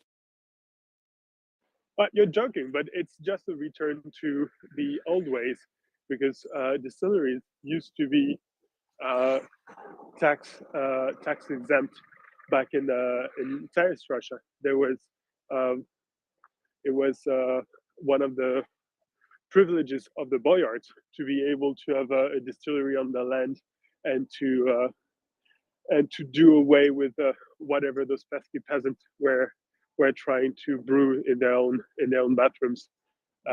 So if they want to return to the glory of Russia that was the 19th century, they can do that. I would say 100%, Ben, but it's really more like 95%, because beyond that, you need something else to get the water out. Yeah, I might be wrong, but I think Russia is the only country in the world which has several books, not one, but several books published about it, that run something, and whose title is something like "The State and Alcohol," or how alcohol made the Russian state. I don't think you could say anything close to this for France, the Netherlands, the United States, maybe Britain, if you want to be mean with them, but gun is not there, so I'm not going there. So yeah, no, they're almost conceptually alcoholic as a state. It's idiotic, and putting that guy in charge of anything, I don't know. I have no idea what they're doing. Oh, I know what they're doing. It's called grasping at straws. There's nothing remotely, good or useful to do. So they're going with a thing that they can do because something needs to be done. This is something, therefore we shall do it. Are you the new Nick Brown? Are you the one proposing to put straws in everything and vodka cocktail and whatnot? I promise never to insult your Dutch skills, Ben. I've learned from his mistake. Grasping at straws. Straws, isn't this the stuff the EU ruled out because they already had the issue with the banana, which Nick likes so much, and now they've outruled straws? No, we're talking about Russia, actually. We're saying that, I'm saying anyway, that nominating Medvedev as the Reichsminister for Industrial Production, that's grasping at straws. They have a Reichsminister in Russia? They do now. All right. I just came up to say I am astounded. I am astonished. I am disappointed. I think this is really heavy-duty stuff. You don't like football?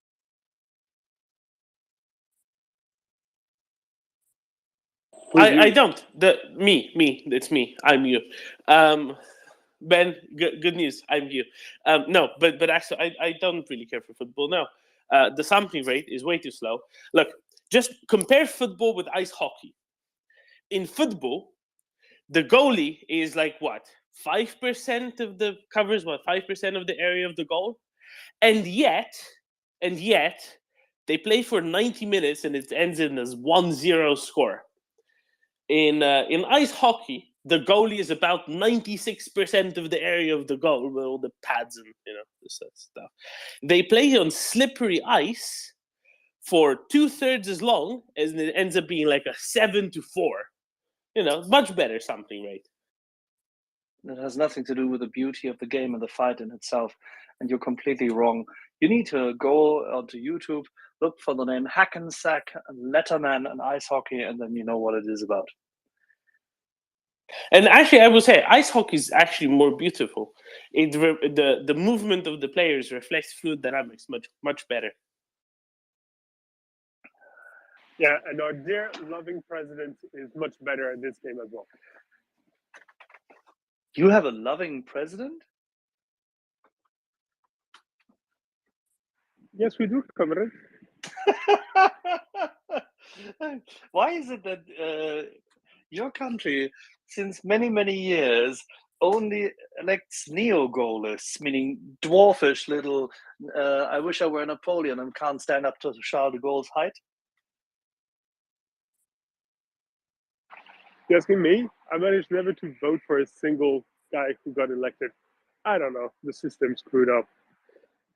But Oh, you didn't probably vote for any of those dwarves? In the first or second round? Well, Yeah, either round, Super Sarko or Macron.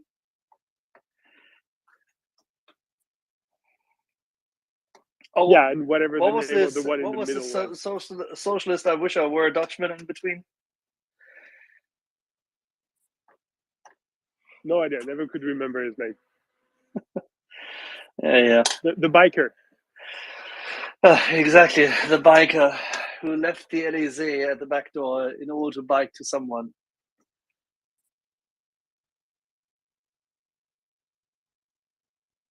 Was it the Vespa or was it a different brand? I don't know. It was one of those with two wheels on front. It was ridiculous. Yeah, you have to ask Le Canard Enchaîné in that regard. They'll probably have exactly the fabrication number of that thing. You mean the newspaper that used to be managed by a Russian agent? Of course. Who else? I mean, what else would you do in France? Hand the French version of an investigative spoiler private eye and hand it to white Russians at an early stage and then wonder that it has been undermined by the KGB and it's a sentence later.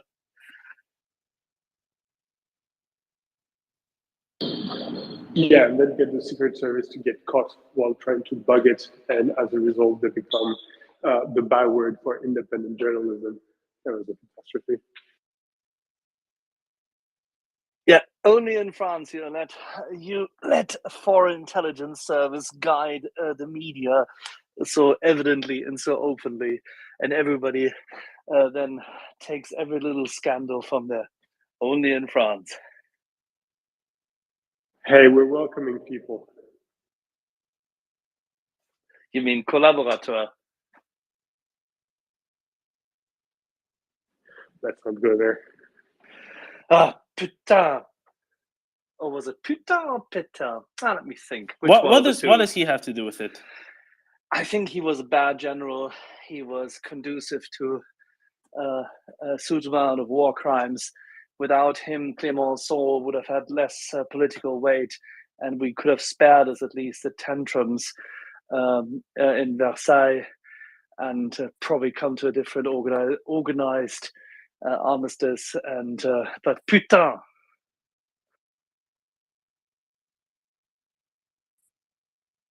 And the French could have spared themselves Vichy.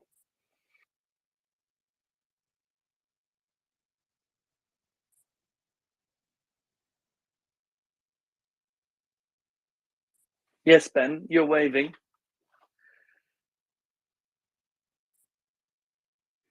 I'm saying au revoir. Why? Do you have to work?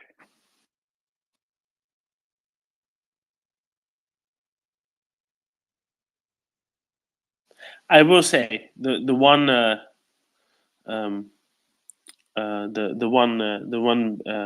the biggest what can we call it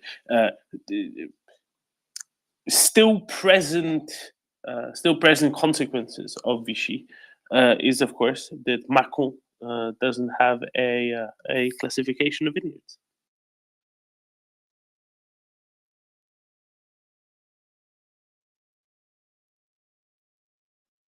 It is.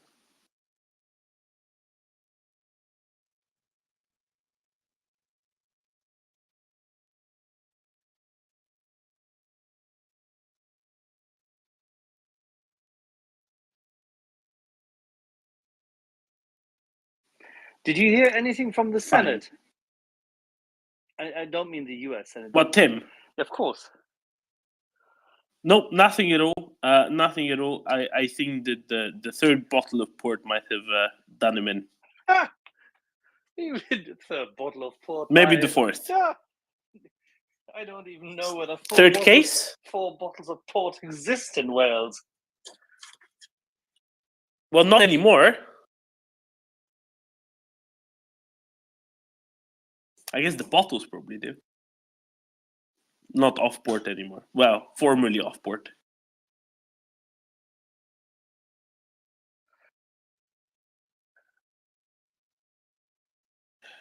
Okay, I see that a lot of people, I think, with Android phones specifically, are having some difficulties with the space. There's 2 different ones are telling me of this right now, and a few others have previously, whereby the space tends to drop off every so often altogether. I'm sorry, I can't really fix it for anyone. What I suggest is if you're only intent on listening, which most people usually are, listen through the browser. You can access that even on a phone by quitting your Twitter app, opening the MriyaReport.org page and click listen on that. It says listen here. And then it will redirect it probably through the browser instead of the app. And then it should be a whole lot more stable for you. Just a suggestion. But if anybody else has a better suggestion, maybe Ioana, you have an Android, right? Maybe you have a better idea how to help out with that. Because you've been pretty stable today. Yes, I have an Android, and I was really struggling yesterday. Every few minutes it broke down, it freezed. So I tried everything. I tried clearing the cache, updating, restarting the phone, and everything else. Strangely, it is much more stable when I'm a speaker. But I don't want everybody to advise to request to be a speaker because, of course, we can not all be a speaker. But it's more stable as a speaker.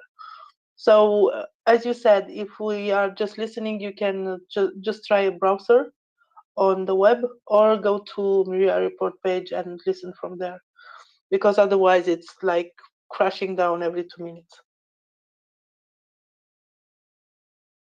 Yeah, exactly. Yeah, MriyaReport.org and click through there, and that should be the easiest thing to do for everyone.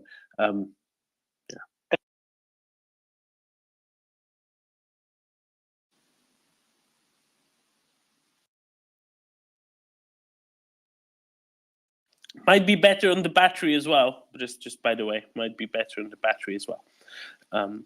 It's sometimes difficult to make that work. Axel?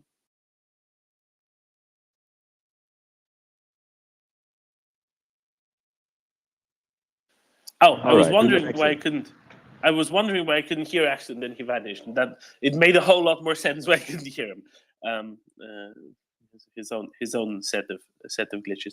I am also reminded if you're on an Android, there is a Twitter Lite app. You can't speak, but you can listen.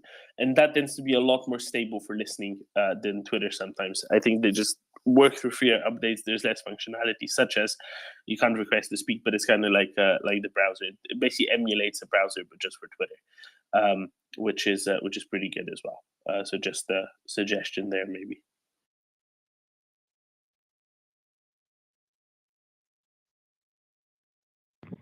But honestly, I have to say I had a little bit of trouble the last days too.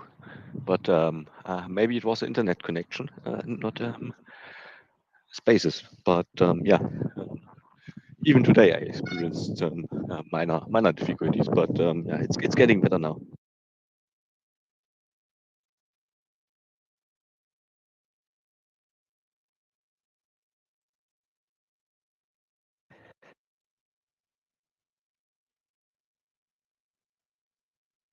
Yes, I've been having trouble as well. So it is how it is. Shall we move forward with great aplomb and intensity? How's that for an idea? Maybe Bernardo. Shall we move forward and say, whatever the technical difficulties might be, we are here, and we are here. Why we are here? Because Russians are still in Ukraine, and we shall remain here.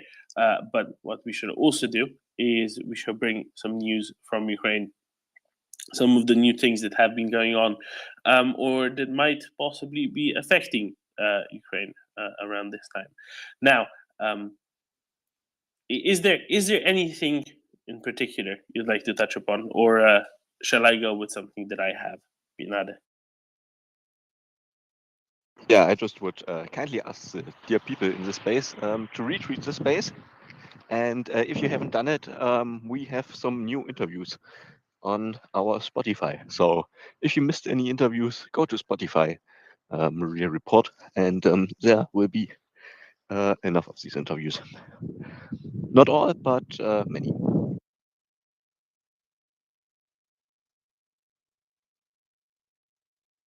Yes, right. and indeed, including the two that we had yesterday. First, a double act of sorts with Guillaume Tak and Madeleine Kelly.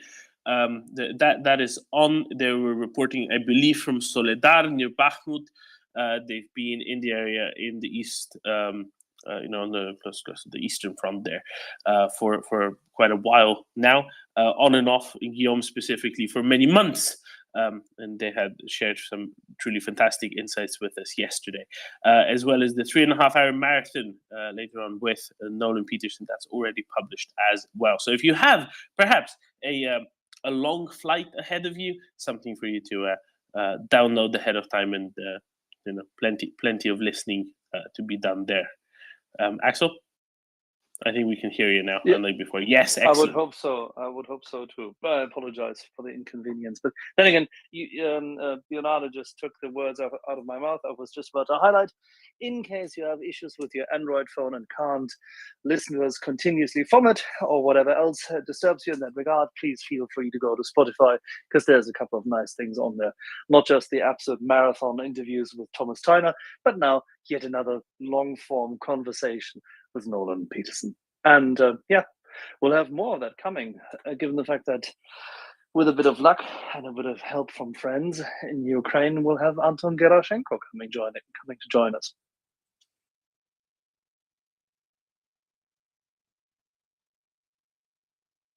Well, I sure am looking forward to that. Axel, yesterday, I want to touch upon this with you. Yesterday, we had allegations of the former commander-in-chief of the Russian forces, Alexei Maslov, suddenly dying on the 25th of December. And we know that to be a fact, to be true. He wasn't even 70 yet, and yet he very suddenly passed away. Now, our friend Wendy here alleges that somebody struck a cricket ball so hard at him that finished him. But see, I don't think that was intentionally done, Axel. I think that the man who struck the cricket ball merely slipped on an oil spill. Anushka was so careless, and he only went to greet him with a bat and ball in hand and slipped, and in that batted it so hard to have offed Maslov. No, but he's not totally wrong. I think how should I put this? It's a matter of technique, as always in cricket. So the biggest mistake Russian adversaries do, they take the eye off the ball, and then they don't swing the bat downward. That's a major mistake. As a consequence, they typically miss it when the ball hits them. And they should have just practiced first. And I mean, they could practice with a tennis ball. Maybe they can then grow up further. And if they finally bat at waist height, and with a bit of teamwork, they can get there. Other than that, probably more of them will have accidents.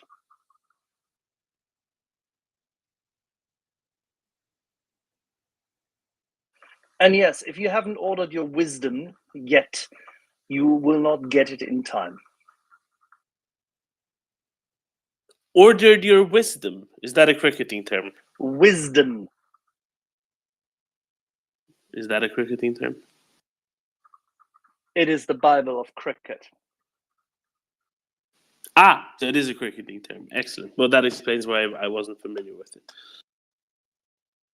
That's the book every year, right? Where all the matches are entered into, and then people read it out loud. Say, such and such, so and so versus such and such, so and so, recite it calmly and with strong inflection.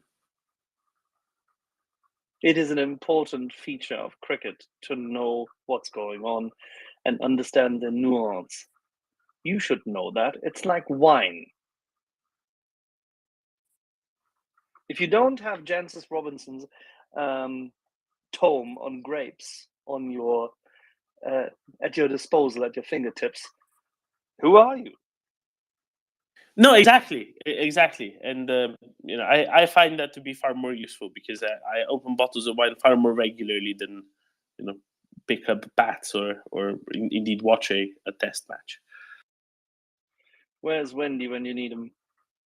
Exactly, where is Wendy? What is this? This is we've said cricket at least 7 times now, and he's still not appeared.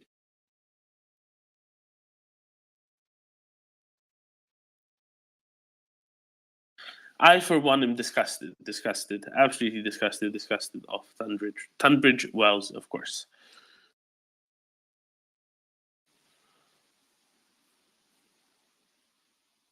This will become the nerdy inside baseball talk here.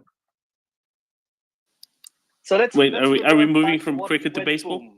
No, let's revert back to what went boom, and what do we know? Do we have a battle damage assessment for Engels now? There's a couple of videos floating about, and it doesn't look quite like debris, right?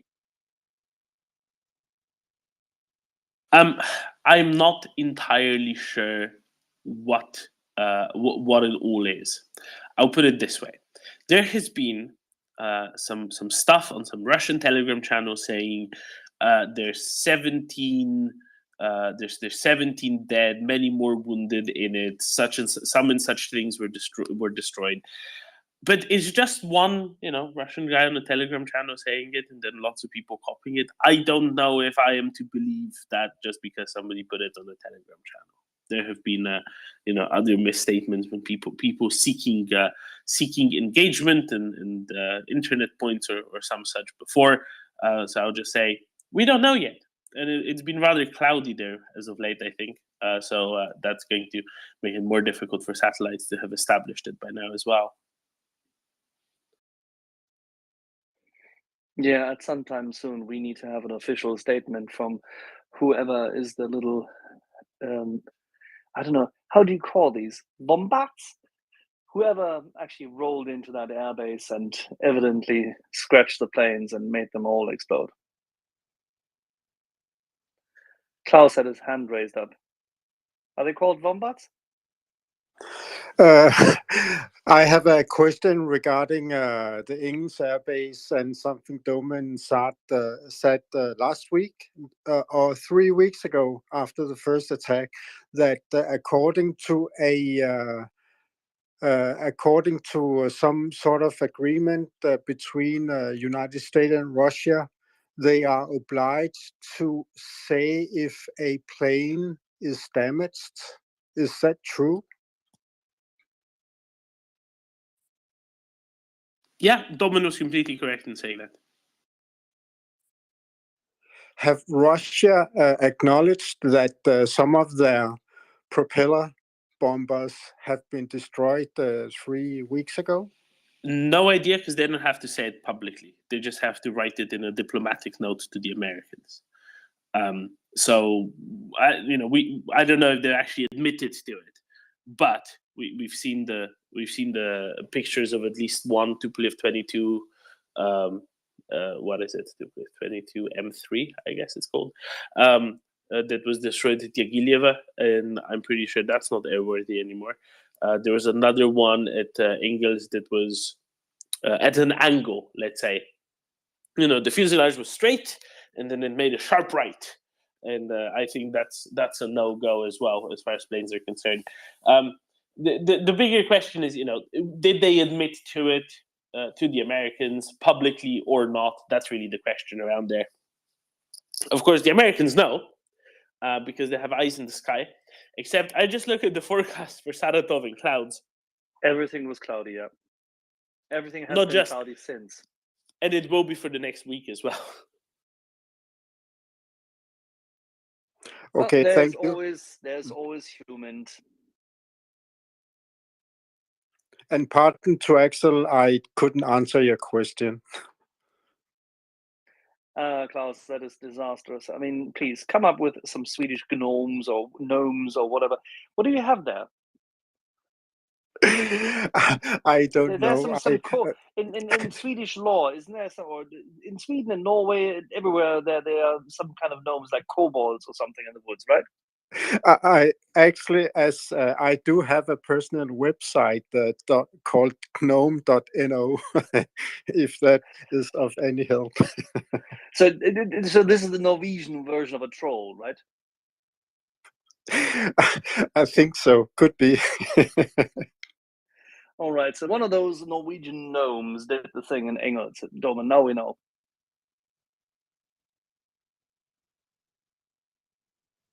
Maybe we should try some Swedish surströmming to try to fend them off. Or what parts the clouds.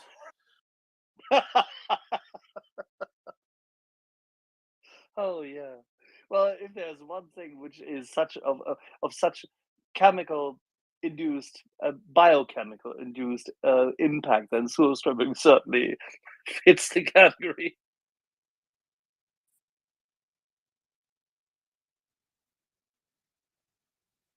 No, absolutely. I'm still dismayed in the Russians for putting these highest level strategic assets at Engels instead of Marx.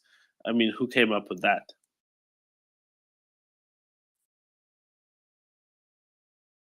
Is it true that some of the missiles they have being prepared for firing off is in the open? Because I saw a video yesterday by a person called Dennis Davidov, I think, and he's mentioned that the loading place is out in the open. So is it out in the open all year round? No, it wouldn't be. They do, put them. So the loading places are out in the open because they don't have roofs for the giant planes. If you look at where Engels is, and then imagine when it was built during the height of the Cold War, it was well over 1,000 nautical miles from the closest border of the Warsaw Pact, right? So they were saying, well, there's no point in building roofs here because if the Westerners come this far in, we have bigger problems anyway. Whereas, for example, air bases in places like Czechoslovakia, for example, all had, or at least many of them will have had the bunkers for planes. I don't know what the correct terminology is, right? But not just for revetment, but also cover overhead. So that's why the places, the ammunition locations are all going to be outside, because that's where the planes are. The storage for cruise missiles isn't going to be outside at all times. That's not a good idea. But I'm sure that they will have moved a bunch of missiles out all at the same time ahead of any ammunition going on. So while ammunition is going on, there will be a big pile of missiles somewhere in the, in the corner outside, from which they're taking missile after missile to fit them to the planes. Shockingly slow process, I have to say. Now, either they only have like 4 guys who know how to do it, or it's just incredibly poor design that it takes that long for them to fit the planes out with them. I mean, a 1-week turnaround. Come on, right? What is this? Who designed this? This is ridiculous.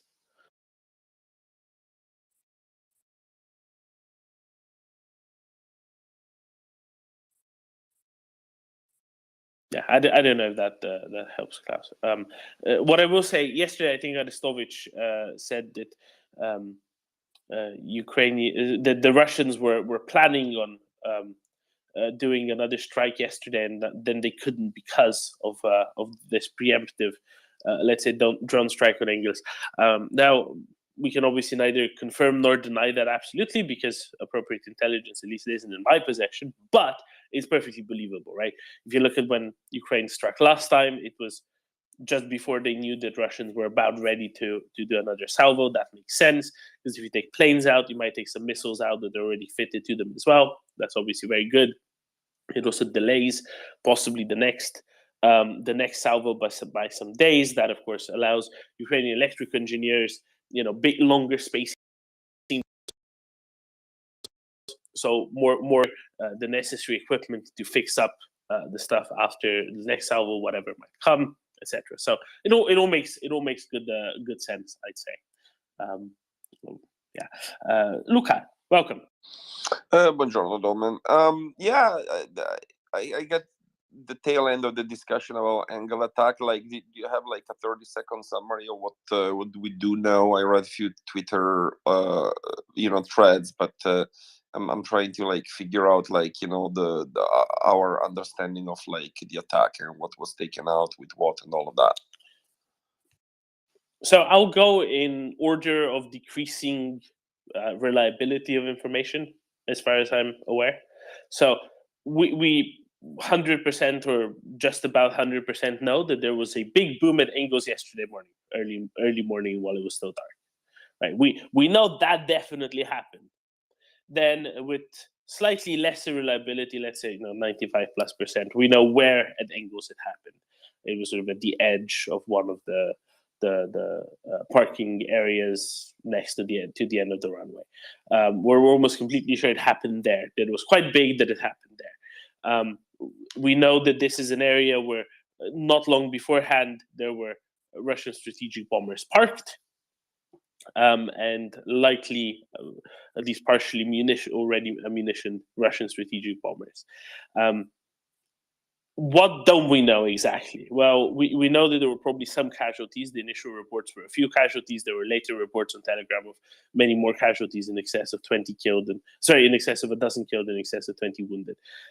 We don't know that yet. However, I will say, I think we will know that quite soon, because these are the sort of people who are much more likely to get obituaries. These are the sort of people for whom it's difficult to say, well, he just never came out of the forest when we went out to do an assault, right? Because they died at home base. It's very difficult for even Russians to cover this up. They tend to be higher ranking, right? Pilots tend to be officers. They tend to be thus higher ranking, therefore much more likely to get specific obituaries published publicly. So I think it will be relatively straightforward to verify at least roughly what the number of killed was over the next 2 or 3 weeks. So that would be pretty straightforward. Do we know what the Ukrainians use? No, not for sure. Is it likely that it's another modified Tupolev 141? Very, very plausibly. What we do know is that yesterday was the Russian Day of Air Defenses. So the Air Defense Troop Day. Not the Submariners Day, not the Fighter Pilot Day. No, it was the Air Defense Day, and I guess they have an excuse. They got they enjoyed a glass or two, or a jar or two of vodka probably the night before, and they just weren't in any condition to intercept the thing that was going for their strategic bombers. I mean, if any day in the year they have an excuse, it's probably that day.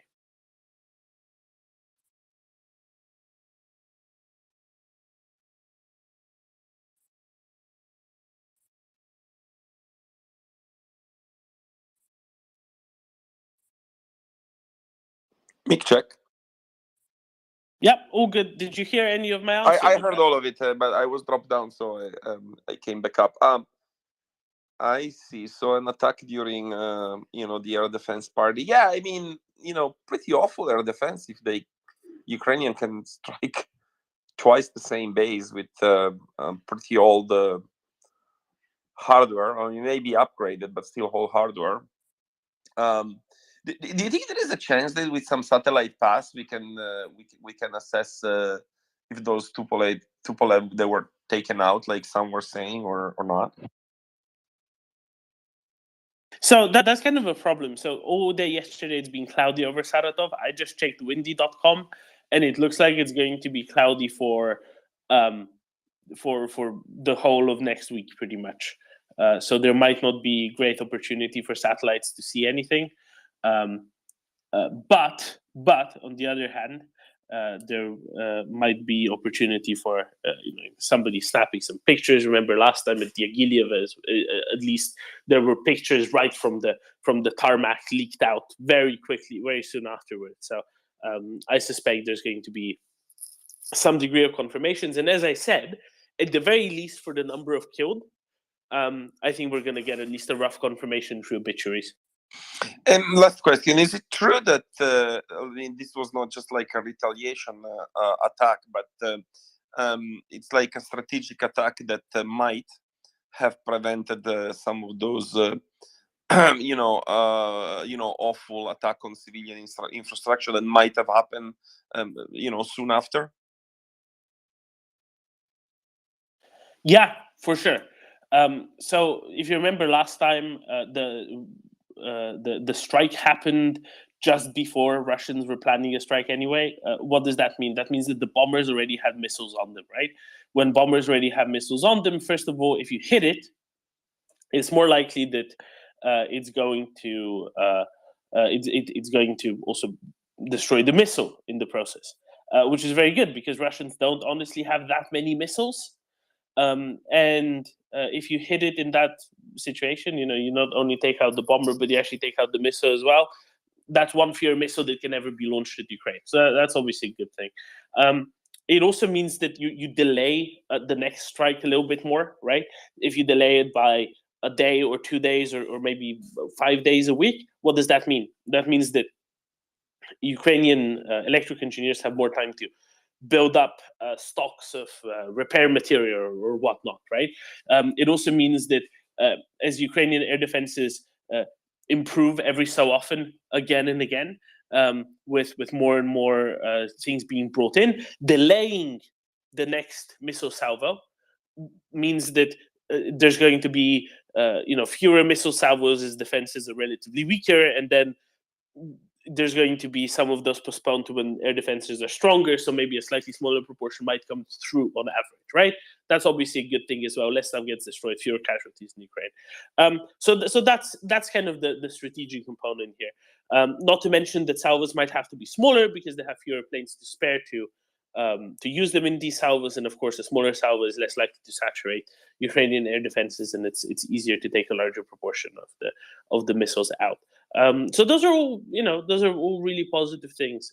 There was some reporting also yesterday that a number of the Tupolev bears relocated from Saratov, from Engels to Amur. Now, Luca, do you know what Amur is? Not in French, in Russian. No, what is it? It's a river. It's also an area in the far east of Russia, kind of north of Vladivostok. Like really in the far east of Russia, really in the far east of Russia, on the other end of Russia. And if they move them there, that means they're very unlikely to be being used in these missile strikes going forward, right?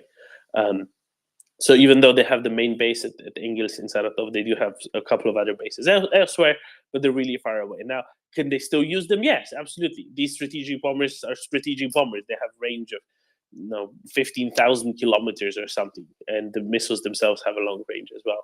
Can they fly out of Amur and still strike Ukraine? Absolutely, but it does give a longer warning period. It's harder to arrange. It's more logistically challenging. They might not have all that much ammunition for them off in the Far East, not anymore anyway. No, it just slows things down. It lessens the impact on Ukraine, which are all, again, good things. Thank you, Doben. Thank you for the good news. Yeah, I'm just here to help a little bit about that. So, Luca, serious question for you. You have now been in Italy for a week now or so.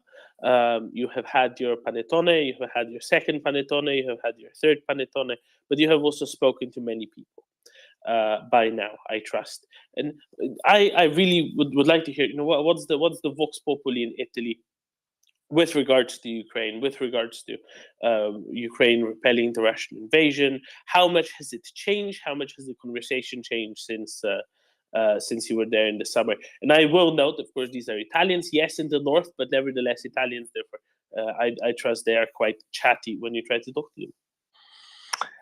Yeah, I feel that. So there were a couple of positive surprises, right? Like, first of all, the fact that Meloni was not as bad as people thought, and in some situation was actually a relatively good positive surprise.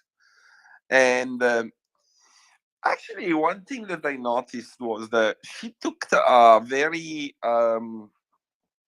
classic like Republican president approach of she's constantly like touring military bases dressed in the military clothes, which is kind of interesting because like she's like this blonde lady with blue eyes and was never seen in that context, and now like she looks like she really feels like a classic like American Republican president. And oftentimes she does speak about Ukraine, of course, in very supportive terms. Point number one. Point number two, I think that, Putin is a little bit of an idiot thinking that striking like civilian infrastructure over extended period of time really does not help him to get support with people in the West. I feel that the two things together pretty much like washed out whatever counter narrative there was, like the whataboutism and this and that. I'm not saying that I didn't hear anything. I met like a friend of my mom, so this older dude that he's of course an ex-communist Italian, but he lived in Cuba and all of that, and he still had the remnants of Putin is bad, but then effectively everybody around him like just shut him down pretty strongly. So also think about it, right? Like literally like shooting missiles at civilians on Christmas Day. Yeah, that doesn't jive well with Italian family values, so to speak. So I feel that's like a pretty like bad miscalculation from Putin. Whatever little support he still had in some of the weaker links, like Italy was, I feel it's washing away quite quickly. And the Meloni positive surprise, I think, combined with that, strengthen Italian support to, and even on TV, like I saw a couple of like reports on TV, and I was like national TV, and I was like, let me compare notes with what I hear on MriyaReport, and I was like pretty well, MriyaReport, and I was pretty kind of like skeptical by going into it. I wanted to see how much of like, oh, let us also talk about the other side point of view. They were doing this a lot this summer. They were like, for journalistic integrity, let us also tell you the Russian point of view, which we don't agree with, but let us tell you anyways. I heard none of it. None of it. It was like being like on MriyaReport. So yeah, I think very strong positive trends I've seen this time around.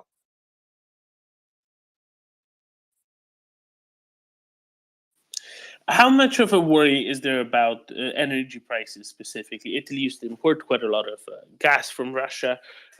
Also, some of the crude oil that Italy refined in Italy came from Russia, I think. Not a vast quantity, mostly seaborne, and that's obviously not a thing anymore. The actual crude oil prices going down a little bit. Petrol and diesel at the pump getting a bit cheaper, gas prices being kind of similar to what they were last winter. Has that percolated down into public consciousness by now? Okay. Or is that still something that's thought of as a problem? Yeah, okay, so that's actually a good question. So my mom told me that her heating and electricity bill went up 20%, which is substantial, but it doesn't break the bank. So I always felt, even from this summer, that Italy was in a much better position. This is actually even thanks to our previous great prime minister, Super Mario, that moved extremely fast to sign a bunch of contracts with North African countries to import energy from there. So effectively, Italy stocked up really, really fast and preempted this wave. And so I think prices went up, like I mentioned, but it's not so substantial. And also I think the government can offset some of those costs for the most vulnerable part of the society. Then regarding gas pump prices, car gasoline. Yeah, Italy has all of the earthquake and flood taxes on it anyway, right? Yeah, exactly. But they were down actually 40 cents. I mean, they're still high, but they were down 40 cents to the liter from this summer, 30 or 40 cents, which was substantial. So when I talked with people, they said that there is no worry for this year, effectively. People think they were fine. It seems that there is 20% potential shortfall for next winter if we don't figure out how to stock up throughout the spring and the summer for the next winter. But it seems that at least there is a postponement of the worry into winter of 2023 and 2024. So I think there is time, I think it's okay, for now. So people are okay. They're not too stressed out, but there will potentially be a problem next year.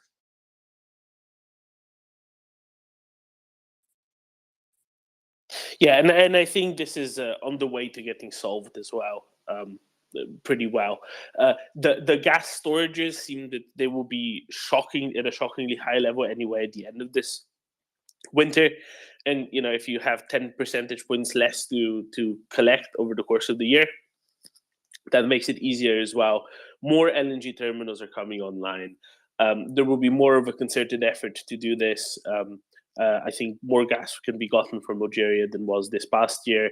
It's definitely a problem to be solved, but it's not a problem that isn't solvable. It's just a problem that some effort needs to go and be put into. I think that's really the situation here, Luca. So I'm glad. You know what? I'm not worried about the reality of it. I'm the only worry I ever had was the public perception, so to speak. And I'm glad to hear that the public perception, at least in your bit of Italy there, It's like, yeah, no, it's not good, but it's okay, I guess, to summarize it crudely. Let's just say that Italy is full of problems and had problems before the war, including like a slow economy and, you know, lack of dynamism and all sorts of fiscal issues. But it's for whatever reasons, the war didn't substantially change Italian situation and made it substantially worse. It also, there is something to be said about Italy actually getting hit extremely hard by COVID. That was very hard. So, like, even psychologically, right? Like, you guys remember Italy was hit first, you know, in the West. And, you know, with that came like a certain level of unpreparedness because we didn't know about the beast. And they pulled through, you know, with the help of the European Union. But, you know, there is this kind of thing that when Italy wins a World Cup, they always win it with as a team, and so there is a little bit of like group mentality in Italy too, where, oh well, you know, we have all this problem, but if like, you know, the shit hits the fan, like people really try to pull together. And so I think the fact that Italy pulled through COVID very hard and, you know, with lots of damage, but pulled through, gives like a reference, you know. And then we look at Ukraine and say, well, that's where the real problem are. So, okay, 20% more expensive electricity compared to what we went through with COVID, or compared to what Ukrainians are going through right now. Ukrainian civilians getting bombed during Christmas Day. Italians are like, yeah, whatever, you know, not such a big deal for us. I mean, what's happening to us? Good. I'm really glad that's the attitude, and you know, I think this makes it much harder for even other parts of the coalition government to go anywhere else, because you know this is kind of the obvious thing to do then, if there is popular support behind it as well, like in this case. And I am very glad that this is the case. Look, I'm very glad. I will ask you more, but I think Freight Monkey wants to comment a little bit on LNG. Just a guess. Freight Monkey? Yeah, that's right. I just wanted to, I don't want to sound negative or overly negative, but I do think that high energy prices are here to stay. On one hand, the LNG situation, or the natural gas situation in general, it's always going to be more expensive to ship it in via LNG than the way that we used to do it before the war, which was, of course, totally misguided, but to rely on Russia for gas coming through pipelines. But at the moment, I don't think there's any other short-term solution, and LNG will stay more expensive, especially going into next year when there's really a lack of there's going to be somewhere a lack of capacity, not necessarily on the import side, but also on the export side, when we start competing with other countries in South Asia and East Asia for this LNG. Think about China reopening after the lockdowns. And the other thing that I would like to comment on, which is maybe more distressing, is the situation with what they call middle and light distillates, which is diesel, kerosene, naphtha, etc. A substantial amount of those energy, if we can call them energy requirements, have traditionally been fulfilled by Russia. What the West, and especially Europe, has done for the past 20 years is export its dirty requirements, such as refining, which is it's quite dirty in its nature, to other countries such as Russia, and then importing that product. And I think if we do have this total ban on Russian oil products, irrespective of where oil trades, whether it's $80 or $90 a barrel or $150 a barrel, the spread between oil and the finished product is going to be higher, because we do not possess in Europe as much refining capacity as we need. And therefore, we're going to have to import it not from a couple of 100 or 1,000 kilometers away, like we've done traditionally from Russia, but this time from India, maybe from the Far East, and we will have more of a reliance on the US. So finding long-term solutions to this is not going to be easy. But yeah, it's just maybe a bit of a word of warning to anybody who thinks that tomorrow it's all going to be solved. I really believe that in the next 5 years we will suffer higher energy prices because of this. But it's not something that we can't surmount, and it's not something that will break the bank necessarily. But it's just something to be mindful of. All right. We lost Domen. He will be back in a minute. In the meantime, Luca, you want to respond to this? Yeah, I mean, like I said, if I had energy prices 20%, like what we're seeing in Italy, even for, or at least my very localized sample we're seeing here, even for a country that doesn't have a particularly strong economy, I'm sure it has an impact on overall output and all of that, but it doesn't break the bank. That's what's important to say. You said it. There are also a couple of things that you can probably do on demand side. They have done it here, by the way. So, like, actually, the government mandated that you need to turn off the heater or turn it low from, I think, from like 12 to 2. Like, there is some like reasoning to that. Like, I don't know, like, during lunch you're in the kitchen or something like that. So, like, it's, you can lower, the overall energy demand. So I think, there are some demand side things that you can do. But of course we need to rebuild up the energy capacity because, production, storage, refinery, that will take time. That's for sure. Yeah, and I'll just briefly say, sorry about the glitch. I agree, Fred, Mike. I don't think that prices are going to plummet overall, right? Either for natural gas or crude oil. No, definitely not. It's just a question of two things, right? Prices are one thing, but just having enough availability is another, and that's the component that I think is going to be sorted out, despite there being some worries about, can this happen? Will it happen? Do we have capacity to bring it in without the pipelines from Russia?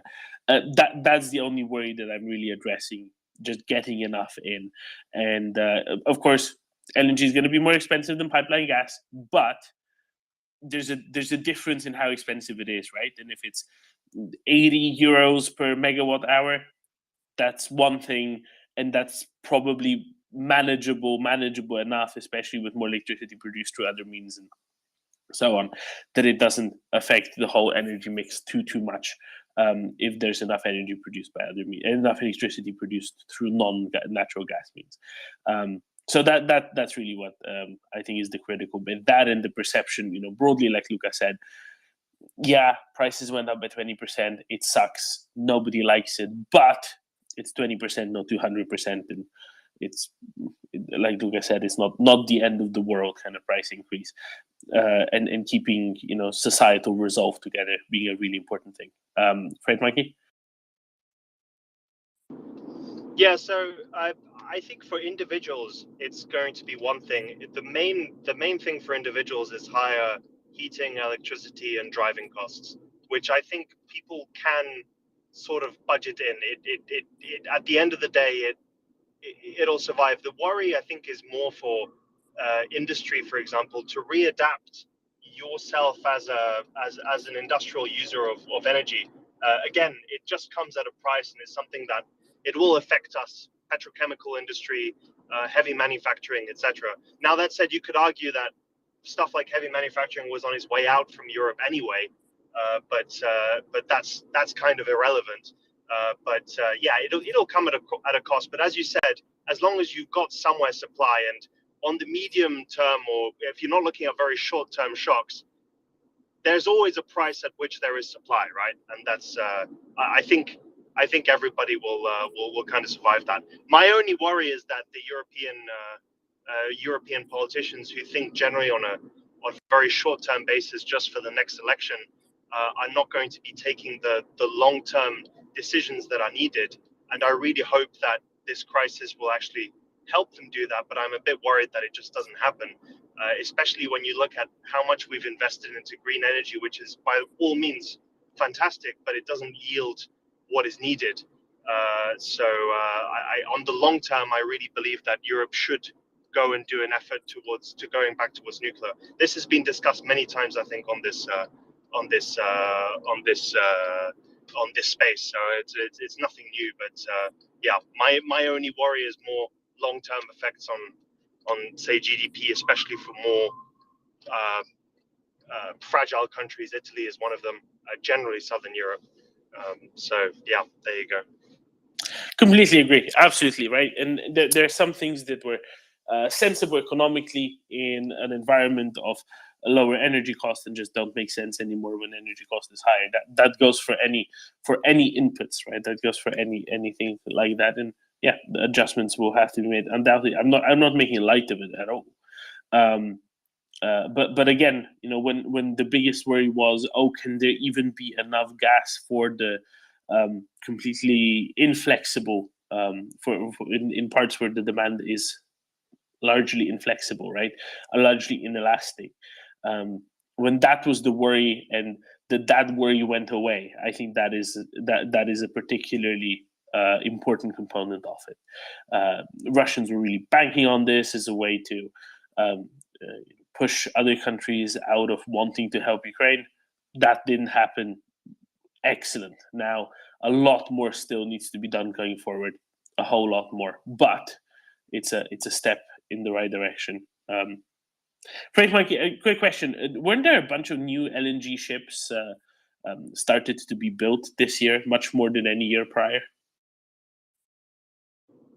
Yeah, definitely. Well, especially LPG, people tend to confuse the two, but they are different. But yes, there are more ships coming online. But there's also general demand really increasing.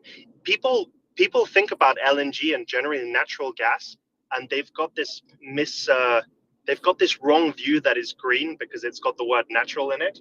It is definitely a lot cleaner than burning stuff like coal and even oil. In parts of the world, we use a lot of oil to produce energy. How about we start selling some natural coal? Yeah, I know exactly. It's all organic. Because it's all organic. Some of the coal-fired power plants in very developed places actually produce less CO2 and sulfur than burning oil, or even in some places stuff like gas. It's kind of incredible. But of course, coal has a very negative, and I'm not going to try and greenwash coal. It's awful, especially sulfur. I'm not talking about the CO2, which is a very long-term problem, which is still, everybody's still debating about how important it is. But on short term, if you look at sulfur exposure and cancer rates, for instance, it's really awful. So I'm not going to try and greenwash coal. But in general, the demand for natural gas has been, especially in Asia, where places like, if you think about Beijing, who've got these huge problems in North China with smog, they really did an effort to try and move away to a certain extent from thermal coal, which is the coal that you burn to produce electricity, and to burn stuff that is cleaner. And natural gas burns a lot cleaner than coal, even though from a CO2 perspective, it's not that much greener. It's about 30% greener. But all across the world, there is more demand for natural gas. And therefore, a lot of these LNG ships were built specifically to fill this demand, because Europe didn't have the need for it. But there are more ships coming online, but we might be waiting until 2025, 2026 onwards for delivery of these ships, because you really don't build them. They're not fast to build. They're super complex. They're very, even a non-complex ship like a bulk carrier, in which I work in bulk carriers, they're basically big tubs of steel, but they still take a long time to build. And LNG ships are just marvels of technology. So they will take a lot longer. So yeah, that's another thing. But originally, I wanted just to comment on what you were saying, and saying that I got to say, I've never been so happy for global warming, if it is global warming, producing these very warm temperatures in Europe, because this is really, pardon my bad language, but fucking with with Vladimir Putin's plan. Because if you look at the way that natural gas is trading in Europe, basically very depressed prices compared to what we should be seeing in a winter with a shortness of supply. It's not giving him the leverage that he needs. So, you know, I was in Switzerland back home for a few days, and it was 10, 15 degrees at some point, and I've never been happier to see a snow-free Christmas in my life. So I'll just drop down to listener now. Thanks, right, Mikey. No, you can really right. Obviously, these things don't get built overnight, but also, as you say, you know, the assumption that they were building on is that there's going to be a shortfall, and there isn't, and that's a big deal, and that's a very good thing. And the prices reflect the fact that it actually isn't there. There actually isn't a short-term shortfall, a short-term shortage of natural gas, and that's fantastic. The other stuff about coal, natural gas, nuclear, all of that, definitely agree with you. There was an increased demand because it was A, cheap, and B, because it was slightly better than coal was. So there you go. Daniel, hi. Hello.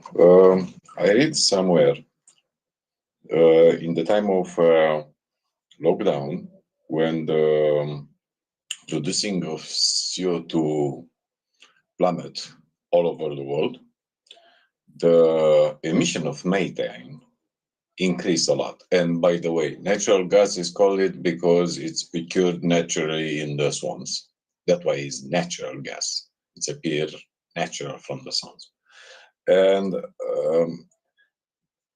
this idea about methane increasing when pollution going down, or sulfur dioxide and things like that, also the CO2 less.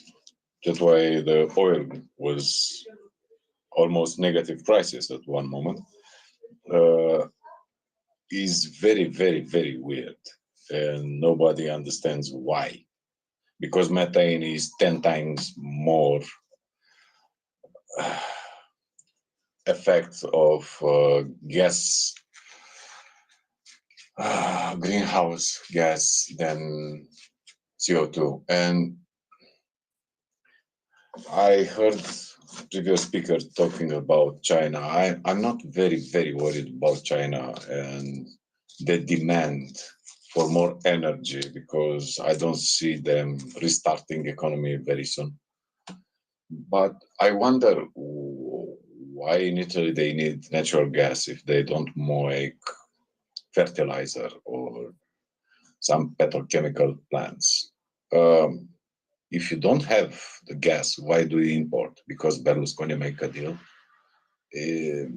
For Germany, it's simpler. For them, meaning great power output and profits, because they get dumping prices to flood the world with cheaper and very high-end technology stuff. But there are places who doesn't have natural gas, have the heritage of the pipes from Soviet Union, and they stick with it and never look, in the future. And it's weird because I see countries with mountains and don't have hydro.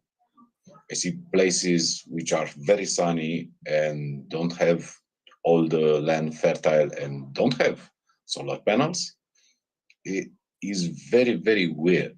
And also, all Europe must be connected in all the electrical and, energy stuff, which isn't. France is not connected with Iberian Peninsula. Hungary is not connected with Romania. Things like that. Because, if all is connected and you can go on demand, I think the efficiency and the need and the cost will plummet at least some %. And it's not so expensive to connect these countries, these energy systems. We still want to be, independent, but we are in the federation, in a communal market, which is very, very weird. And by the way, nuclear plants. I know it'll take a decade to build one, but really nuclear plants.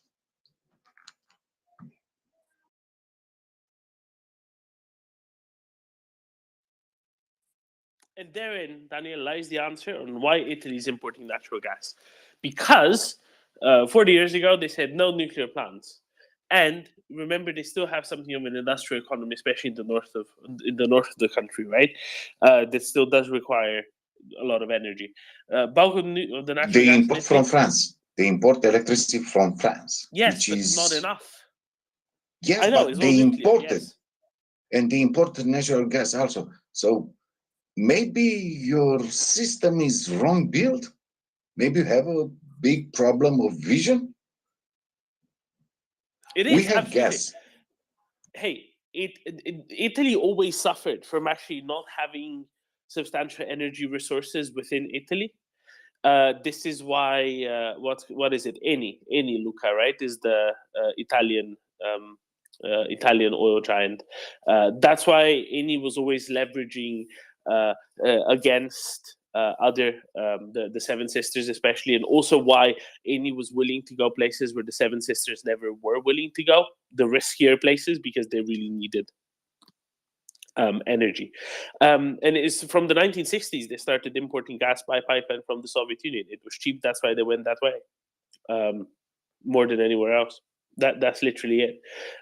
Yes, it's silly, it's ridiculous, but you're right. You know, nuclear plants. If you can say, yeah, it's going to take 10 years, but do you know what the benefit of it is?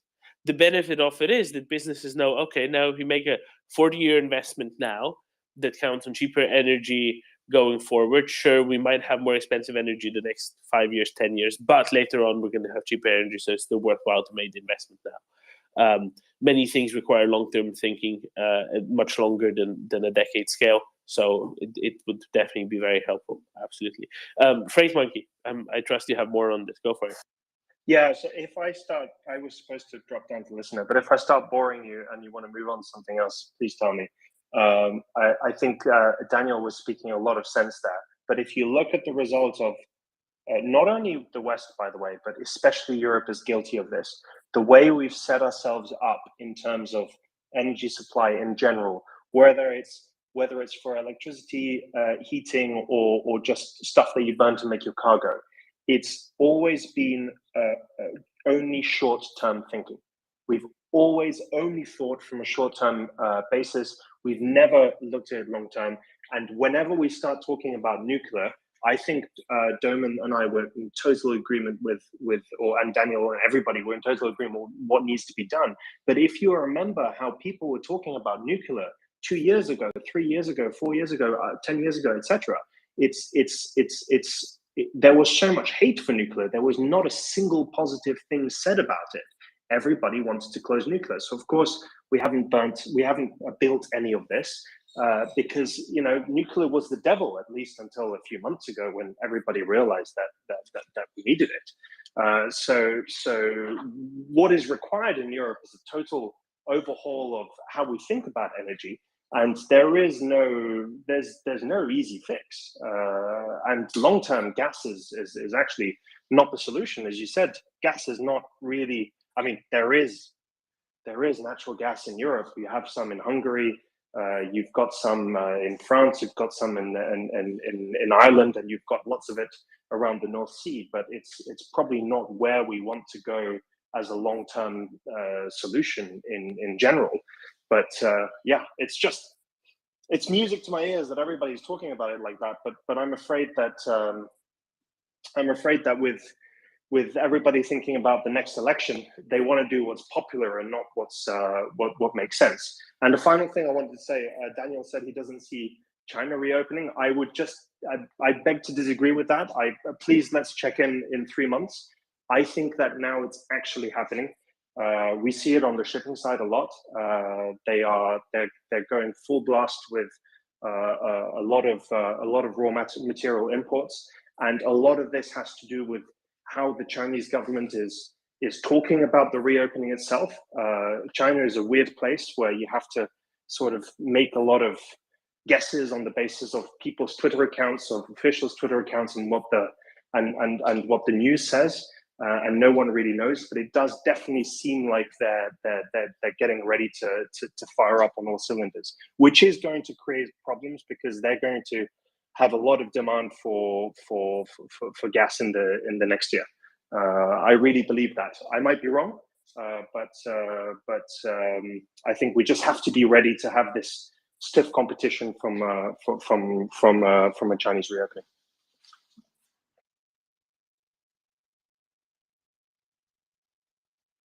Daniel?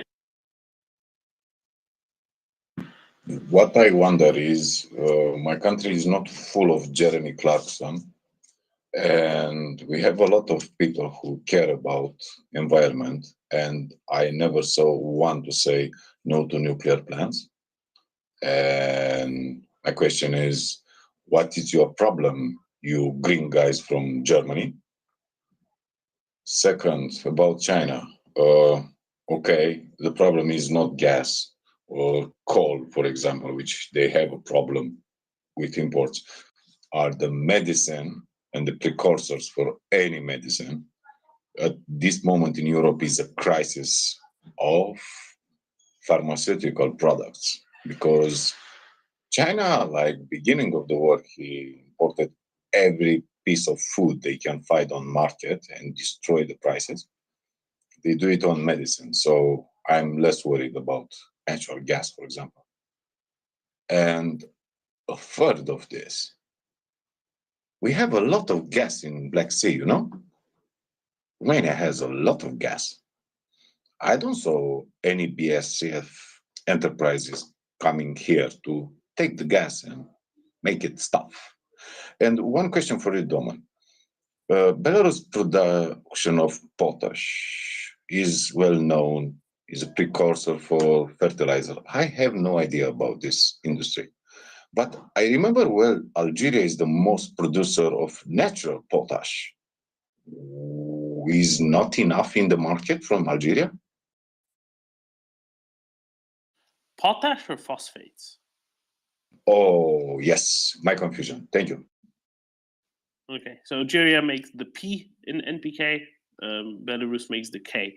Actually, Canada, I think, is the largest producer of potash with the most reserves in the world, if I remember correctly, as well. So really, if we need anything, we need to talk to the Canadians. Be like, guys, come on, to do more. Poke with stick. But you're right, and actually, I think that it's been actually sanctioned. One of the few things that was actually sanctioned with regard to fertilizers was potash from Belarus. Potassium important for fertilizers. Big deal. I won't go any deeper into it. On the plus side, actually, we're using less potassium than we used to, because in a bunch of places it was realized that it actually harms the long term. For permacultures, it's often bad to use a lot of potassium. It gives you good short-term returns, but after a little while, it kind of ruins things and actually lessens the quality of the soil.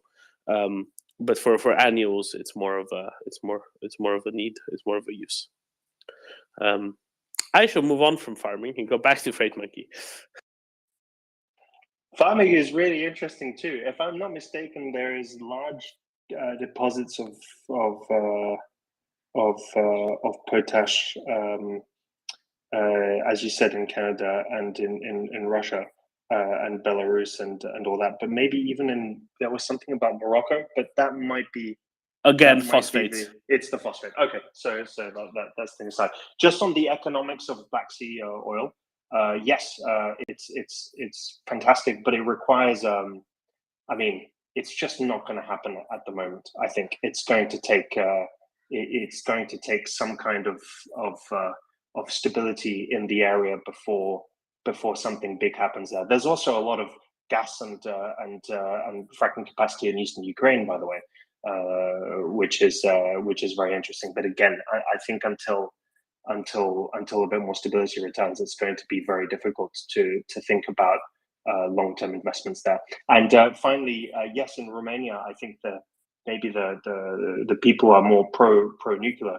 But I tried to convince over Christmas some of my friends and family over the benefits of nuclear. And I have this friend of the family. She's in her 70s now, and she used to be a hippie. And the way that she talked about nuclear is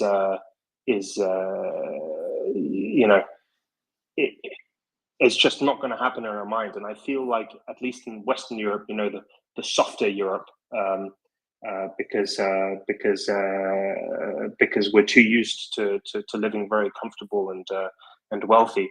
The idea of bringing back nuclear still has a very negative connotation. Yeah, Switzerland is doing pretty well, right? Switzerland's like 2/3 hydro, 1/3 nuclear, whatever it is.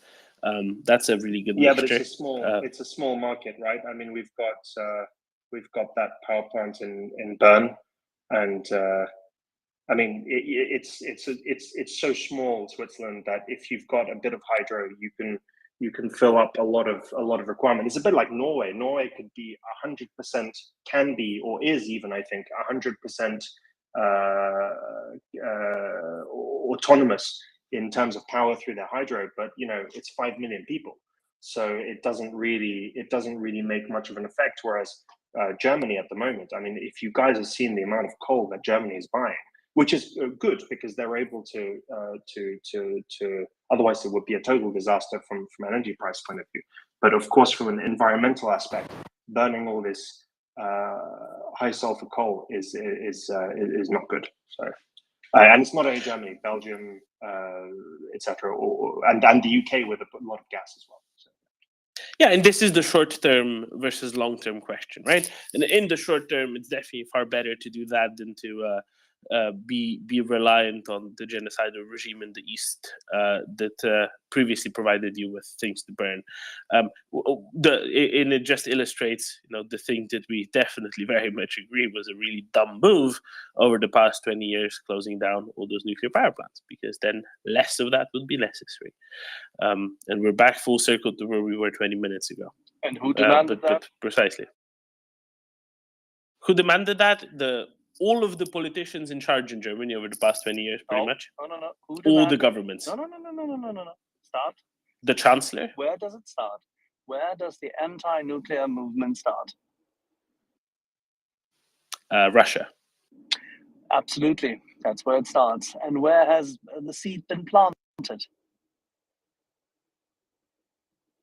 The head of every chancellor you had since 2000. No. Irrelevant. It starts. Of course, it's relevant. They're deciding things. No. Wait. It's a long wave. It starts in the 1970s when the anti-nuclear movement, which then founds the Green Party in Germany and gains support on the left of the Social Democrats, because it helps them sell their gas deal, which coincides with their business interests, their etatist business interests in gas and the extraction economy of the East. Soviet-occupied zone managed this extremely well. And it's the government of Helmut Schmidt which signs the deal against the advice, this strict advice by the National Security Advisor of the United States of America, acting at that point in time for Jimmy Carter, of all people. And the National Security Advisor's name is? I don't know who the National Security Advisor was for Jimmy Carter. Zbigniew Brzezinski, the father of the Brzezinski we had here on this MriyaReport. This is where it starts, and this is how it then works its way through the federal state governments of Germany, with the founding myth of the Green Party constantly being the beating drum of the anti-nuclear movement in order to change the way Germany operates. Because Germany, by the time, despite stagflation, despite the oil crisis, Germany comes out of the oil crisis rejuvenated and completely and utterly leading Europe in terms of the outlook as to its industrial capacity. That's what happens. That needs to be prevented. They want to weaken us, and we allow it to happen. And the founding myth of that party and this anti-Americanism vested in it continues till this date. It works its way through. It is the Schröder/Fischer government which starts it, and it is Ms. Merkel, who can't avoid being co-opted for it because she cooperates with the Social Democrats as well as a very weak Free Democrat government coalition for a few years. This is how it happens. It's not every chancellor. It is a long wave. And this needs to be explained again and again and again, because the same people, Ms. Baerbock, Mr. Hofreiter, Mr. Habeck, believing in the same thing as their predecessors, still make politics today and hold the Republic captive because they do not exit this coalition. That's the problem.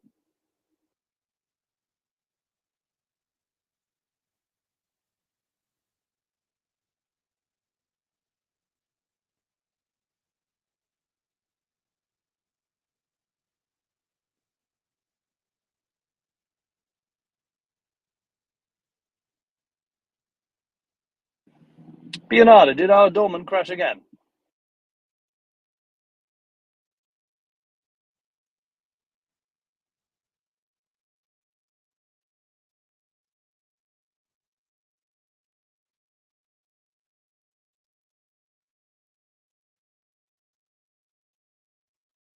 Bionade? I can hear you. What's with Bionade? Probably not Sleeping next at the to wheel? the phone. All right. Let's swap him out and swap you in, and I'll get Dorman up as well.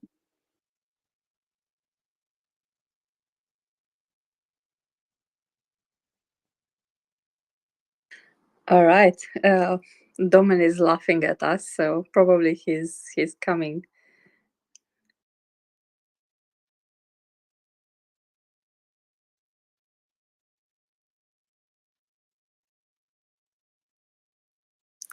I apologize. Twitter is being glitchy today. Twice now my app has crashed. Apologies for that. But yes, exactly. And if I would just note, can I say one positive thing and then ask you a short question on Germany before you go to Edward? Frau Strack-Zimmermann was very annoyed today, according to Tagesschau, but the whole not yet sending tanks to Ukraine, and very vocal about it. And I'm glad at least someone from the governing coalition is very explicit in what they're saying, and that's a host connection issue. What the hell?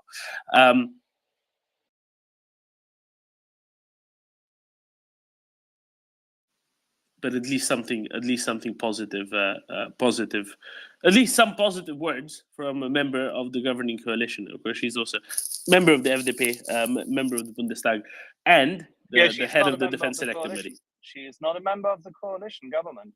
She is just the representative of that part of the Free Democrat Party, which didn't end up in the coalition, but ends up being on the National Security Council because she's the most high-profile national defense conservative within the Free Democrats. She was supposed to become the defense secretary, which then the SPD prevented from happening and put the wonderfully capable Ms. Lambrecht in. I'm sure she's wonderfully capable in something. Just I don't think defense policy is really her thing. No, but quick question.